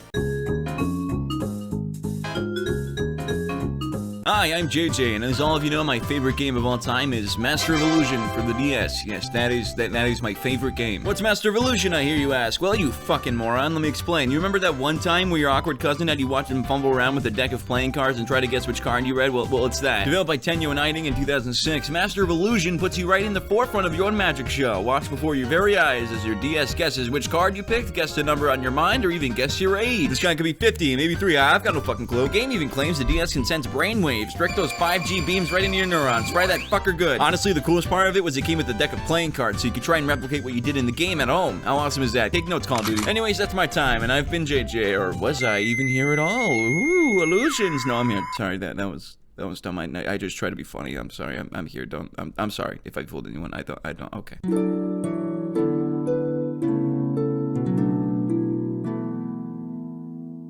Hi, I'm Plum Soda, and let me tell you about this iconic diva. You either had this game as a kid and loved it, or never heard of it. Endless Ocean is an ocean exploration game that allows players to search the vast sea while learning about marine life. Released on the Wii in 2008, players would scuba dive in the depths of the Manoa Lai Sea while interacting with the local wildlife by petting, feeding, and even taming sometimes. This game was designed to be playable for non-gamers, so all mechanics and instructions were kept simple. While the game did have a narrative, the main objective was just to explore and document, allowing you to really play however you want. On your journey, you discover ancient structures, sunken ships, and even uniquely legendary creatures. But I think, like any good Nintendo game, the thing that really made this game special was the music. Hayley Westenra's ethereal performances built the entire identity of the title. With all the music having a calming, yet slightly sad tone, it gives the environments character. 2 years later, still on the Wii, Nintendo released a sequel, Endless Ocean 2 Blue World. The mechanics of the first game are expanded upon, including an upgrade system, more diverse regions, and even a simple combat system to defend against some fish which can now harm you. While all these new elements make the game sound like an action-packed adventure, it still keeps the tone of a relaxing exploration sim. The music of this game keeps a similar theme, having Hayley's musical group Celtic Woman perform and add a feeling of relaxation and whimsy. Finally, to everyone's surprise, 14 years later, in 2024, Nintendo released a new installment, Endless Ocean Luminous for the Nintendo Switch. While it was exciting to see that Nintendo hadn't forgotten about this precious franchise, there were several problems making this by far the worst installment of the series. The first resounding issue were the graphics. I mean, just look at this. Another strange decision was to make the ocean procedurally generated, randomizing the sea each time you dive. Compared to the first 2 games where it felt like every last fish was intentionally placed, the total luck felt like such a downgrade. Finally, the soundtrack only consisted of generic ocean ambience music, making it feel like any random ocean exploration game. With the poor reception of the third installment, it's unlikely that we'll see a fourth one, and even if we do, we probably won't get the same magic of the first 2, but only time can tell.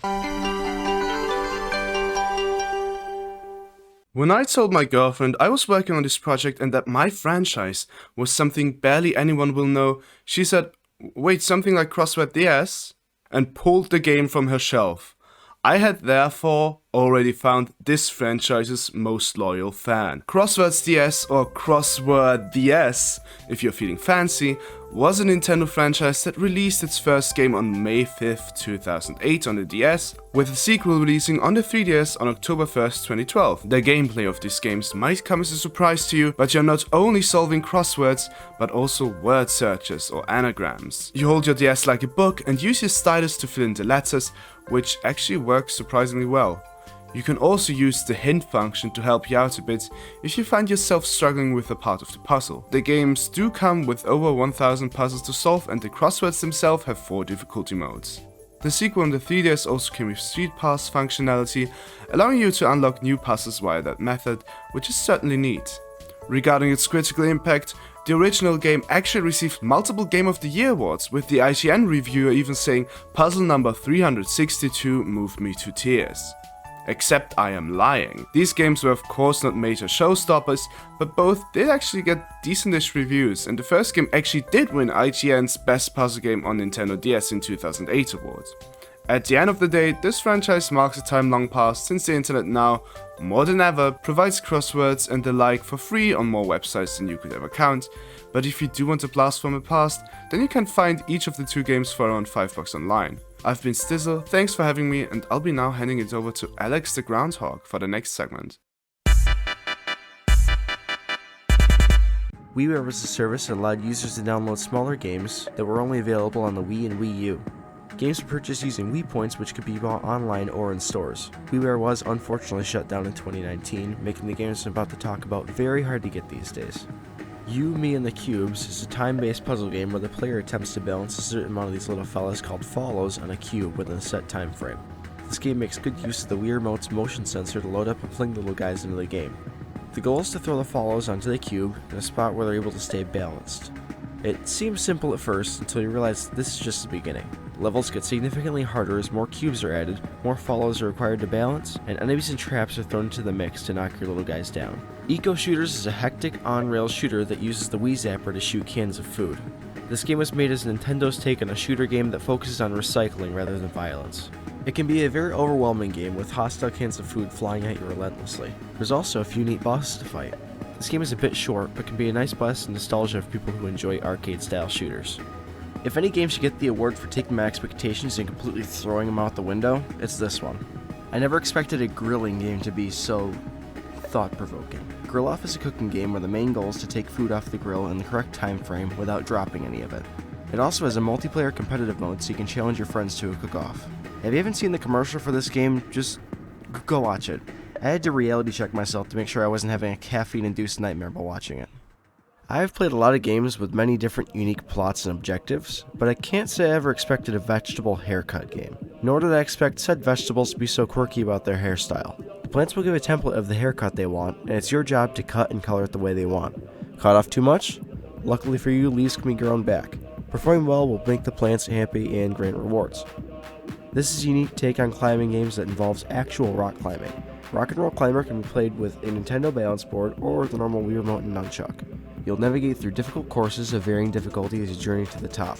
The only rock and roll element in this game seems to be the insatiable urge to jam a sick riff after a good climb. Probably the most relaxing game on this list is Aquaspace. Here you get to customize your own fish tank and take care of your fish. This game also allows you to swim with your fish and admire the beautiful tank from the inside. As you progress through Aquaspace, you'll also unlock fish facts so you can learn more about your swimming friends. With its calm atmosphere and music, this game is definitely more about relaxing than revealing gameplay. A great game for young kids too. Snowpack Park is an amusement park made for penguins and operated by you. Your job is to feed them, play games with them, and get them new friends to keep them happy. There's a hot air balloon you can use to collect more feathered friends for the park. And by collect, of course I mean trap them and fly them away. You can also play mini games with the penguins. Mini games like hurling penguins across ice, throwing them at hoops, and literally using them as bowling pins. Overall, the WiiWare original games are a pretty rare find. I would absolutely try them out if you ever get the chance.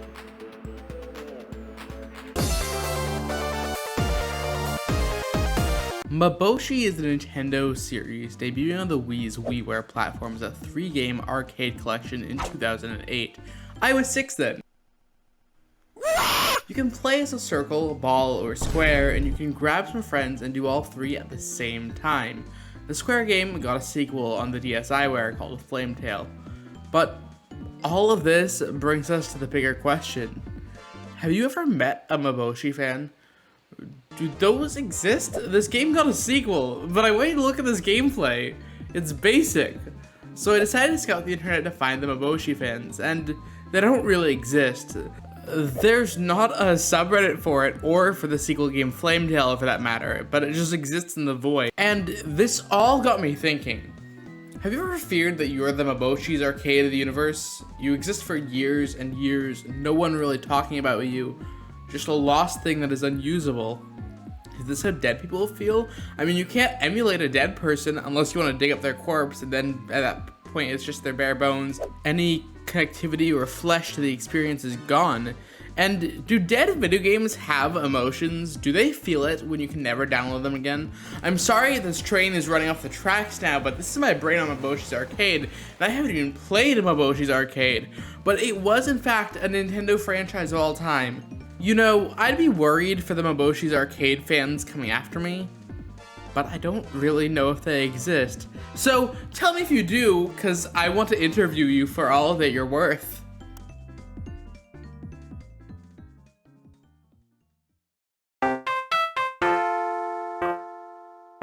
During the DS era, edutainment games were all the rage, such as Brain Age, World War Brain, and Brain Training. So of course the developers over at Moo had to step in with their own contender, which was Make 10.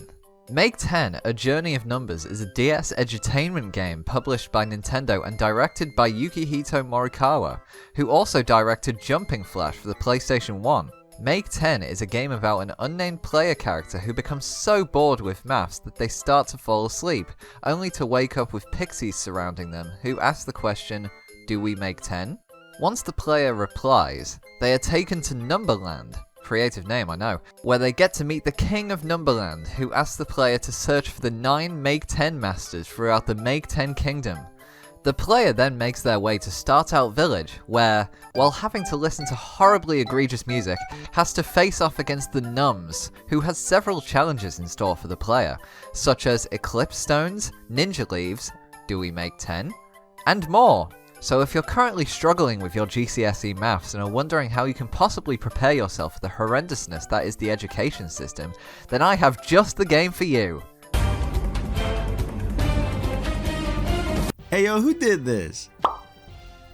Oh. You know, Monolith Soft usually does that kind of Japanese weird that's within acceptable parameters, like Xenoblade. Absolutely readable conflicts, consistent tone, but there's a fuzzy talking egg present for some of that character drama. Still, not exactly the wrench in the cogs you think it would be. Then, there was whatever the hell was happening in Chronicles 2. I'm not talking about those games though, I'm just using them to set the tone. In keeping with the tradition of being the least remarkable person in the room with the most to say, I chose to contribute to this lovely project with Disaster, Day of Crisis. I'm gonna say weird a lot, but don't feel bad. Of the weirdness I've previously displayed, Day of Crisis is a different kind of weird. Like, it's weirdly grounded, in that we'll be playing as a dude whose job it is to rescue people from perilous situations, not dissimilar to a fireman or those dudes that save people from hiking. But we'll also be eating giant burgers we find in oil drums that we punch open with our bare hands. We'll be outrunning a whole ass tsunami in a sedan or some shit. And we'll also be taking on an entire trained militia with nothing but a handgun in these weird ass time crisis ass sections that kinda come out of nowhere. There's a breathing mini game in case you forgot how to do that. The pacing is weird too. One moment it's half platformer, then it's half rail shooter, and then it's half QTEs based around saving NPC lives. Come on, man, this old man's gonna die! His hand's in your life! That beautiful Japanese melodrama ties it all together. Seconds ago we were gunfighting on a bridge, and now it's time to drive away from angry water super fast so our ex-best friend's little sister, whom we have weird sexual tension with, doesn't die. The reason for the disasters on this Day of Crisis is wild too. I'm not even gonna tell you what it is even. Go play it, you coward. Or you can watch the best friends play through it. Day of Crisis is very segmented in its gameplay. For better or for worse, it drags a little bit towards the middle. It changes gameplay every time we blink, and since the levels are a straight line, we don't have to worry about getting lost. Unless you're like, really good at it. Even those draggy moments though. I gotta know what's on the other side of this section. Someone's gonna talk, and their words are gonna make my brain squee. I'm sorry I said that.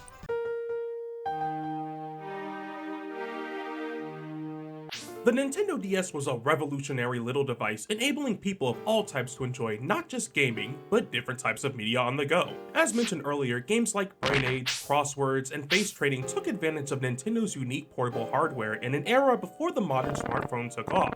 So with the advancements in portable gaming technology, where does that bring us? A book report due next week apparently. Developed by Genius Sonority, the same guys that made Pokemon Coliseum, the Denpa Men, and Pokemon Cafe Remix, 100 Classic Book Collection was first released in Europe of 2008, Australia of 2009, and later North America in 2010. What we have is literally 100 classic books all shoved inside one little DS cartridge. Now, personally, I'm an avid reader of books, but if you're not really interested in Moby Dick, Gulliver's Travels, and the strange case of Dr. Jekyll and Mr. Hyde, there's still something to appreciate about the way it's still presented. First off, when in use, the DS needs to be held on its side like an actual book. Literature selection is really smooth, letting you easily swipe to whatever is nearby. If that's too slow, you can always use the search feature, or if you want to read but don't know what to choose, take the built-in quiz that will make recommendation based on your personality. While the presentation is simple, considering it's just text on screen, no shortcuts were taken in making this the most relaxing experience possible. Multiple themes are included, and there's even a pretty varied selection of background music to help you get into that cozy reading mood. My personal favorite is easy listening. Lastly, just like any good DS game, you can even send a friend a free trial version of the game via DS Download Play. While reading books digitally is no big deal these days due to the Nook, Kendo, and audiobook and dominance of the smartphone, it's nice to see something so simple be given a nice touch of personality.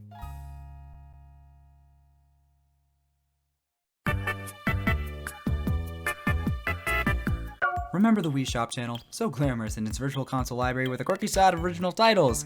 And then there was the younger brother, the DSi. While the Wii's Shop channel harbored a robust virtual console library as well as original titles, the DSi showed up with a rather sparse offering. And sure, throughout its life there would be third-party intermediates bringing in more titles to fill up the shop, but Nintendo had to produce, a line of titles in order to fill it when they first released the app. And I am going to be covering all of the DSiWare games that do not belong to an established franchise such as Mario. And let me say, the quality control of these titles is non-existent. I'm going to get through the two basic titles before I get into the meatier ones. First off is Sparkle Snapshots, developed by Persona Atlas. This game is basically an extension of the DSi camera, allowing you to edit your pictures and take them with little filters. Touch Solitaire is solitaire. Anyway, with those vegetables out of the way, let's get into the real meat and potatoes of the DSiWare catalog. Starship Defense, or Patrol if you're British, is basically Balloon's tower defense, but with strategy. In this game, you have to protect the ship from a bunch of pissed off alien robot things, and you kill them and make more guns and kill him again. However, the game does present a bit of challenge considering the song and dance between resource management as well as what guns to pick really bites you if you pick the wrong ones. But it's cool, the robots all act differently. For example, there's this one that camouflages that requires a specific laser. Plus, they take a different path around your ship at the beginning of every wave. It's gonna be a replayable game if you played it for an hour or so. By far one of the most replayable ones on the list. Now, you like numbers? What if they fucking battle? This game is freaking stupid and I love it. Number battle takes place on a grid between you and an opponent, and have to place down number tiles with these little white connector things on the end. The shtick is you guys are different colors and only same color connections are allowed unless you have a rainbow space on the field. What you want to do is match these tiles into a pattern, whether it be a bunch of the same number or an ascending descending order like 1, 2, 3 or 3, 2, 1. Next up is Lincoln Launch. It's a dinky little puzzle game where you gotta make the ship blast off. You gotta build pipelines from these energy balls to the ship, and the better you are, the faster you can beat the level. And the game is made difficult by the fact that you not only have to connect these pipelines in a short amount of time, but you also have to make sure that your ship stays on track and doesn't go off course. For example, sending energy to the left two exhausts of the ship will make it change lanes to the right. There's more mechanics in this game that I can explain and do justice in this current state, and might I say that this is the most difficult game of the DSiWare bunch. Anyway, time for the most annoying. Alright, you want a game about bouncing bombs off of walls into ghosts' mouths? Well, here's Spotto. It is exactly what I just said, and you get this little Angry Birds-ass reticle when aiming it, and the physics seem to be intact, and the art direction's cute too, just like the next game, Aura Aura Climber. You press the button to jump from ball to ball to make it to the end of the stage. As the game progresses, more cool mechanics get added, like a black hole that takes you to different areas of a level, or stupid-ass lightning that instantly Aura Aura kills you. It makes for a neat little playthrough considering it's only 10 levels long, so it won't take you that long, but it is a neat little challenge. Trajectile is another physics-based puzzle game that's like Breakout, except there's specific blocks you have to hit in order to beat the level. There aren't really many more mechanics beyond that, but it does have a nice soundtrack. Metal Torrent is one of those scrolling vertical shooter games where the entire objective is to kill as many things and not die yourself. Pinball Pulse the Ancients beckon has Sisyphus. It's your typical pinball board with 12 mini games, and it's based on Greek mythology. Pretty cool. Looksley's lineup, don't ask how I got this working. It's a cool game that utilizes the camera of the DSi to make the levels have depth, and you have to scavenger hunt for certain items in order to get to the next one. Snapdots. Now this is a real man's game for men. Now trust me, I spent 2 hours on this game. The puzzle mechanics in this game go crazy, and it looks simple. You just have to fill in the pictures with the balls, but it goes insane. Plus, the cute little mascot has something to say about every single item that you make, and they even render most of them. So fucking cool. And lastly, with our lightning round, we have one of the most infamous DSiWare games, Photo Dojo. It's cool. Take pictures of you, your friends, your cat, a chair, and beat the ever-loving shit out of it. If anything, it's definitely the most popular out of the bunch here. But regardless of your taste in video game, the DSiWare catalog is amazing because it has something for everyone. So sometimes, when life becomes too much, you know what I like to do? Go into the middle of the ocean and watch my friends do shit. Tomodachi Life is a game that released on the Nintendo 3DS in 2013 for Japan and everywhere else throughout 2014. What a lot of people don't know is that it's actually a sequel to a game called Tomodachi Collection, which is basically an earlier version of what we ended up getting out of Tomodachi Life. This game has you taking care of your Mii. Yeah, you remember those guys that you made play basketball for 6 hours straight against their will when you were 7 years old? Well, now you get to take them to an island in the middle of nowhere and watch them as they live life. They can become friends, start dating, get married, travel with Street Pass, go into an RPG, vote, and even perform music. What you mainly do to interact with them yourself is feeding them, giving them items such as clothes or even baseball bats so they can go commit war crimes, or even just giving them advice on life. Later in 2016, with the shutdown of Club Nintendo and alongside the launch of My Nintendo, we got Miitomo, which was kind of like Tomodachi Life, but very watered down. So just like Tomodachi Life, you make a Mii, and it has an apartment, but unlike Tomodachi Life, you don't really take care of the Miis or watch them interact. Instead, Miitomo was made to be more of a social platform that asked you questions and allowed you to share those answers with your friends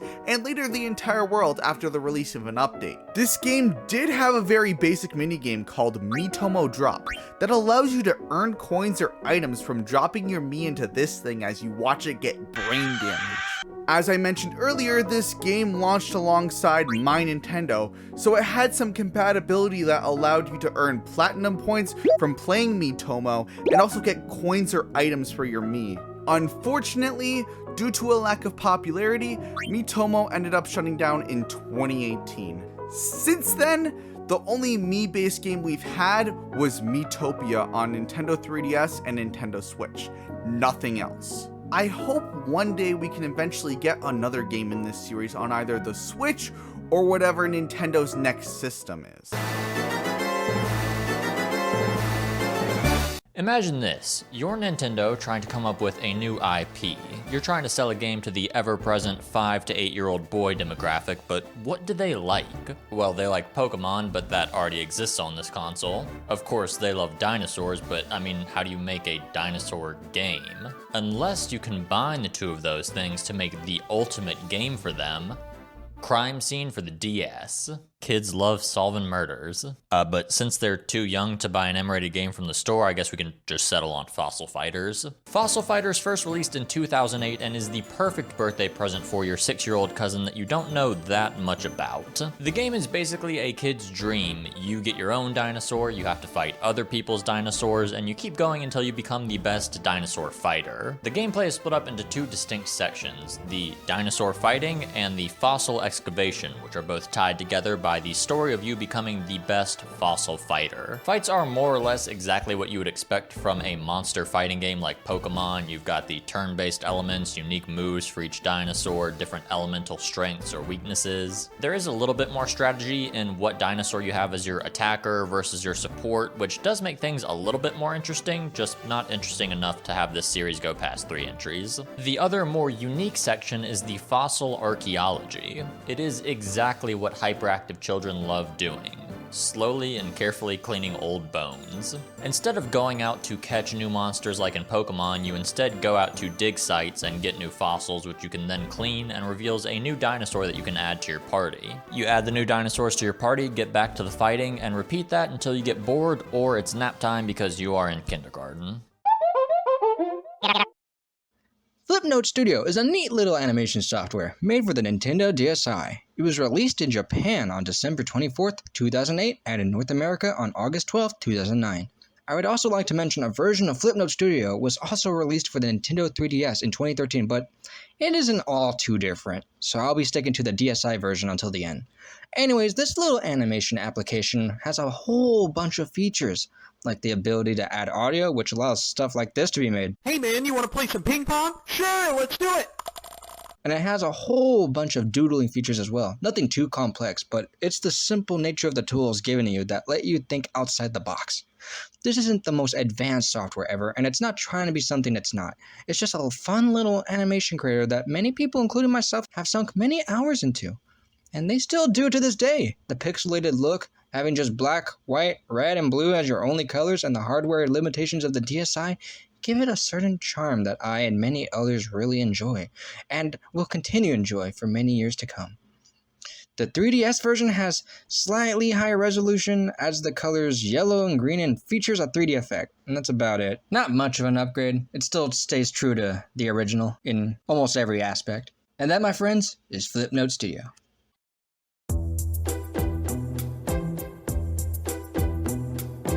Hello, welcome to my game summary.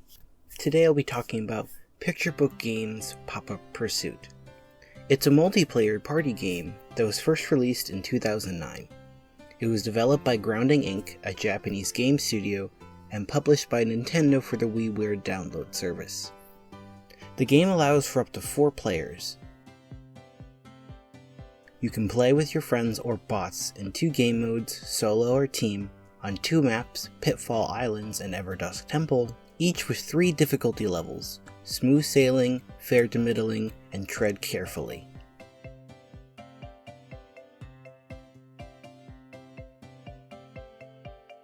At the start of your turn, you can pick a card or a coin.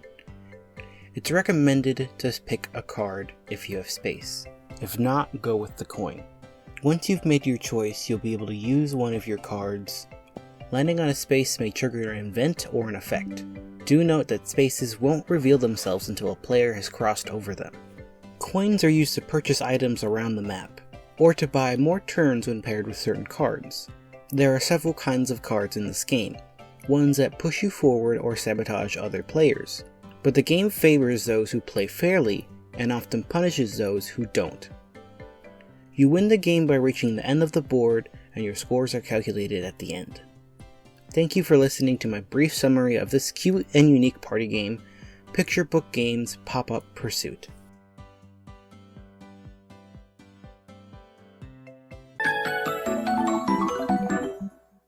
Yo, it's Papo and welcome to Stall Safety. Stall Safety, also known as Nintendo Presents Style Boutique or Wagamama Fashion Girls Mode, is a dress-em-up game for the developers Insopia and published by Nintendo and was released on the Nintendo DS and 3DS.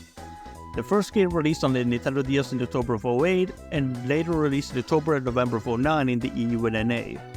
Style Save is a bit of a weird game as you're playing it sideways. In the first of 4 games, there's a few locations you can go to buy clothes, ads, manage your own shop, and much more. And with Nintendo Wi-Fi, you also have the opportunity to visit other people's shops and buy stuff there. On the 3DS, there were 3 sequels. Style Save with Trendsetters, which introduced new mechanics. You have your own apartment, you can visit the exhibition hall, and you also design clothes, pretty much.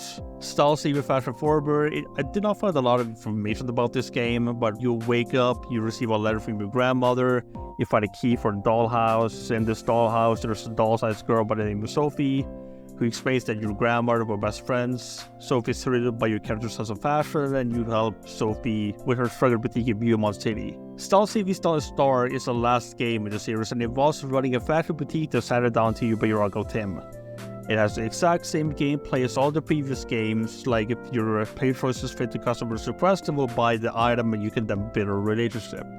Sony Store also had a cell phone in the game. By using the in-game cell phone, you can access all the capabilities of the game, like an online storefront and an online market where you can sell custom design clothes to other players. That's pretty much Stall CV in a nutshell. My name is Mappo. Have a great day.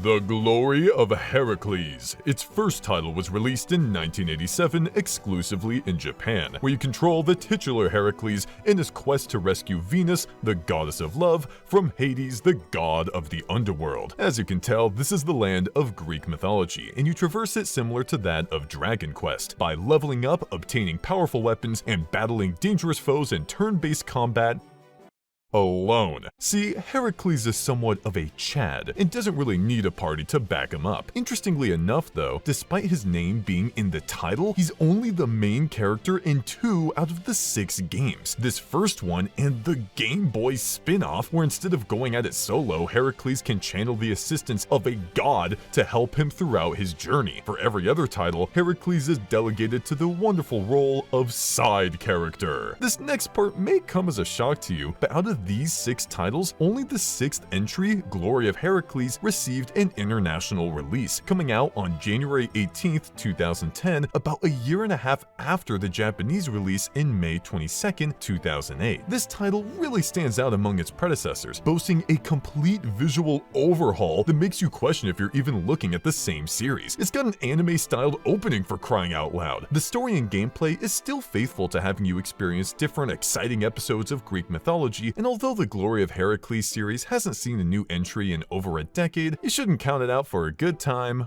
or a potential comeback in the future. I mean, these characters are immortal after all. Yo, Wooshie, what's up, man? Oh, it's nothing, don't worry about it. Alright. You see it all? Oh, okay. I was sitting at my chair and talking to a camera. Hey, welcome to my property. I'm Wooshie, coming out of talking about video games retirement to tell you a little something about a game called Face Pilot. Face Pilot, released in 2010, is a DSiWare game made to show off the DSi camera's capabilities. How does it do this, you may ask? By tracking your head's movement to control a hang glider so you can ram yourself into random balloons floating in the sky, of course. But that's not all this game has to offer. You can also throw balls at things, and you can even check out the speed challenge.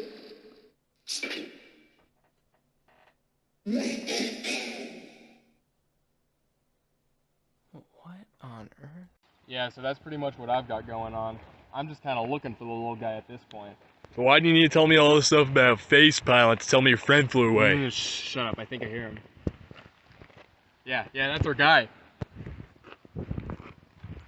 Hey, this kind of reminds me of Space Raiders, released in 2011, similar to its cousin on the DSi, is a game used to show off the 3DS camera's capabilities. These capabilities being gyroscopic controls and AR technology. The gameplay is simple enough. Take a funny picture of literally anyone or anything and watch your 3DS tear their face off and send it to space. From there, you just kind of shoot them down and watch your surroundings be destroyed as you wreak havoc. This guy's good. And once they've had enough, it's time to face the big bad boss. The bosses in this game mostly consist of figuring out their weakness and abusing it until you get your opportunity to finish the job. Spam a bunch of balls at the red jewel on their face and you're good to go. Okay, one of these has to hit him. Yay. So those are the funny face games of Nintendo handhelds. And while some question their existence, I think they represent everything I love about Nintendo. I mean, it's stupid things like this that give their games and systems so much personality, which is why I couldn't be happier to be representing these stupid, insane, and hilariously weird games.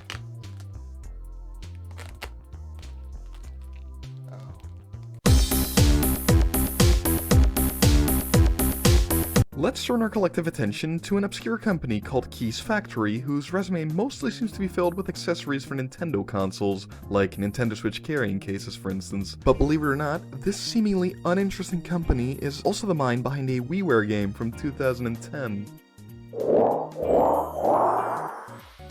Through Space, high-velocity 3D puzzle, as it's known in PAL territories, sounds more like an AliExpress product than a Nintendo-published video game, but I promise you it's the latter. To call it by its simplified and North American title, Through Space could be described as a mix of Tetris and Pose Me. You know, Pose Me, the game from We Play. The player is tasked with rotating a blocky shape and there's a key drawn. I see what you did there. To fit it into a hole in the wall. You can get a higher combo by moving the key drawn so it picks up gems, and you can risk your life to speed up so you can reach the time limit. So basically, it's an admittedly forgettable and kinda generic puzzle game. Which does make it kinda surprising that this game received a sequel on the 3DS a year later, doesn't it? And believe it or not, it has a story. Just try to guess what the story is about. Time's up. Did you guess? The servant of an Aztec god of creation going on a quest with sentient block-shaped statues to retrieve the hearts of said god after they were stolen and scattered all over the spirit world by the god of destruction before he split this land up and left it in chaos? I did. Damn it. This is Speed Through Potzel's Puzzle, which is quite a bit different from Through Space in everything but core gameplay, really. In North America, they decided to call this game Catzel's Corridors, and while I have no experience with video game marketing, deciding to give your sequel a name that bears zero resemblance to that of first installment, it's a strategy, I'll give it that. The sequel features an Aztec-inspired aesthetic, a world map, several different level types, multiplayer, and the best fail sound effect I've ever heard in a video game tutorial ever. It ends with a boss fight against Chaotl, the god of destruction from the story, which I could not find any footage of online, so I had to go into this project's Discord server to ask if anyone had any. Thank you to Bloops for playing through the entire game just so I could insert this footage. You're a real one. With this franchise being one of the many casualties of the Wii Shop and eShop closures over the years, both games are now unfortunately unavailable for purchase. I, for one, would love to see a part 3, but considering the trailer for Potzel's Puzzle on Nintendo's official German channel freezes 40 seconds in. Yeah, they really don't care about this franchise, do they?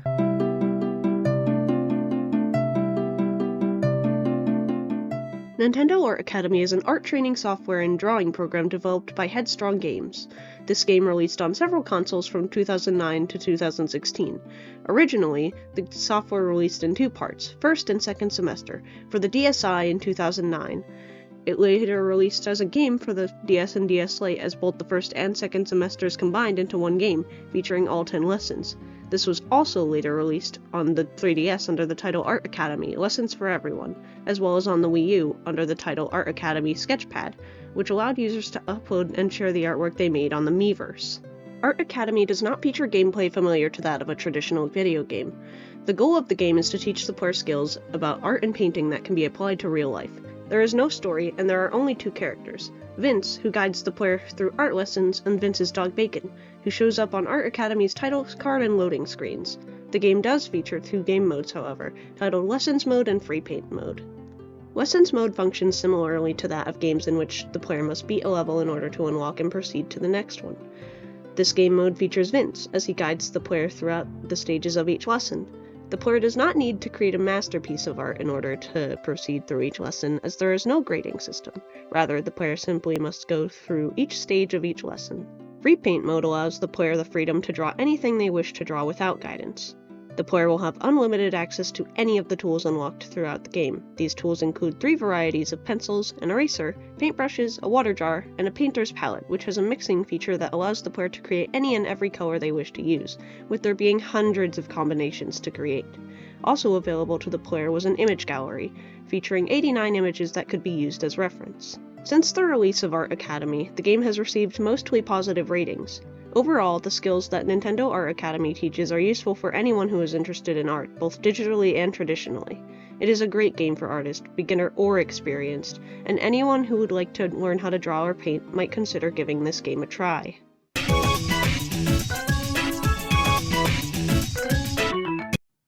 Have you ever been up at 3 a.m. thinking, man, I wish I was a baseball? Then Fling Smash is the game for you! You live on Soothon Island, a magical place that's protecting the world, that's protected by a tree, that's protected by nature spirits. All is good. Then one day, this daycare attendant looking guy shows up wanting to take over the world. And oh no, the princess protecting the tree gets sick because the tree is withering. Man, you failed at your one job. But Don't worry, guys. This was all foretold in the Day of Legends, where a big bad showed up and the Chad hero collected a bunch of pearls to protect the island. But wait, wasn't that the palm tree's job? They locked the pearls and clams and the hero in this box, which I'm sure will be explained. Let's see who the hero is. This is Zip. Zip likes flinging and smashing his way to victory. Collect all the pearls and fight a bunch of bosses, some including Robo Crab, this ice guy, 3 literal clouds, and my favorite, Zappy Boy. After collecting all the pearls, it's time to fight the daycare attendant. What the fuck are those dragon arms? After a triumphant victory, the game ends. Wait, so why was Zip locked in a box? And what about the pearls? Also, what the fuck does the palm tree do? Fling smash? Let me fling slash these nuts in your mom.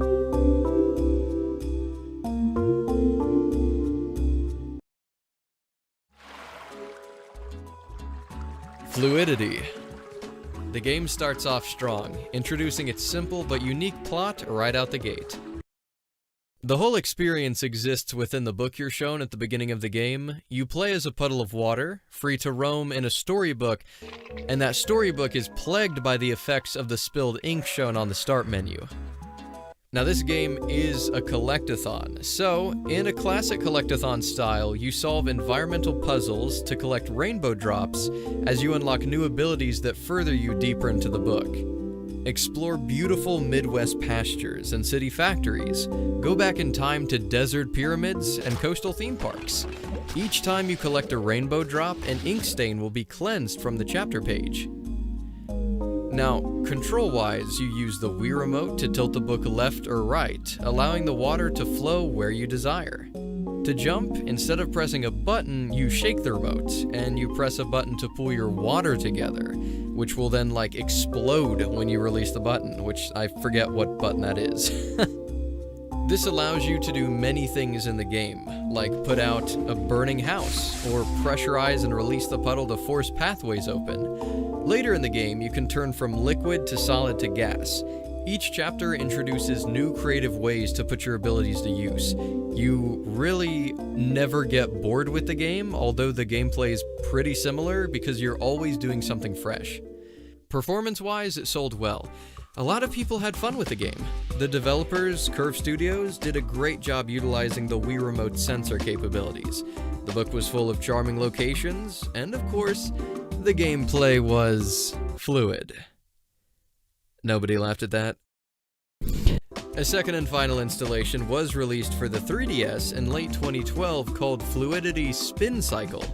Instead of using the Wii Remote, you could turn the whole DS around. Besides some new features, the core gameplay was very similar. And that wraps it up.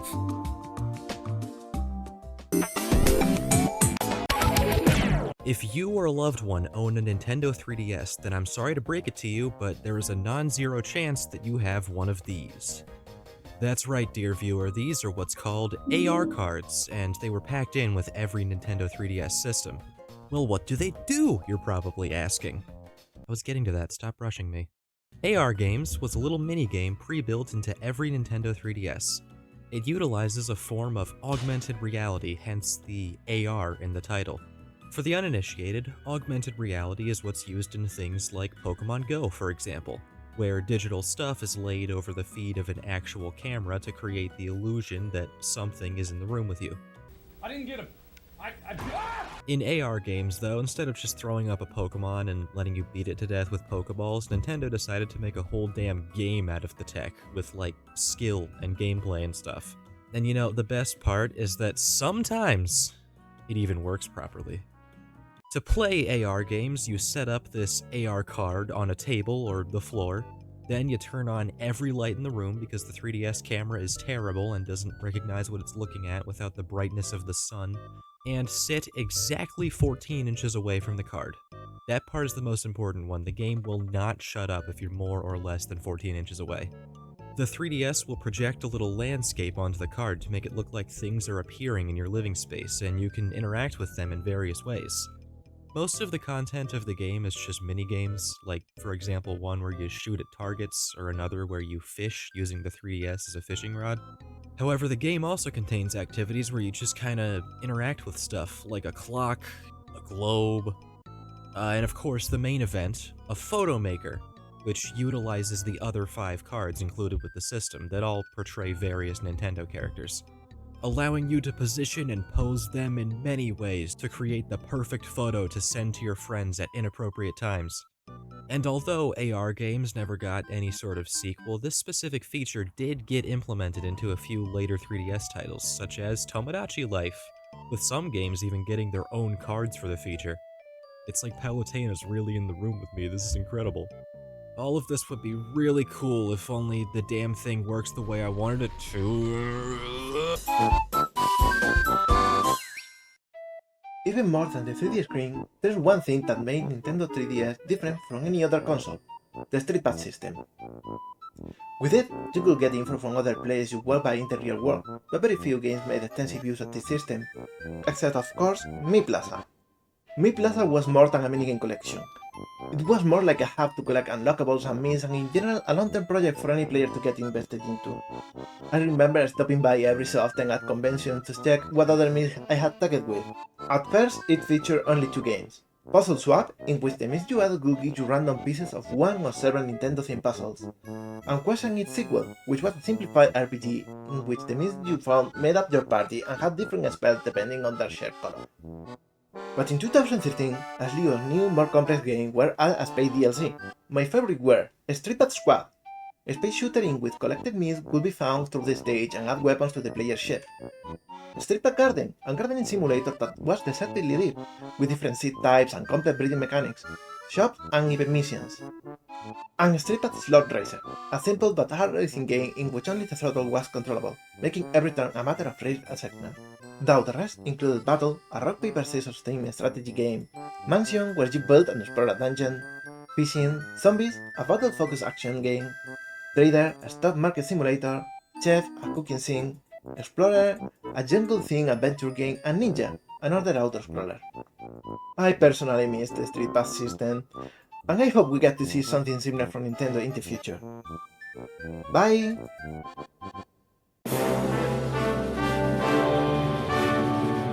Steel Diver is a game published by Nintendo where you control a submarine. Released in 2011 for the 3DS, Miyamoto wanted to make a game about planes and then changed his mind because he remembered Pilot Wings existed and made a submarine game. Nobody really seemed to care, but it ended up getting a sequel, Steel Diver Sub Wars. For whatever bumfuck reason, this was the first free-to-play online multiplayer game released by Nintendo on the eShop for the 3DS in 2013. In the first Steel Diver, you pilot a sub in a 2D side-scrolling ocean, the best kind of ocean. You shoot missiles at other ships, and sometimes creatures. Look at that, they got a Nautilus. That's pretty cool. You control the sub in the most fun way possible by pushing buttons and pulling levers and shit on the touchscreen. That's kinda epic. Despite being kinda weird and awkward, it honestly seems kinda cool compared to just pushing this button. You had levels where you just need to get to the end, a mini game where you shoot missiles through a periscope using tilt controls, and a board game like strategy mode. As for the story, the Steel Divers are these epic submarine pilots from around the globe joining forces to fight some big bad group. Okay, this game got some mixed reviews and was generally seen as difficult and clunky. In Sub Wars, you pilot your sub in first person in a 3D ocean, the best kind of ocean. This game was free to play, as previously mentioned, but had a premium version for like $10. You could also buy different subs for $1 each that were better than the default. That's great, we'll love that, that's awesome. The premium version also came with more maps, more than the 2 that you get in the base game. The single player is just kind of boring mission maps. There's also online multiplayer where you shoot the enemy. There's basically nothing going on with this one compared to the first, especially now that the online service for 3DS is gone. Except, to type in alt chat you have to write in Morse code, my favorite kind of code. But perhaps the most perplexing thing about the Steel Diver series is that the only reason why this name sounds familiar to you whatsoever is that one of the subs is in Smash as a gun. Why? I legitimately have no idea. It's not even cool. It just shoots like a missile that explodes. Okay, like that's great. Where's my home run bat? Steel Diver sucks. Next.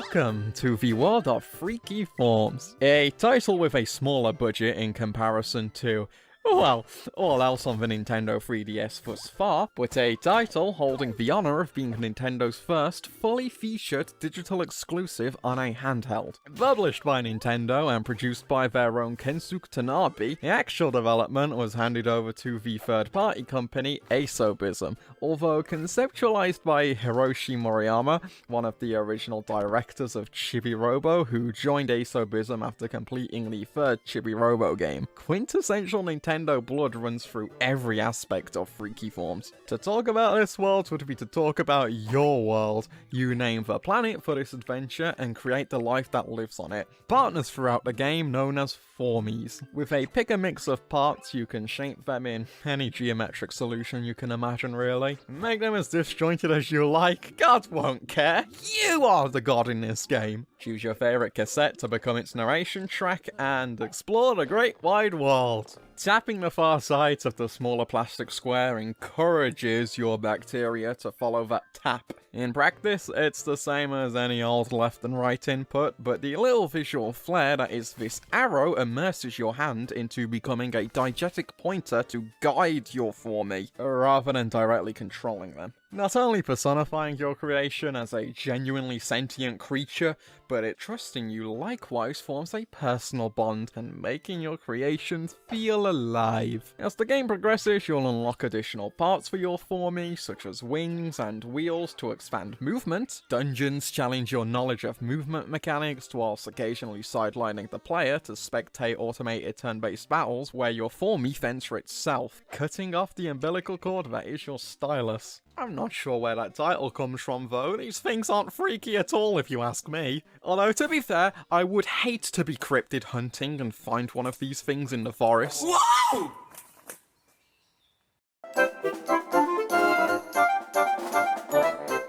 Pushmo, or Pull Blocks if you're from Europe, is a 2011 puzzle game series exclusive on the Nintendo DS made by the Paper Mario and Fire Emblem people. The main premise is that you're a sumo named Mallow who visits Old Man Papa Blocks and all the Pushmos he created at Pushmo Park. However, someone hit the reset button and caused all the Pushmos to trap the kids playing on them. Oh, by the way, there's kids here.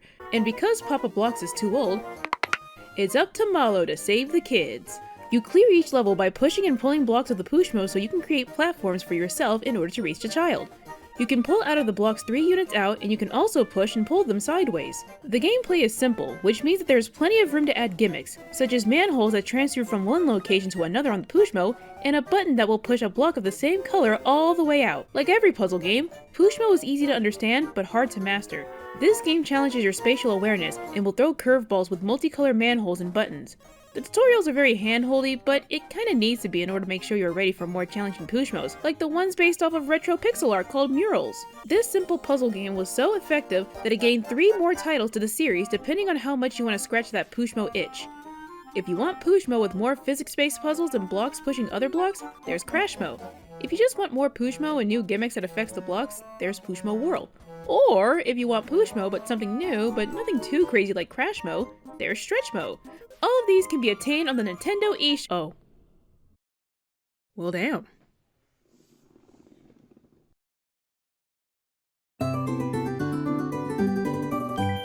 Nikki is a character introduced in the Nintendo 3DS game Swap Note, and she's had 2 other major appearances, Nikki's Travel Quiz and Swap Doodle. Swap Note was a pre-installed software on the Nintendo 3DS, and it was made to be a social platform, kind of like a successor to PictoChat. Swap Note is about sending and receiving electronic letters with your friends via Street Pass. Nikki was the mascot of Swap Note, writing letters to the player and teaching them about how different features in the software work. Every time you unlock something new, Nikki writes you a letter teaching you how to use it. Swap Note was a fantastic way to keep in contact with other 3DS users and stay in touch with gamers across the globe. But I wouldn't know because I only ever sent letters to my brother. Unfortunately, Swap Note had to be abruptly shut down because while a software for 3DS users to send messages and pictures to each other sounds like a great idea on paper, yeah, okay, and this is why we can't have nice things. But fret not, because Nikki returned in the worldwide phenomenon Nikki's Travel Quiz. Nikki's Travel Quiz is a fun little game to play in various locations across Japan, where players could complete quizzes about different parts of the country. But I'm gonna level with you real quick. I don't live in Japan, nor do I speak Japanese, so there's really only so much I can cover here. Enter Swapdoodle, a sequel to Swapnote, but this time eliminating the room for error. Now Swapdoodle is a little more strict with what it allows than Swapnote so as to protect the younger users of the app, but Nikki has an arguably bigger role in this game because Swapdoodle adds art lessons from Nikki herself. However, one of the things that made Swapnote such a big part of mine and other 3DS users' childhoods is that it came installed on the 3DS. Swapdoodle, though it's a really fun little idea and application, no one I knew ever got Swapdoodle, so the potential to interact with other users was kind of stunted on this one.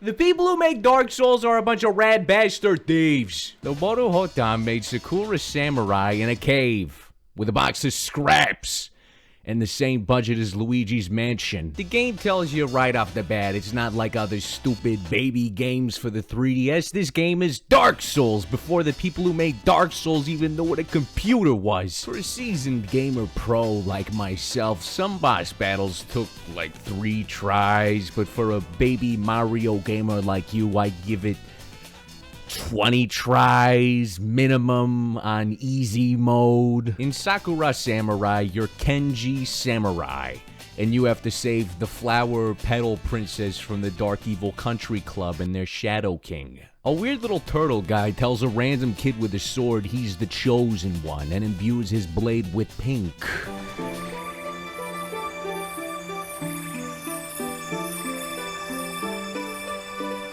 And this kid's expected to fight multiple grown men in a row and a giant mustache king. Thankfully, all of them choreograph their attacks very slowly. The gameplay loop becomes pretty old pretty fast. You go into a level, fight a bunch of members of the country club, use your healing items when you mess up, and then go to the next level. The game slowly adds more new enemies that make it shittier to live until the little kid playing decides they want to go play Mario Kart instead. But then they suck ass at that too. So yeah, pretty solid game. Longtime Nintendo developing partner Vanpool released Dylan's Rolling Western on the Nintendo 3DS eShop worldwide in February of 2012. This budget title gives players control of Dylan, who is hired alongside his inventor sidekick Russ the Squirrel by several small towns to protect them from otherworldly monsters called Groks. 5 minutes before the Groks come out in waves in typical tower defense fashion, Dylan has the chance to comb the area for treasure and raw materials, which he can use to build, buy, or upgrade defense towers for more Grok smashing coverage. And of course, Dylan also gathers resources to keep the towns he's defending healthy, and when the Groks come out to mess things up, Dylan rushes over to bring the fight to them. Fights which take the form of self-contained arena battles separate from the main action. Or if the Grok is small/damaged enough, you can just zoom right through him and make a fine powder out of him. The game's controls integrated the 3DS stylus, which players would swipe from north to south to roll Dylan into a ball and let him rip like a Beyblade warrior upon release. Directional movement and claw attacks being handled by the thumbstick and L trigger, respectively. The game got a sequel in 2013 subtitled The Last Ranger, which thankfully allowed for dominant hand control customization, but still required stylus usage. Gameplay and story-wise, the game is much like its predecessor, but with the action of some new enemy types, a train that needs defending, and the biggest new addition, fellow Rangers you defeat showdown style per chapter, who aid you in protecting towns thereafter. And finally, 5 years after Last Ranger, a third Dylan game would release at a full standard 3DS game price and a physical release, in Europe only. Dylan's Dead Heat Breakers. A stylistic departure from the previous game, Dead Heat Breakers reimagines the Old West setting as a post-apocalyptic wasteland, and the gameplay, now fully button-controlled, is given a literal boost via engine-like upgrades holstered at Dylan's side like pistols, which are used to both allow Dylan to move faster than ever to combat even more new enemy Grok types who speed along in race cars and justify an additional racing mode. The game as a whole really justifies its jump in price by A, looking visually miles better than the last games, and B, offering a ton of new content mainly by way of the introduction of Amimoles. One Amimole serves as the co-protagonist of the game, and several other Amimoles specializing in different weapons can be hired to join your defense force in the main missions. And at the start of each day, your main Amimole can take on a number of odd jobs, all having different types of gameplay. Unfortunately, because Dead Heat Breakers released in the middle of 2018 when Nintendo Switch was all any Nintendo fan was interested in, the game flew under the radar, and in 2023, Vanpool would close down, leaving the future of this series in question. But hey, if Mario and Luigi can come back, it's not impossible to suggest the series might return. The Old West needs heroes, and few are more reliable than the Red Flash. Hey, wait a minute.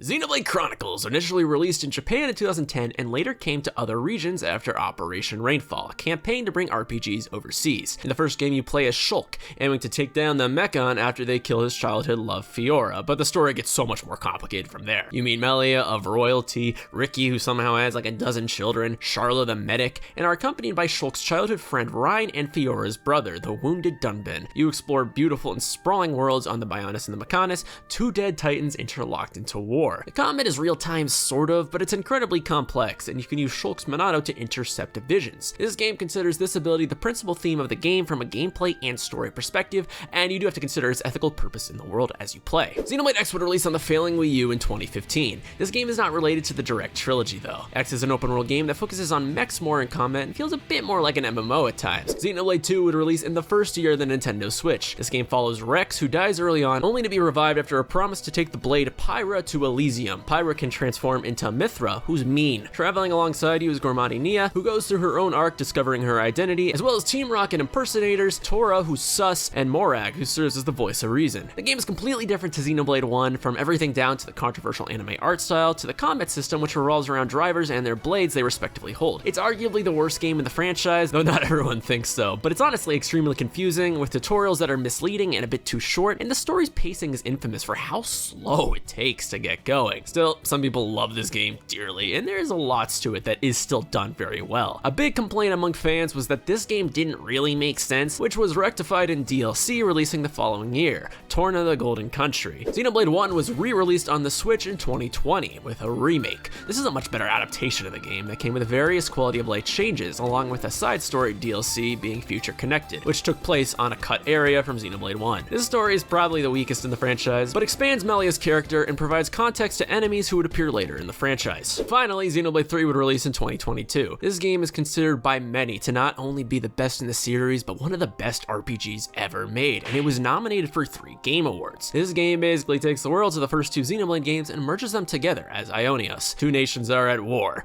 We have Noah Union Lands on the Kavesi side and Miosena and Taion on the Agnian side. 2 factions pair together to form the Ouroboros and free many different colonies from the cycle. The themes of this game revolve around conformity and how characters don't understand basic human normalities like we do. The gameplay is also perfection, with the best and most customizable combat system I've perhaps ever seen in an RPG. Future redeemed DLC for this game would conclude the Xenoblade trilogy. I'm gonna be talking about the series on my channel soon, so subscribe. Sten, please don't cut this line.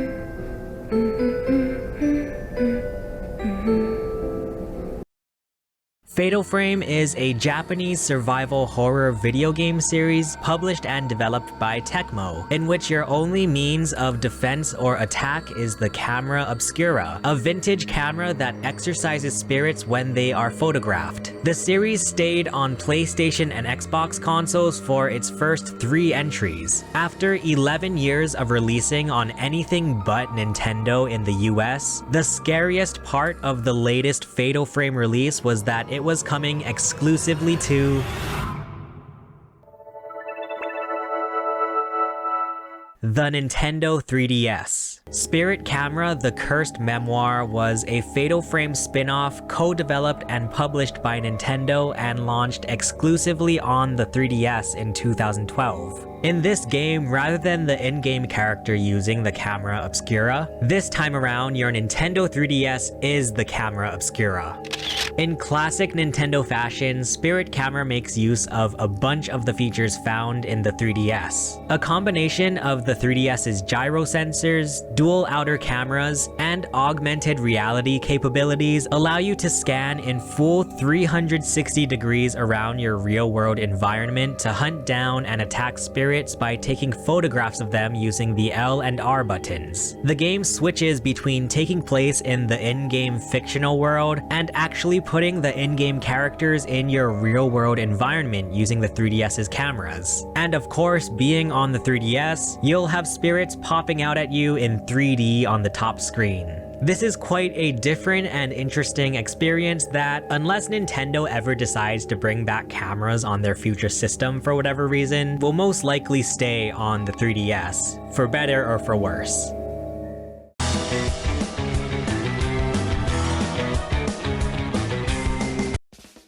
After spending over a decade building the Final Fantasy series for Square, Hironobu Sakaguchi found himself burnt out and unfulfilled.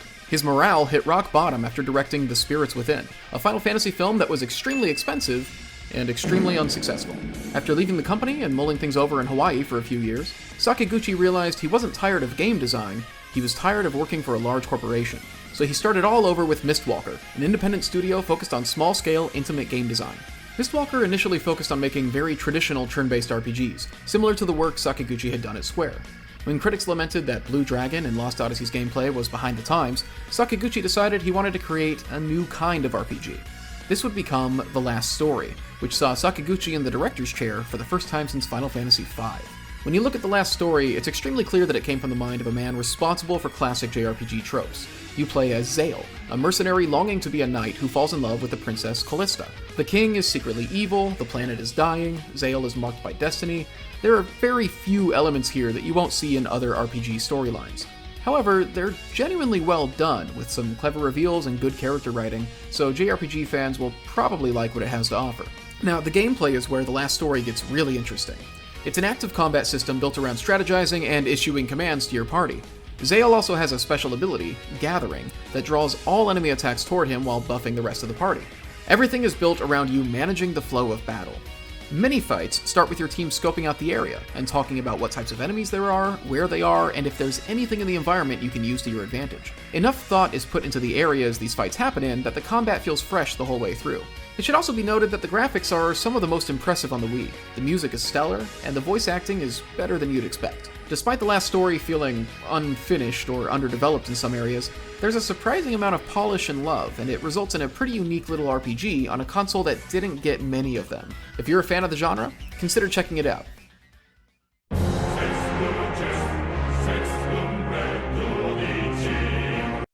Alright gamers, let's talk about Pandora's Tower. What is Pandora's Tower, you may ask? Well, Pandora's Tower is an ARPG released in 2011 in Japan, 2012 in Europe and Australia, and 2013 in North America. It is developed by the game studio Gambarian, and was released as part of Operation Rainfall alongside games like Xenoblade Chronicles and The Last Story. Pandora Tower's plot is pretty simple. Elena, the princess of the Kingdom of Illyria, has been infected with something that is slowly turning her into a monster. What is the cure to this? Well, you see, the only cure is her eating the hearts of monsters. You know, pretty normal stuff, actually. Anyways, that is what leads us into the main gameplay loop of Pandora's Tower. The game is a pretty basic Wii hack and slash where your goal is to traverse 13 towers and kill the bosses at the end of each one to help cure Elena. The game is always running on a timer while you explore these towers, and the only way to get the timer to go down is to go back and feed Elena the monster hearts that you collect on the way to the bosses. There are also 6 different endings to this game. How do you get these endings? Well, the game has a relationship system encouraging you to go back, speak to Elena, and give her gifts throughout the game, which in return rewards you in a multitude of ways, whether it's armor or other things. This game is honestly really special and is one of the first of its kind to implement a system like this, which really makes it stand out even to this day. One of my personal favorite parts of Pandora's Tower is the music. There was no original music composed for this game. All the music is just sampled classical songs put together to make something new, and it comes out very extravagant and Zelda-sounding in a lot of ways, but also very unique. I honestly don't have enough time here to explain what truly makes Pandora's Tower so amazing and important to a lot of modern gameplay systems, so I highly recommend you give the game a try yourself if you can get your hands on a copy of the game. Which, good luck, it is a Wii game after all.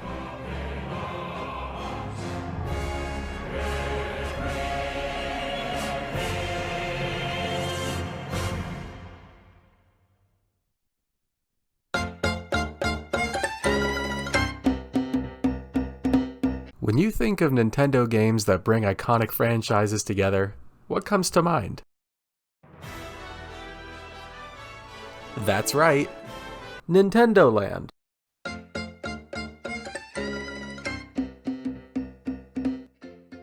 Nintendo Land? No, not that Nintendo Land. This Nintendo Land.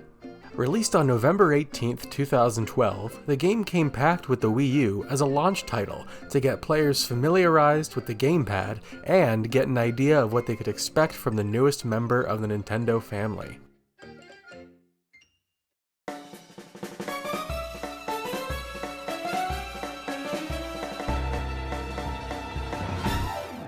The The game includes 12 different minigames based on pre-existing Nintendo IPs and a theme park-style main hub that you can customize by unlocking special items after playing through the games. Speaking of the games, they're sorted into 3 different categories, and include the team attractions, which can be played by 1 to 4 players. These include The Legend of Zelda Battle Quest, which is based on the Legend of Zelda franchise, Metroid Blast, which is based on the Metroid franchise, and Pikmin Adventure, which is based on the Pikmin franchise. Next are the competitive attractions. These can be played by 2 to 5 players and consist of Mario Chase, which is based on the Super Mario franchise, Luigi's Ghost Mansion, which is based on the Luigi franchise, and Animal Crossing Sweet Day, which is based on the Animal Crossing franchise. And finally, the solo attractions, which comprise... Similar to Wii Sports, launching with the Wii, Nintendo Land was tasked with getting people used to what the Wii U had to offer, while also maintaining that trademark Nintendo fun. And honestly, in my opinion, they succeeded. If you owned a Wii U, odds are you and the other 3 people who did have fond memories of being chased around and almost caught in Mario Chase, or slaying moblins in The Legend of Zelda Battle Quest. When it came to having exciting couch co-op, intense solo adventures, and not to mention an amazing soundtrack, Nintendo definitely stuck the landing.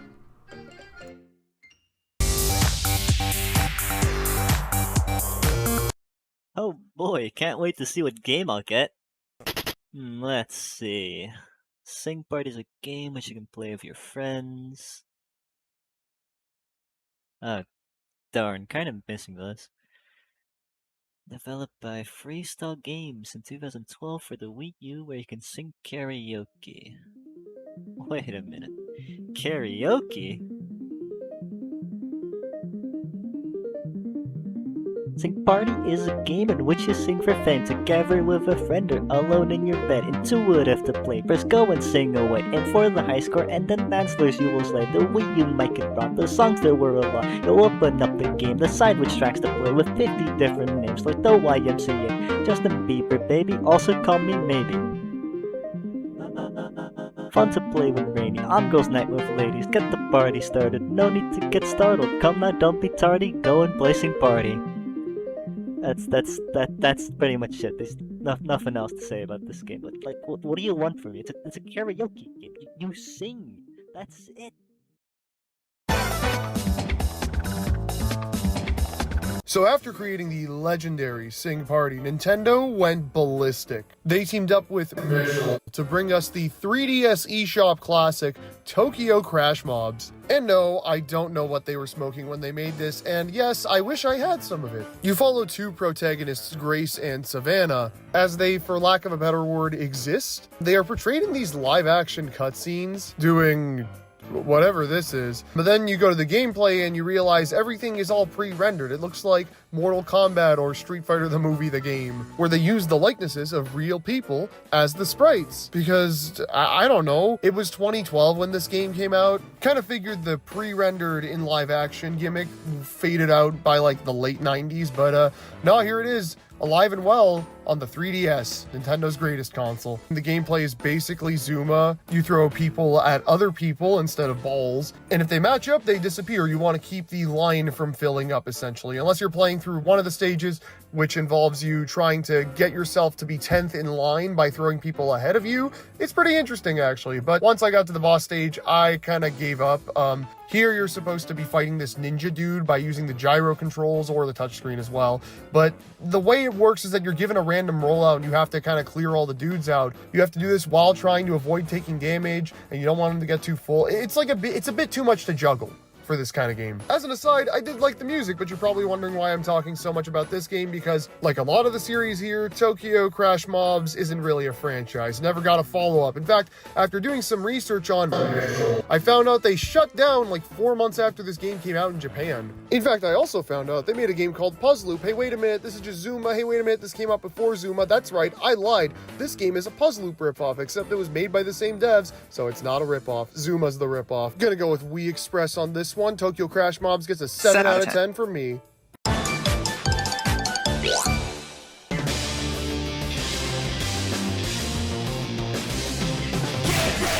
For hero game called Harmonite, developed by the same team that brought you all these little guys. It's a 3DS exclusive, and although it's quite elusive, I promise you that you are in for a hell of a time. To travel through all these worlds on the planet of Melodia where everything twirls. It's an auto-scroller, jump and smack these Cube soldiers. Everything has music notes and guitar mountains and simple plants, and I don't think I need to keep explaining what kind of genre this game is, but it's not Bop It. A rhythm game platformer. A world where life is sprawling with music, whether it be the hills, the houses, the enemies, the swords you wield, the ponytail you, also wield, all mixed with this goofy, frantic action that tests your rhythm and your platforming prowess to give you this nice, cozy handheld experience called Harmonite. I never looked too much into this game, but after seeing gameplay that involved tambourine spiders and columns resembling woodwind instruments, Harmonite is the coalescence of a myriad of ideas thrown together to create this wacky world of music, creativity, and lighthearted fun thrown onto the 3DS. A lot of rhythm games fall into this habit of introducing simple gameplay while ramping up the speed and actions to challenge the player, but I like Harmonite in the ways that it's constantly refreshing its approach, adding new characters with different gameplay mechanics, introducing different enemies and off-tempo sections to really twist up the gameplay,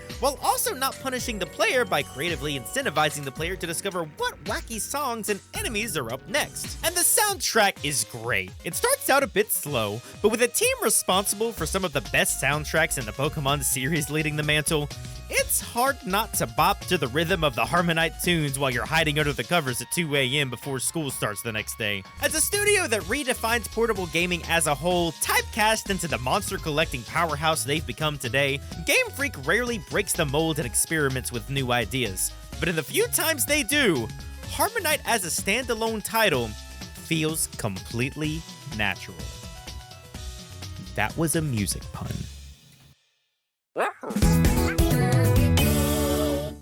Let's be honest, you knew exactly who was going to be doing this one. How does a baseball game get a 74 on Metacritic? Like, it's baseball. Just make the, how do you fuck it up? Rusty's Real Deal Baseball is a game where you self-insert as the protagonist and play 10 baseball-related minigames with the titular character, me. Buy a selection of 10 minigames to help my retired ass put food on the table for my starving wife and kids. As you can see, I'm in a bit of a pinch. The dishes are piling up, and all my kids are very hungry. So I hope you'll forgive me for listing this game as free to play and then charging you to actually play all the fucking content. You can pitch, you can catch, you can play as the umpire, and you can even make your own physical assault weapon. Wow, it's almost as though when you combine all 10 of these minigames together, you'd actually be playing baseball or something. Remember when you were 8 and your bitch parents wouldn't let you play baseball with your friends until you apply at least 2 heavy coats of varnish to your homemade baseball bat? You can even haggle with Rusty to decrease the price paid for the minigame. This is, wow, I can't believe this. This is real money we're talking about, and the game just lets you change the price depending on how stubborn you are.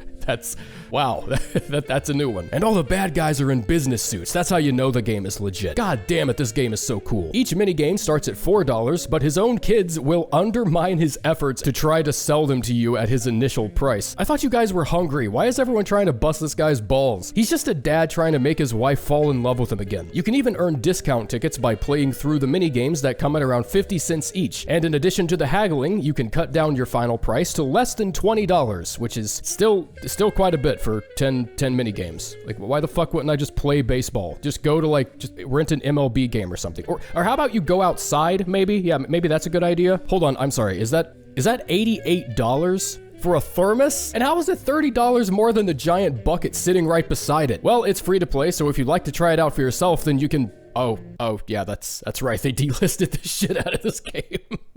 Fucking whoops. The NES is so cool. I just wish I could play its games on my Wii U. You can, huh? You can play dozens of NES games on the Yeah? With this. Oh. NES Remix was originally released as a Wii U digitally only game in late 2013 and got a sequel only half a year later. You may be wondering why these were on the Wii U and not the 3DS. Well, when asked, Nintendo said that the 3DS just didn't have enough machine power to run the game. They then released it for the 3DS later that year. You'd think that Ultimate NES Remix, the one they released for 3DS, would contain both games, just like the pack they released for Wii U. But no, this game just contains about half of each game, for some reason. The game itself is actually quite simple. You play through a series of challenges across a series of different Nintendo series. The challenges themselves can range from jump over 3 barrels to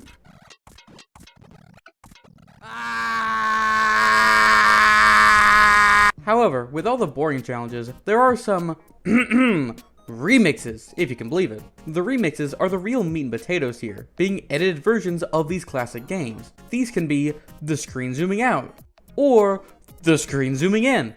Okay, a lot of these aren't that exciting. Only a handful actually mix different games together and put a character from one game into another, like by beating Donkey Kong as Link, or playing as Kirby in Mario 1, or Link in Mario 1, or Samus in Mario 1, or Pit in Mario 1. Okay, I'm starting to see a pattern. The idea of taking these old games and adding challenges to them, or even mixing them together, is awesome, but what we got, while still kind of fun, just feels like a big missed opportunity. And that's not even mentioning the long time wasting, the lag in Super Mario Bros., or the fact that lives do nothing but add annoyance. But hey, at least we got Super Luigi Bros.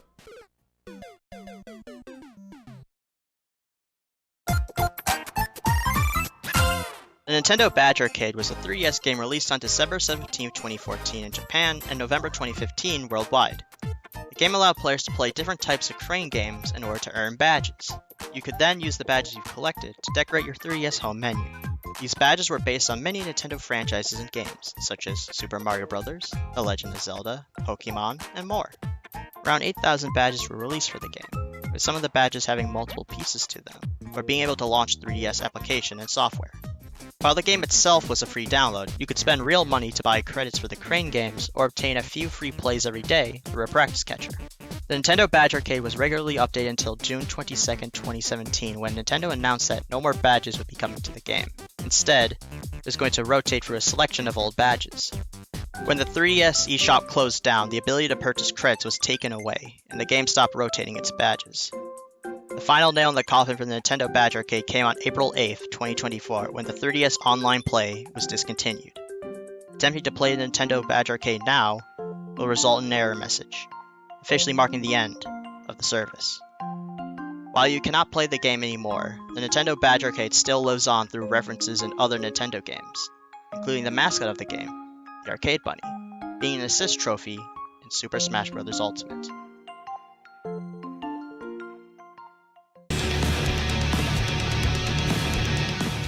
Hi everybody, I love Nintendo products. Let's give the Tin Man a gun. Alright, so Codenamed Steam is in fact a thing that exists. This is a tactical RPG that takes place in a comic book in a kid's gross, dingy green room, but we're gonna ignore that because it's lame to downsize your fictional world to be double fictional. Starting off in a steampunk London around 1875, President Abraham Lincoln has faked his death and has figured out aliens are invading. So he gets all your favorite, very probably but not really real world figures like Randolph Carter, the lion from Wizard of Oz, and Marth. And they all go from place to place recruiting a team and gameplay that's about scouting and shooting down the enemies of Steam that they come across. It's alright, there's no map at the bottom of the screen. It's very much a genre and game not for everyone. Almost everything requires a stylus. The best portion of gameplay are these sections with Lincoln where you shoot in like a giant mech. Love them, exquisite. Mech fights are freaking neato. Throughout the game, new members constantly join the team. A third of them are from Wizard of Oz. In fact, the ending sees the people of Oz joining forces with Earth to defeat the aliens, reviving Abraham Lincoln after he took a fatal explosion to his entire body. Just like in the history books. In the finale, Ulysses S. Grant reveals half of the planet has been frozen over while everyone else is playing hopscotch in Oz. The main villain, the Shuggoth, based on an H.P. Lovecraft monster, but not as the Shuggoth. They're different, they have different vowels, they're different. Big hater energy. It decides to blow up the planet, but then Abe the Babe sacrifices himself and dies for realsies, or has another fake out death. Doesn't matter, we're never gonna see what happens because this game flopped, only like 200k copies sold, and most of them came from the fact it was a rated T 3DS game that was a new franchise that nobody was talking about. It was a gimmicky game, not even on the Wii U. It probably could have done better if it was on there, but who cares? This is a fodder franchise doomed to be a miscellaneous franchise in Smash Bros. Forever. Well, guys, if you learned anything from today, just know that Marth Mick Fire Emblem went down the yellow brick road beating aliens to death. Okay, bye! Imagine this, a box and a boy. Boom! Box Boy! This is it, folks, the most innovative game idea anyone has ever thought of. You're a boy and you make boxes. It might not seem like much, but it's your only method of navigating your deadly existence of having to go from room to room full of spikes, lasers, and saws. Box Boy is a series of puzzle games that are very reminiscent of Snakebird and Hard Hat Wombat, as they all share a common mechanic of creating squares in some way to clear levels. In Snakebird, you eat fruit to increase the length of your Snakebird. In Hard Hat Wombat, you create cube-shaped poop. And in the Box Boy games, you of course make boxes, which is done by extruding them from the character you control. Despite the very rudimentary and not so flattering graphics, the gameplay seen in the Box Boy series has quite a lot of depth. Like any good puzzle game, each Box Boy game will have you start off by learning the basics. You make boxes to help you scale a wall, you place them on buttons to open doors, maybe even use them to safely traverse across some spikes. But then, slowly more mechanics are introduced, and the things you can do with the simple action of making boxes increases in number and complexity. And suddenly, you can find yourself traveling through portals while using your boxes to play Tetris and clear lines of blocks.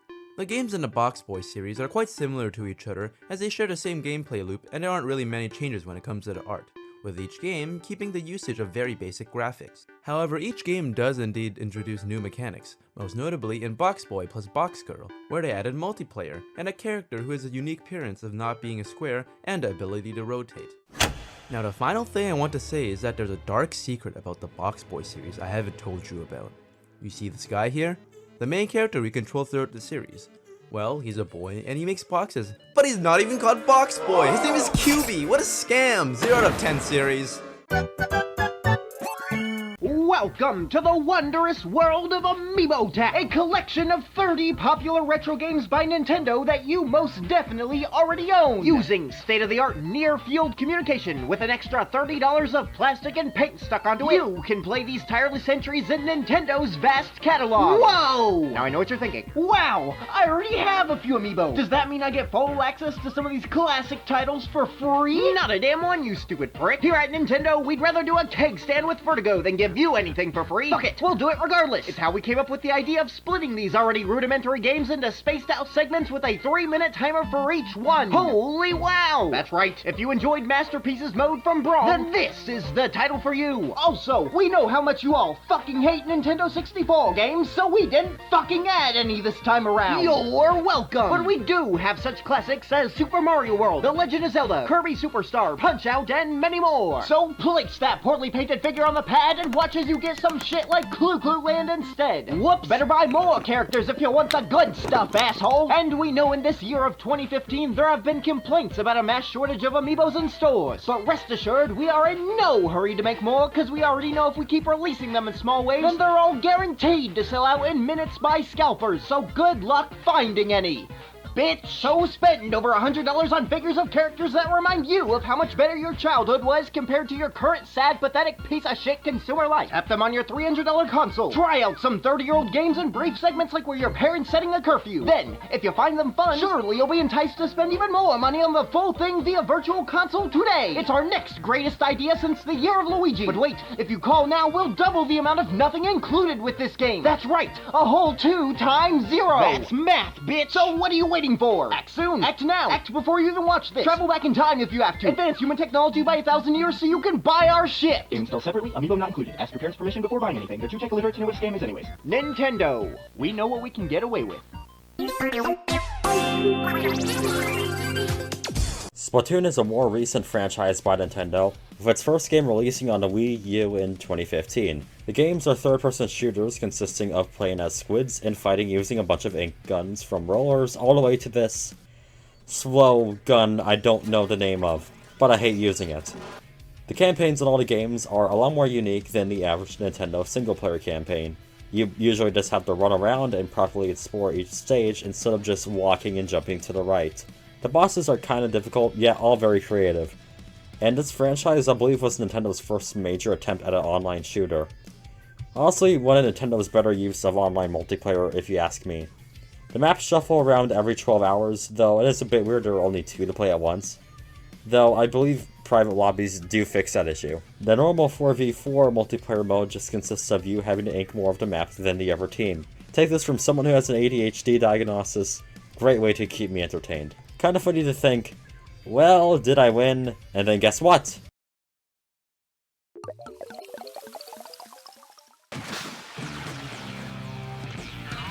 You didn't. Then there's the shops where you can buy many of the guns, though you should always buy the roller, trust me on this one. Then there's Salmon Run, which is basically this version's game of Call of Duty Zombies. You defeat waves of enemies, and you also have to collect power and golden eggs. My first time playing this mode totally wasn't for this segment. I think it's a decent amount of fun and also very, very challenging. For me at least, I'm sure the average human being who knows what they're doing would be fine. There's so many little extra bits and bobs I wish I could talk about, like the amiibo support or DLCs, but sadly I just don't have that said time.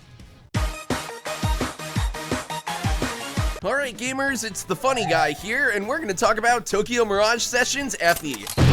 What once was originally announced to be an epic crossover between Nintendo's Fire Emblem and Atlus's Shin Megami Tensei series would eventually become...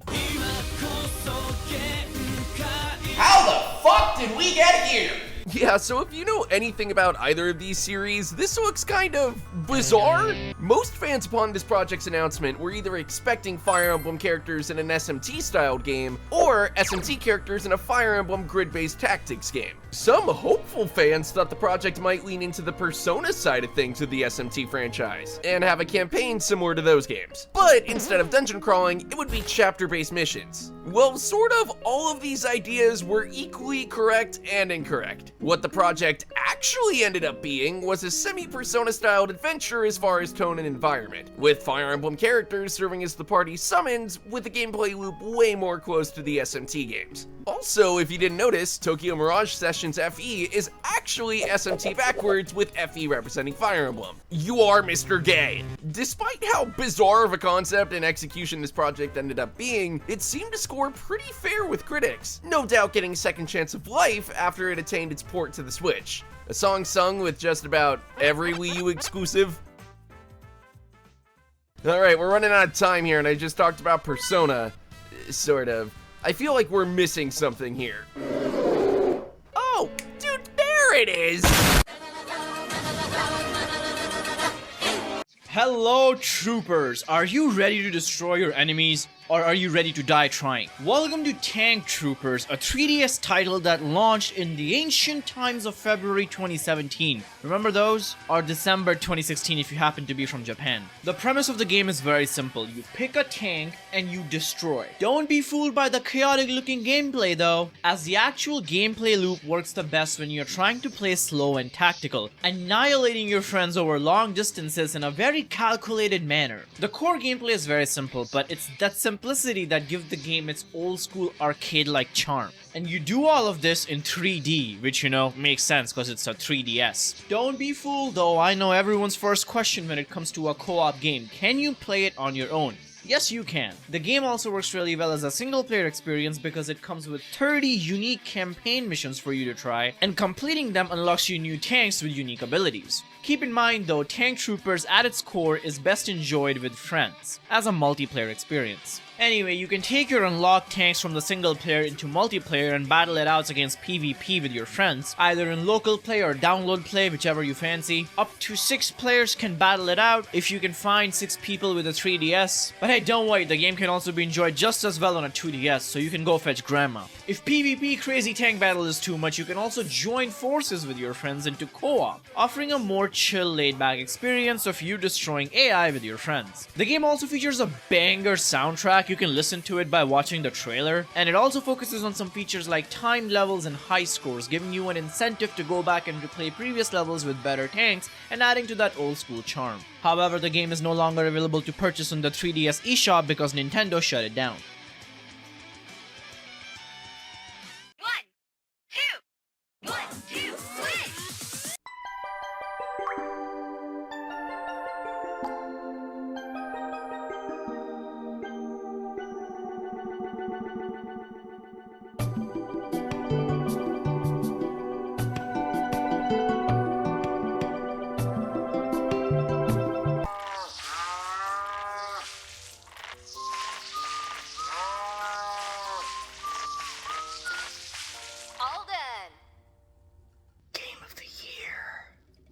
1-2 Switch was released on March 3rd, 2017 as a launch title for the Nintendo Switch console, and served as a tech demo for the new Joy-Con controllers. Think of it as the Wii Sports of the Nintendo Switch, only it didn't come free with the console, and instead of bowling and archery, you got to compete in milking cows and doing nothing. From using the Joy-Con's HD rumble in the marble counting minigame, to the IR sensor used to count how many virtual sandwiches you can eat, 1-2 Switch showcased all of the amazing features that the new Joy-Con controllers had to offer that they would no doubt use in plenty of other games in the future. Jokes and sarcastic comments aside, most of these minigames seem pretty fun. I've heard that the HD Rumble was very impressive for the time, and games like Samurai and Quick Draw were crowd favorites. Maybe I've just spent too much time watching these campy little instruction videos, but it does seem like these games would be pretty fun to play with friends. I say would because I have not played it. It's still $50 in the Nintendo eShop because God has abandoned us. And personally, I refuse. I'm sorry, okay? I know this is my segment, but I'm not paying that money. I'm so sorry. They made a sequel as well, called Everybody 1-2 Switch. Bet you didn't know that, because consumers certainly didn't. It basically had the same concept, but removed the fun instruction videos, added the adrenaline-pumping game of bingo, and created this terrifying horse as its mascot. Overall, it was a sequel. IGN gave it a 4 out of 10, and it's only $30 in the Nintendo eShop. Wow. These are the facts. Do with that as you will. 1-2 Switch taught me how to milk a cow, and I am forever grateful. Goodbye. That's all for me, 1-2 Switch guy. Goodbye.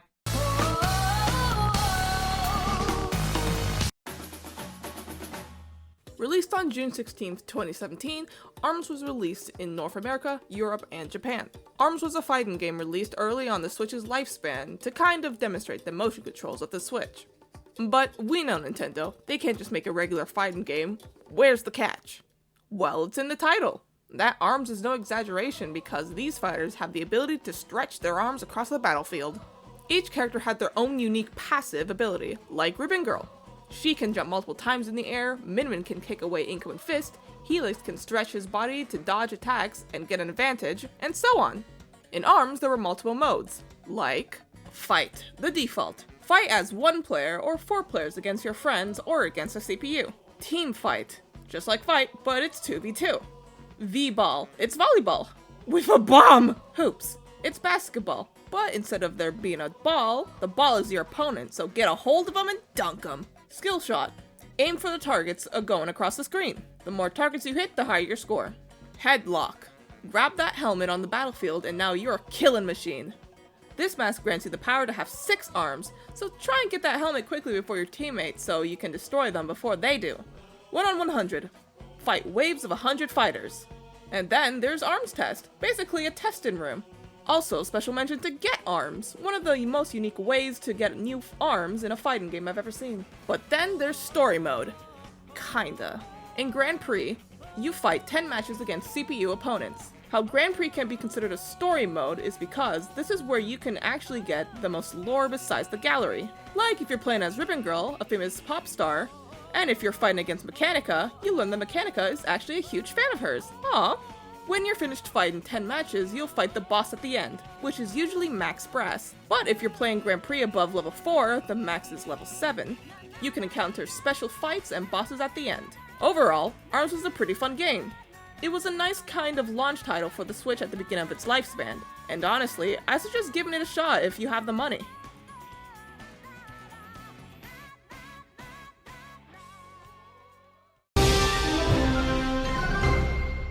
Ever Oasis is a 2017 Nintendo 3DS game developed by Grezzo Studio, the studio founded by famed Square Enix director Koichi Ishii. Koichi Ishii is best known for his work directing the Secret of Mana games, and for inventing the most beloved character in all of gaming, the Chocobo and the Moogle. Mr. Ishii left Square Enix back in 2007 to found Grezzo and develop more classic RPGs, as Square Enix moved more in the direction of high-spectacle action RPGs. Grezzo ended up being something of a Nintendo workhorse, making many Legend of Zelda remakes and original titles, including Ocarina of Time 3D, Four Swords Anniversary Edition, Majora's Mask 3D, Triforce Heroes, Link's Awakening, as well as Luigi's Mansion and Miitopia. Ishii's original projects never really took off, as when Grezzo wasn't co-developing alongside Nintendo, they were co-developing alongside other studios also looking to publish on the 3DS. Ever Oasis was one such game, a slow-paced RPG with the sensibilities of both classic Zelda and classic Square Enix. Ever Oasis is a game trying to wear a lot of hats. In interviews, Ishii expressed that Ever Oasis was a game that wanted to capture the feeling of appreciating the resources you have by placing players in an environment that was lacking. He spoke of wanting to capture the feeling of overcoming a challenge by relying on your friends and community. The ultimate result of these design goals was a fairly middling town-building simulator that was reminiscent of Final Fantasy The Crystal Chronicles, My Life as a King, but less complex. A roguelike dungeon diver where you choose among themed rooms and fight enemies with a Monster Hunter light combat system, wherein each party member's moves act as a sort of elemental weakness to specific types of enemies. If you dive into Ever Oasis, know that you're signing up for a casual experience that is best enjoyed through short, routine play sessions that will take a long time to ramp up to the full experience. From the moment you hit play, it will be a couple hours before you actually feel like you are playing. What isn't lacking for this game is the inspired art design, putting on a display of a variety of mascot characters and unique enemies suited for the setting of this chibi desert. If you have the patience and appreciation of cute things, this swan song RPG released in the shadow of the Nintendo Switch can really show you what a 3DS RPG was all about.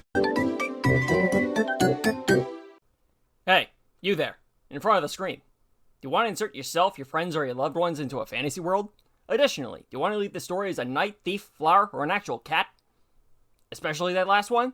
Well, Miitopia is the game you can do that in. Originally released in the now far-off year of 2017, and given a Switch Redux in 2021, this RPG sim hybrid, brought to you by Persona, has you fighting against the Dark Lord of this world.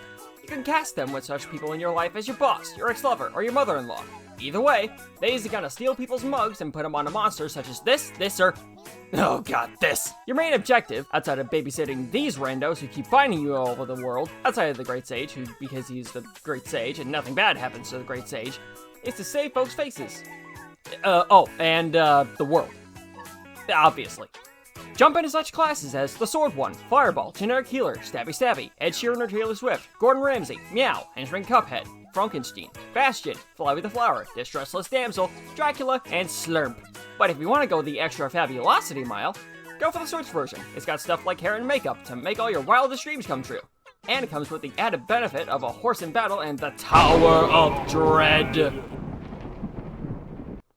So have fun with that.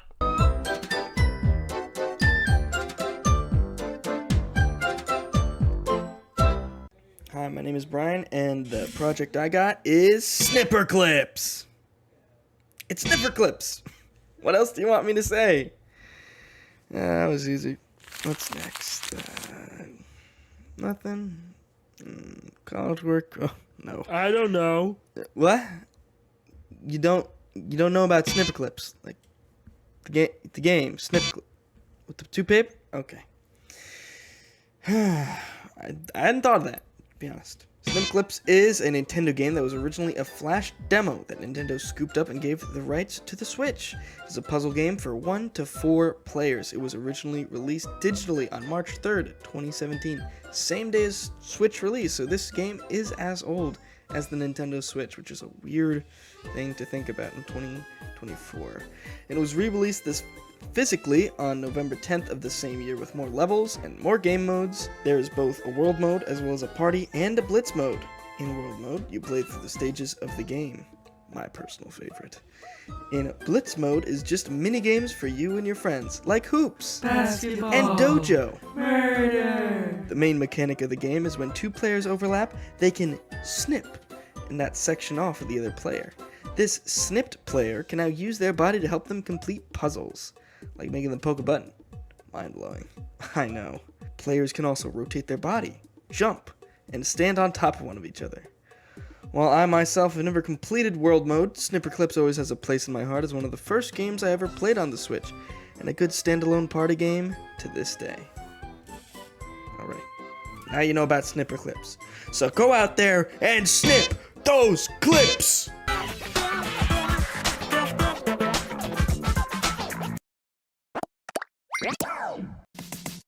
The Nintendo Labo, First announced on January 17th, 2018, and released 3 months later on April 20th, were sets of DIY peripherals sold for the Nintendo Switch that would allow players to construct toys and tools out of sheets of cardboard and other materials by following either an instruction manual or a rotatable 3D step-by-step guide inside the included game card.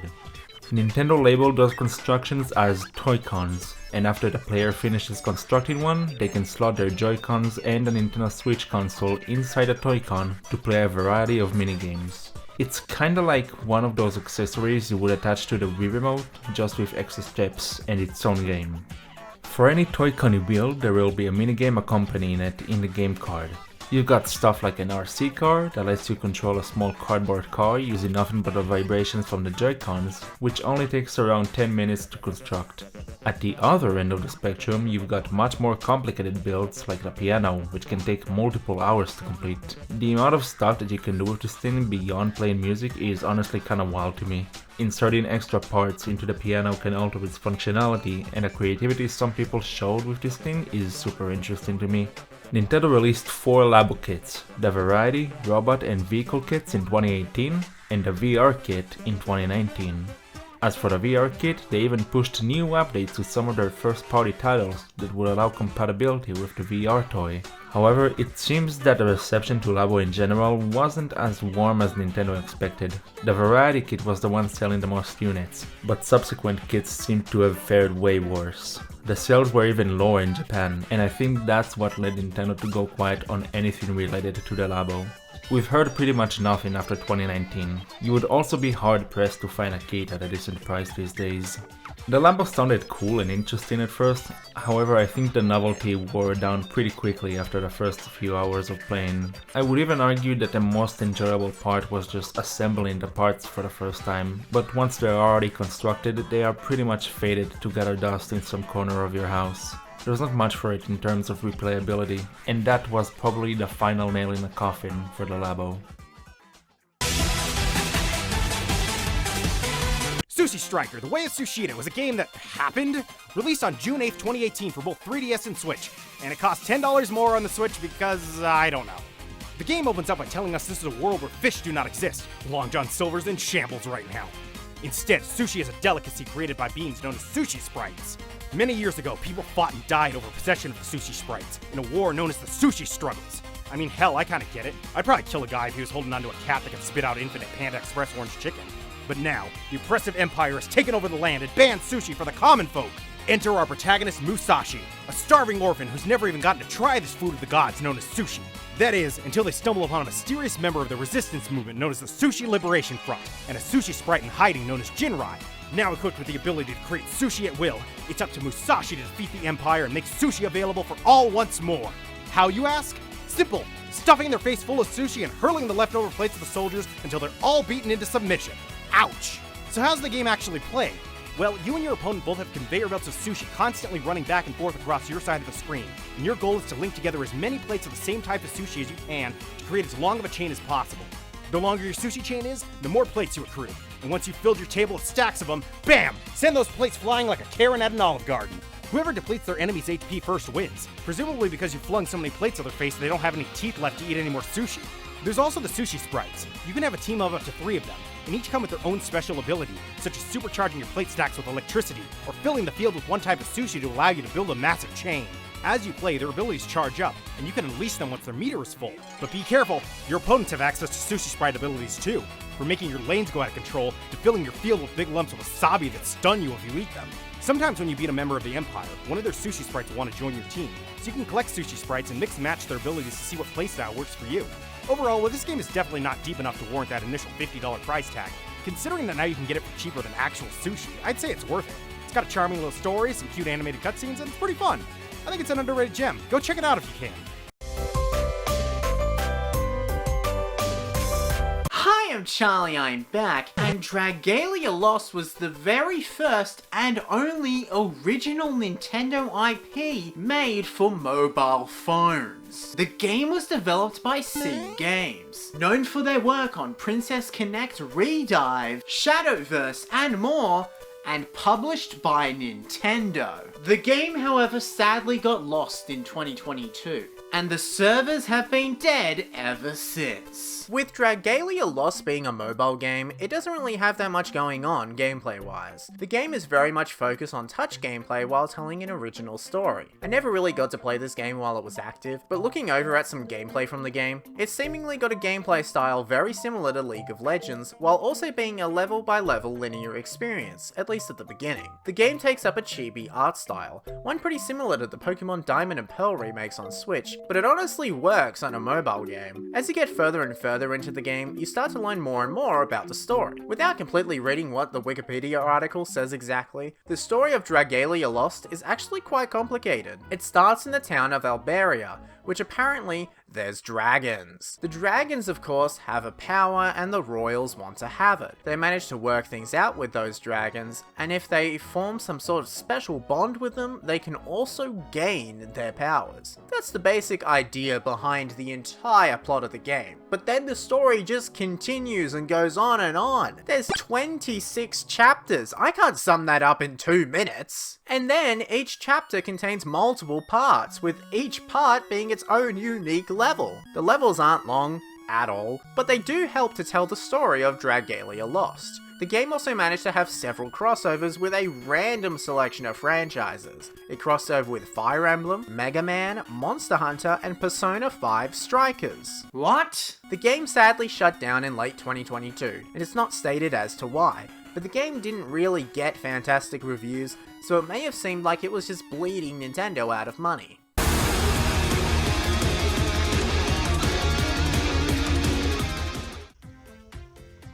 There's just nothing on the Switch besides Mario Odyssey and Zelda Breath of the Wild.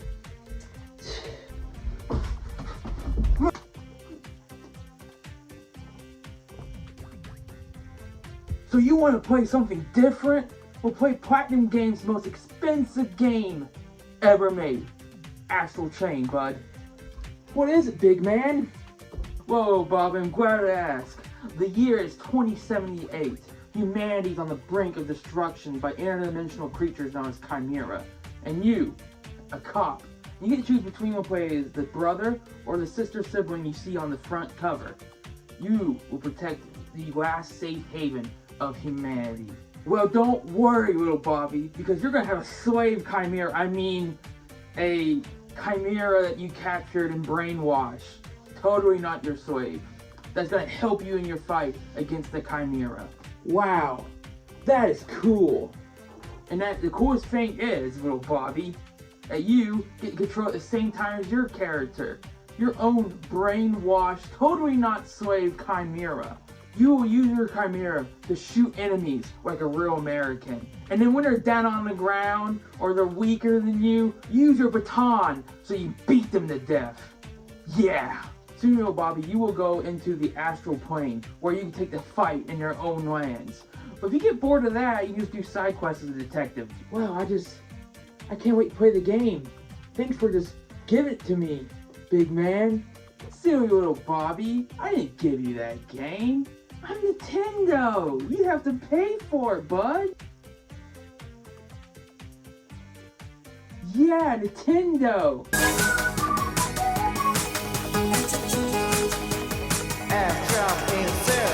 Have you ever wanted to play a quirky indie JRPG, but instead of boring buttons, you had a $100 peripheral that is used in exactly that one game? No. You've never wanted that in your life? Well, my apologies, because Ring Fit Adventure is quite literally that game. But it's good! And it gets you, as the title implies, Ring Fit. Released for the Nintendo Switch in 2019, it never got a sequel and has since spawned one other game using its weird accessory. Let me break it down. You play as one of these two people in a game that was made before the first non-binary person called that ever came into Tibet, and you're a really fit exercise person who just wants to go fight this big fit JoJo demon called Drago. You meet this silly guy or girl called Ring, and Ring is a ring, and also that weird peripheral I was talking about that costs about as much as a lightly used kidney. Every time you get close to Drago, he somehow manages to Bowser-style fly to a different castle and stop you from getting your princess. So you have to go on a big wild goose chase of a JRPG plot spanning over 150 hours. But Niz, I hear you cry in your wimpy soy voice. I don't want to exercise for 150 hours. And don't worry, because you will have to, unless you cheat. But the game actually makes it not painful. You play these funny little tempo run sections by jogging with this other weird peripheral that was, oh my god, actually used in Nintendo Switch Sports. You have to do these weird little rocket jumps with your ring, run through levels, and bump into not random encounters to start fit battles. In these, you do these cool fit moves to beat up weird exercise ball and mat creatures using a simplified elemental weakness mechanic, and you can either spec across a wide range of exercise types, or use a skill tree to become a master of Legaday. Wait, there's a skill tree? And equipment? Smoothie mechanics? No, don't track me away, I have so much more to explain.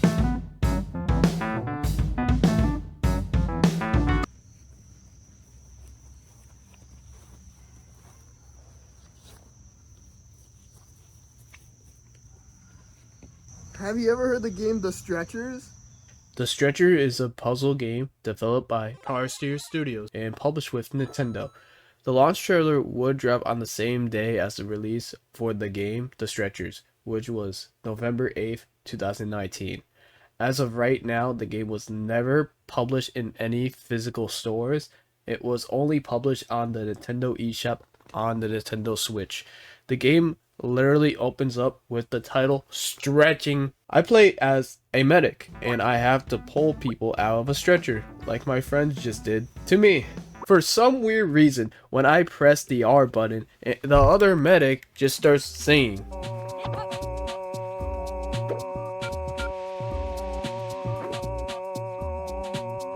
Cool part about this game, in single player, you can play as both medics and it controls on each joystick and the back triggers. Game just starts and I see strangers pulling up to a farm, getting them a dizzy concussion. Now I am just driving into the farms and destroying their crops. I can put more than one person on the stretcher. Just finished the first mission and rescued the fallen citizens that are very dizzy from the evil villain stranger. The game pretty much just saved the people around the town, stopped the evil stranger from causing everyone to be dizzy. I think the evil man is Dr. Mario. I don't know, I just got that feeling it's Dr. Mario. I gotta go back to the ambulance and like go help all the people in this town. There's noise right over there. I gotta help those people too. This town needs a hero right now. This town needs a hero. All right, take me away. Ah! Ow! My leg! My leg! You ever look at a restroom sign and wonder, what are they doing? They are standing there all day. No? Well, allow me to present you with my best guess at that answer anyway. That being, Good Job, a game where you are encouraged to do quite literally anything but. You play as the son of Bill Gates. Tim Cook, Jeff Bezos, David Simone, Satya Nadella. No, unacceptable. Some guy? Yeah, some guy. Anyway, your dad is the CEO of Paperclips. Don't ask me how, he just is. After thinking long and hard at how much he values his business, he decides to throw you in the ring and give you a job there. Your only goal? Work your way back up the corporate ladder to dear old Pop. Good Job is your classic physics-based environmental puzzler, like that of the Portal series or Human Fall Flat. You do a plethora of office tasks, such as setting up projectors, delivering packages, gathering everyone up for a meeting. You know, basic office stuff. You're ranked based on two main things: how fast you did your task, and how many other objects you broke. But, as it turns out, all Paperclips Incorporated cares about is subduing the problems as quickly as possible. So you're basically only ranked by how fast you can do it. Which means... Don't worry, it's fine. Time is money anyway, so I'm sure the speed will cover the damages. Oh no, I think we lost Susie. She's about to retire anyway. No. After a nice long day in the office, you get all the way up to John Paper Clipperson's penthouse office. He's tasked you with gathering up all 25 executives, which includes you! After sitting down, Mr. Paper Clipperson bestows upon you and promotes you to his position of CEO of Paperclips. And your first order of business is to blow the company to smithereens! The end. and thus concludes Good Job, a little puzzle game that you probably saw once in a Nintendo Direct and never thought about again. But hey, next time someone tells you good job after doing a task, take a page out of John Paper Clipperson's son's book, and eventually everything with their 12-mile rate.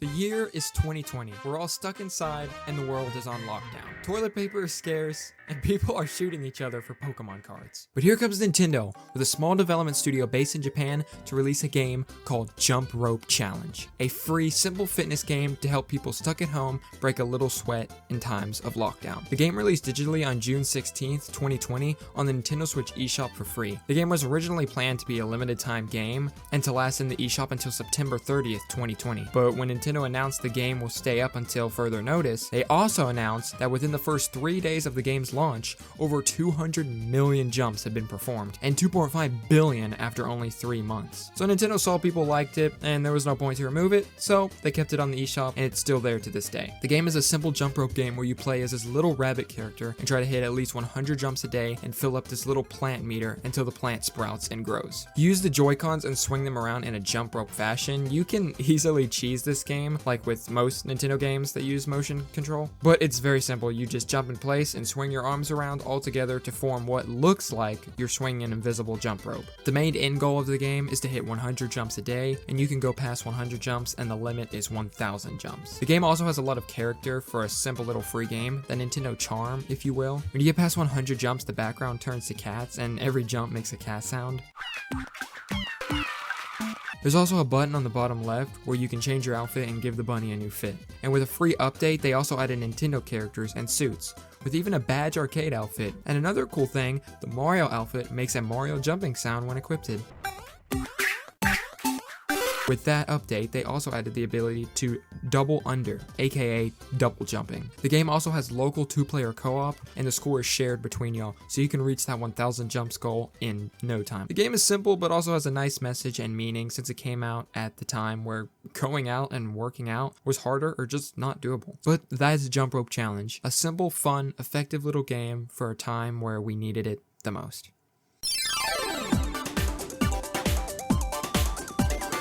Game Builder Garage was announced on May 5th, 2021 and was released just over a month later on June 11th, 2021. The game was made by the studio Nintendo EPD4, who is also known for their other titles like Nintendo Labo, Nintendo Switch Sports, Miitopia, and many others. The studio also had help from director Naoki Masuda, who is a programmer for games such as Nintendo Labo and Pikmin. The studio had inspiration for the game after noticing that non-programmers of Nintendo were using Nintendo Labo tools like the Labo VR Kit and the Toy-Con Garage Kit to help assist them with various projects. With this in mind, they created Game Builder Garage to teach people about programming, making it more accessible to people who might not know anything about game design. To ensure it was understood by their target market, they tested the product by introducing it to elementary school-aged children in Japan. When it comes to the gameplay of Game Builder Garage, they had understandable graphics in the form of nodons that explain the functionality of the different programming tools. There are 2 assistants named Alice and Bob to help guide you through the different lessons and to give you advice when it becomes overwhelming. There are 7 different games included in the campaign to help guide you through understanding the different types of games that can be made using the program. In between the levels, they give you challenges to test your understanding on what you practiced in the previous level. Overall, it was a very well received game and was even the top selling game in Japan during its release week, selling over 71,000 physical copies.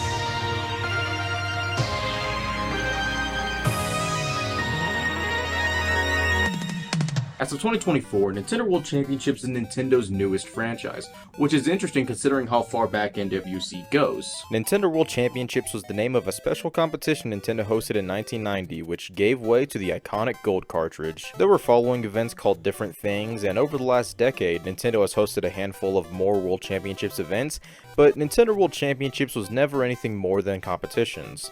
Until July of 2024. Announced in May of 2024 for release the following July, Nintendo World Championships NES Edition sought to let Nintendo fans bring the competition to their living rooms. The physical release comes in a chunky box with a bunch of goodies, art cards of each game's cover, pins, a replica gold cartridge with a stand, and even a game for you to play. Nintendo World Championships NES Edition is a collection of little speedrun challenges across 13 NES games. Basically, you're given an objective to complete in as little time as possible. That can be as simple as collecting a mushroom to completing the whole first level of Kid Icarus. Upon completing the goal, you're hit with a letter ranking which makes replaying each challenge so fun. Trying to perfect your route, movements, all so you can get that oh so satisfying S rating. It's crazy how fun it can make mundane things like jumping across these cliffs in Zelda 2. It's a great way to make the littlest things in these old games a blast. Beyond that, you can compete online, having your best score thrown online and see how you're ranking against other players, and this really cool elimination mode where you play against other people's time in an attempt to beat them out and not get eliminated. Beyond that, this is a love letter to the NES with so many sprites to choose from as icons, a list of every NES game, and collectible in-game pins to represent many challenges. It's awesome to see Nintendo World Championships finally become a franchise, and I'd love to see the series continue with Nintendo's other retro systems. And as the final Nintendo franchise for now, it's awesome that it goes back this far. Hi, it has been 6 months since I've started this project. At the time of recording this, it is done. Every single segment has been explained by a different creator in their own special way. All 155 of them. I wanted to do this outro when the project was done, just so I can kind of speak my mind a little bit, because odds are, by the time you get here, you've seen all you've wanted to see. Shouldn't take too long.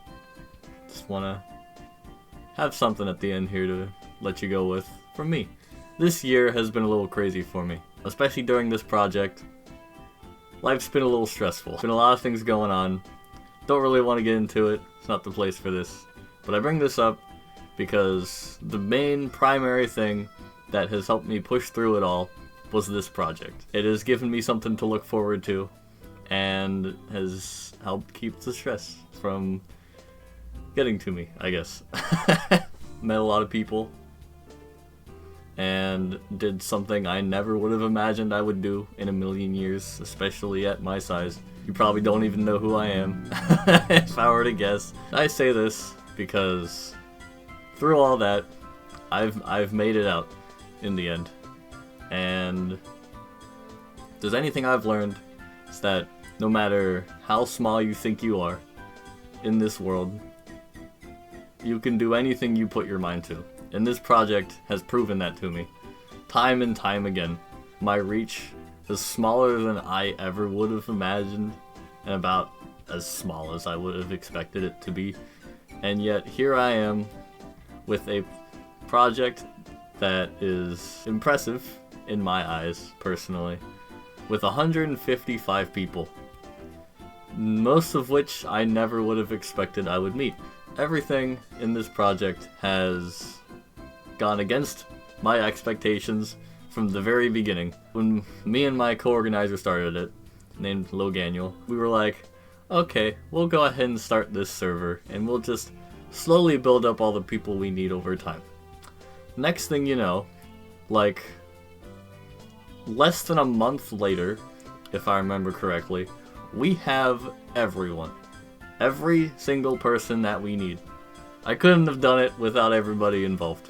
With everything in mind, this is genuinely the coolest project I've ever done, and I'm very proud of how it turned out. I mentioned the thing from earlier about how this has been a rough year for me as a way to say, if you're ever feeling the same way, and you're ever struggling up here in any way, if you're ever feeling depressed or anxious or stressed or anything, you'll be okay. 'Cause I was. And here I am doing nothing I would have imagined I would do. Meet some new people, try some new things, do what you love. Because that's exactly what I did. And it helped me get through it all. Anyway, I'll stop with all that. This video is long enough already, as you could probably imagine. So, thank you for watching. Genuinely, thank you if you've made it all the way to the end of this video. I am genuinely thankful. I would not blame someone for not wanting to sit through 6.5 hours, but the fact that you did means a lot. Because this took a long time, and had a lot of hands and talent put into it. Not just from me, but from everybody else involved as well. Speaking of which, thank you to all you creators that helped me involved. Even if you weren't a participant, even if you weren't like a presenter or anything, and you just helped with a small little detail, that's thankful too. I'm very helpful. Man, I can't talk. Even if you're not a presenter, and you just helped with something small, like you lent your voice or you gave some feedback. I'm still thankful for that as well, because every single detail counts for this project, and so anything to make it better is fine by me. Anybody who helped share it, even if you weren't a part of the team or anything, just anything where you helped spread the word about this project to help us raise more money is also appreciated. So thank you for that as well. Most of all, out of everybody else in the project, not to play favorites, but genuinely thank you to my co-organizer, Loganiel, for helping out with this project. Genuinely, I don't think I would have been able to organize it as well as I did without your help. So thank you, Logan. Again, I've said it already, but I'll say it again.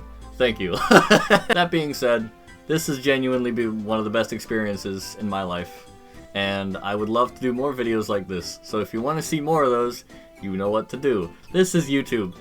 Every YouTuber tells you to do it, and I'm gonna do it too. If you want to see more stuff like this, or just more stuff that I do, subscribe, hit the bell.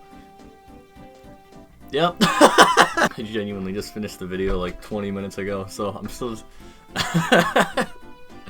still trying to wrap my head around it all. If you couldn't tell. Felt like a good time to do it, I guess, apparently. Now that that's all out of the way, thank you for watching. Hope you have a good day or night. This is Sten, signing off. Goodbye.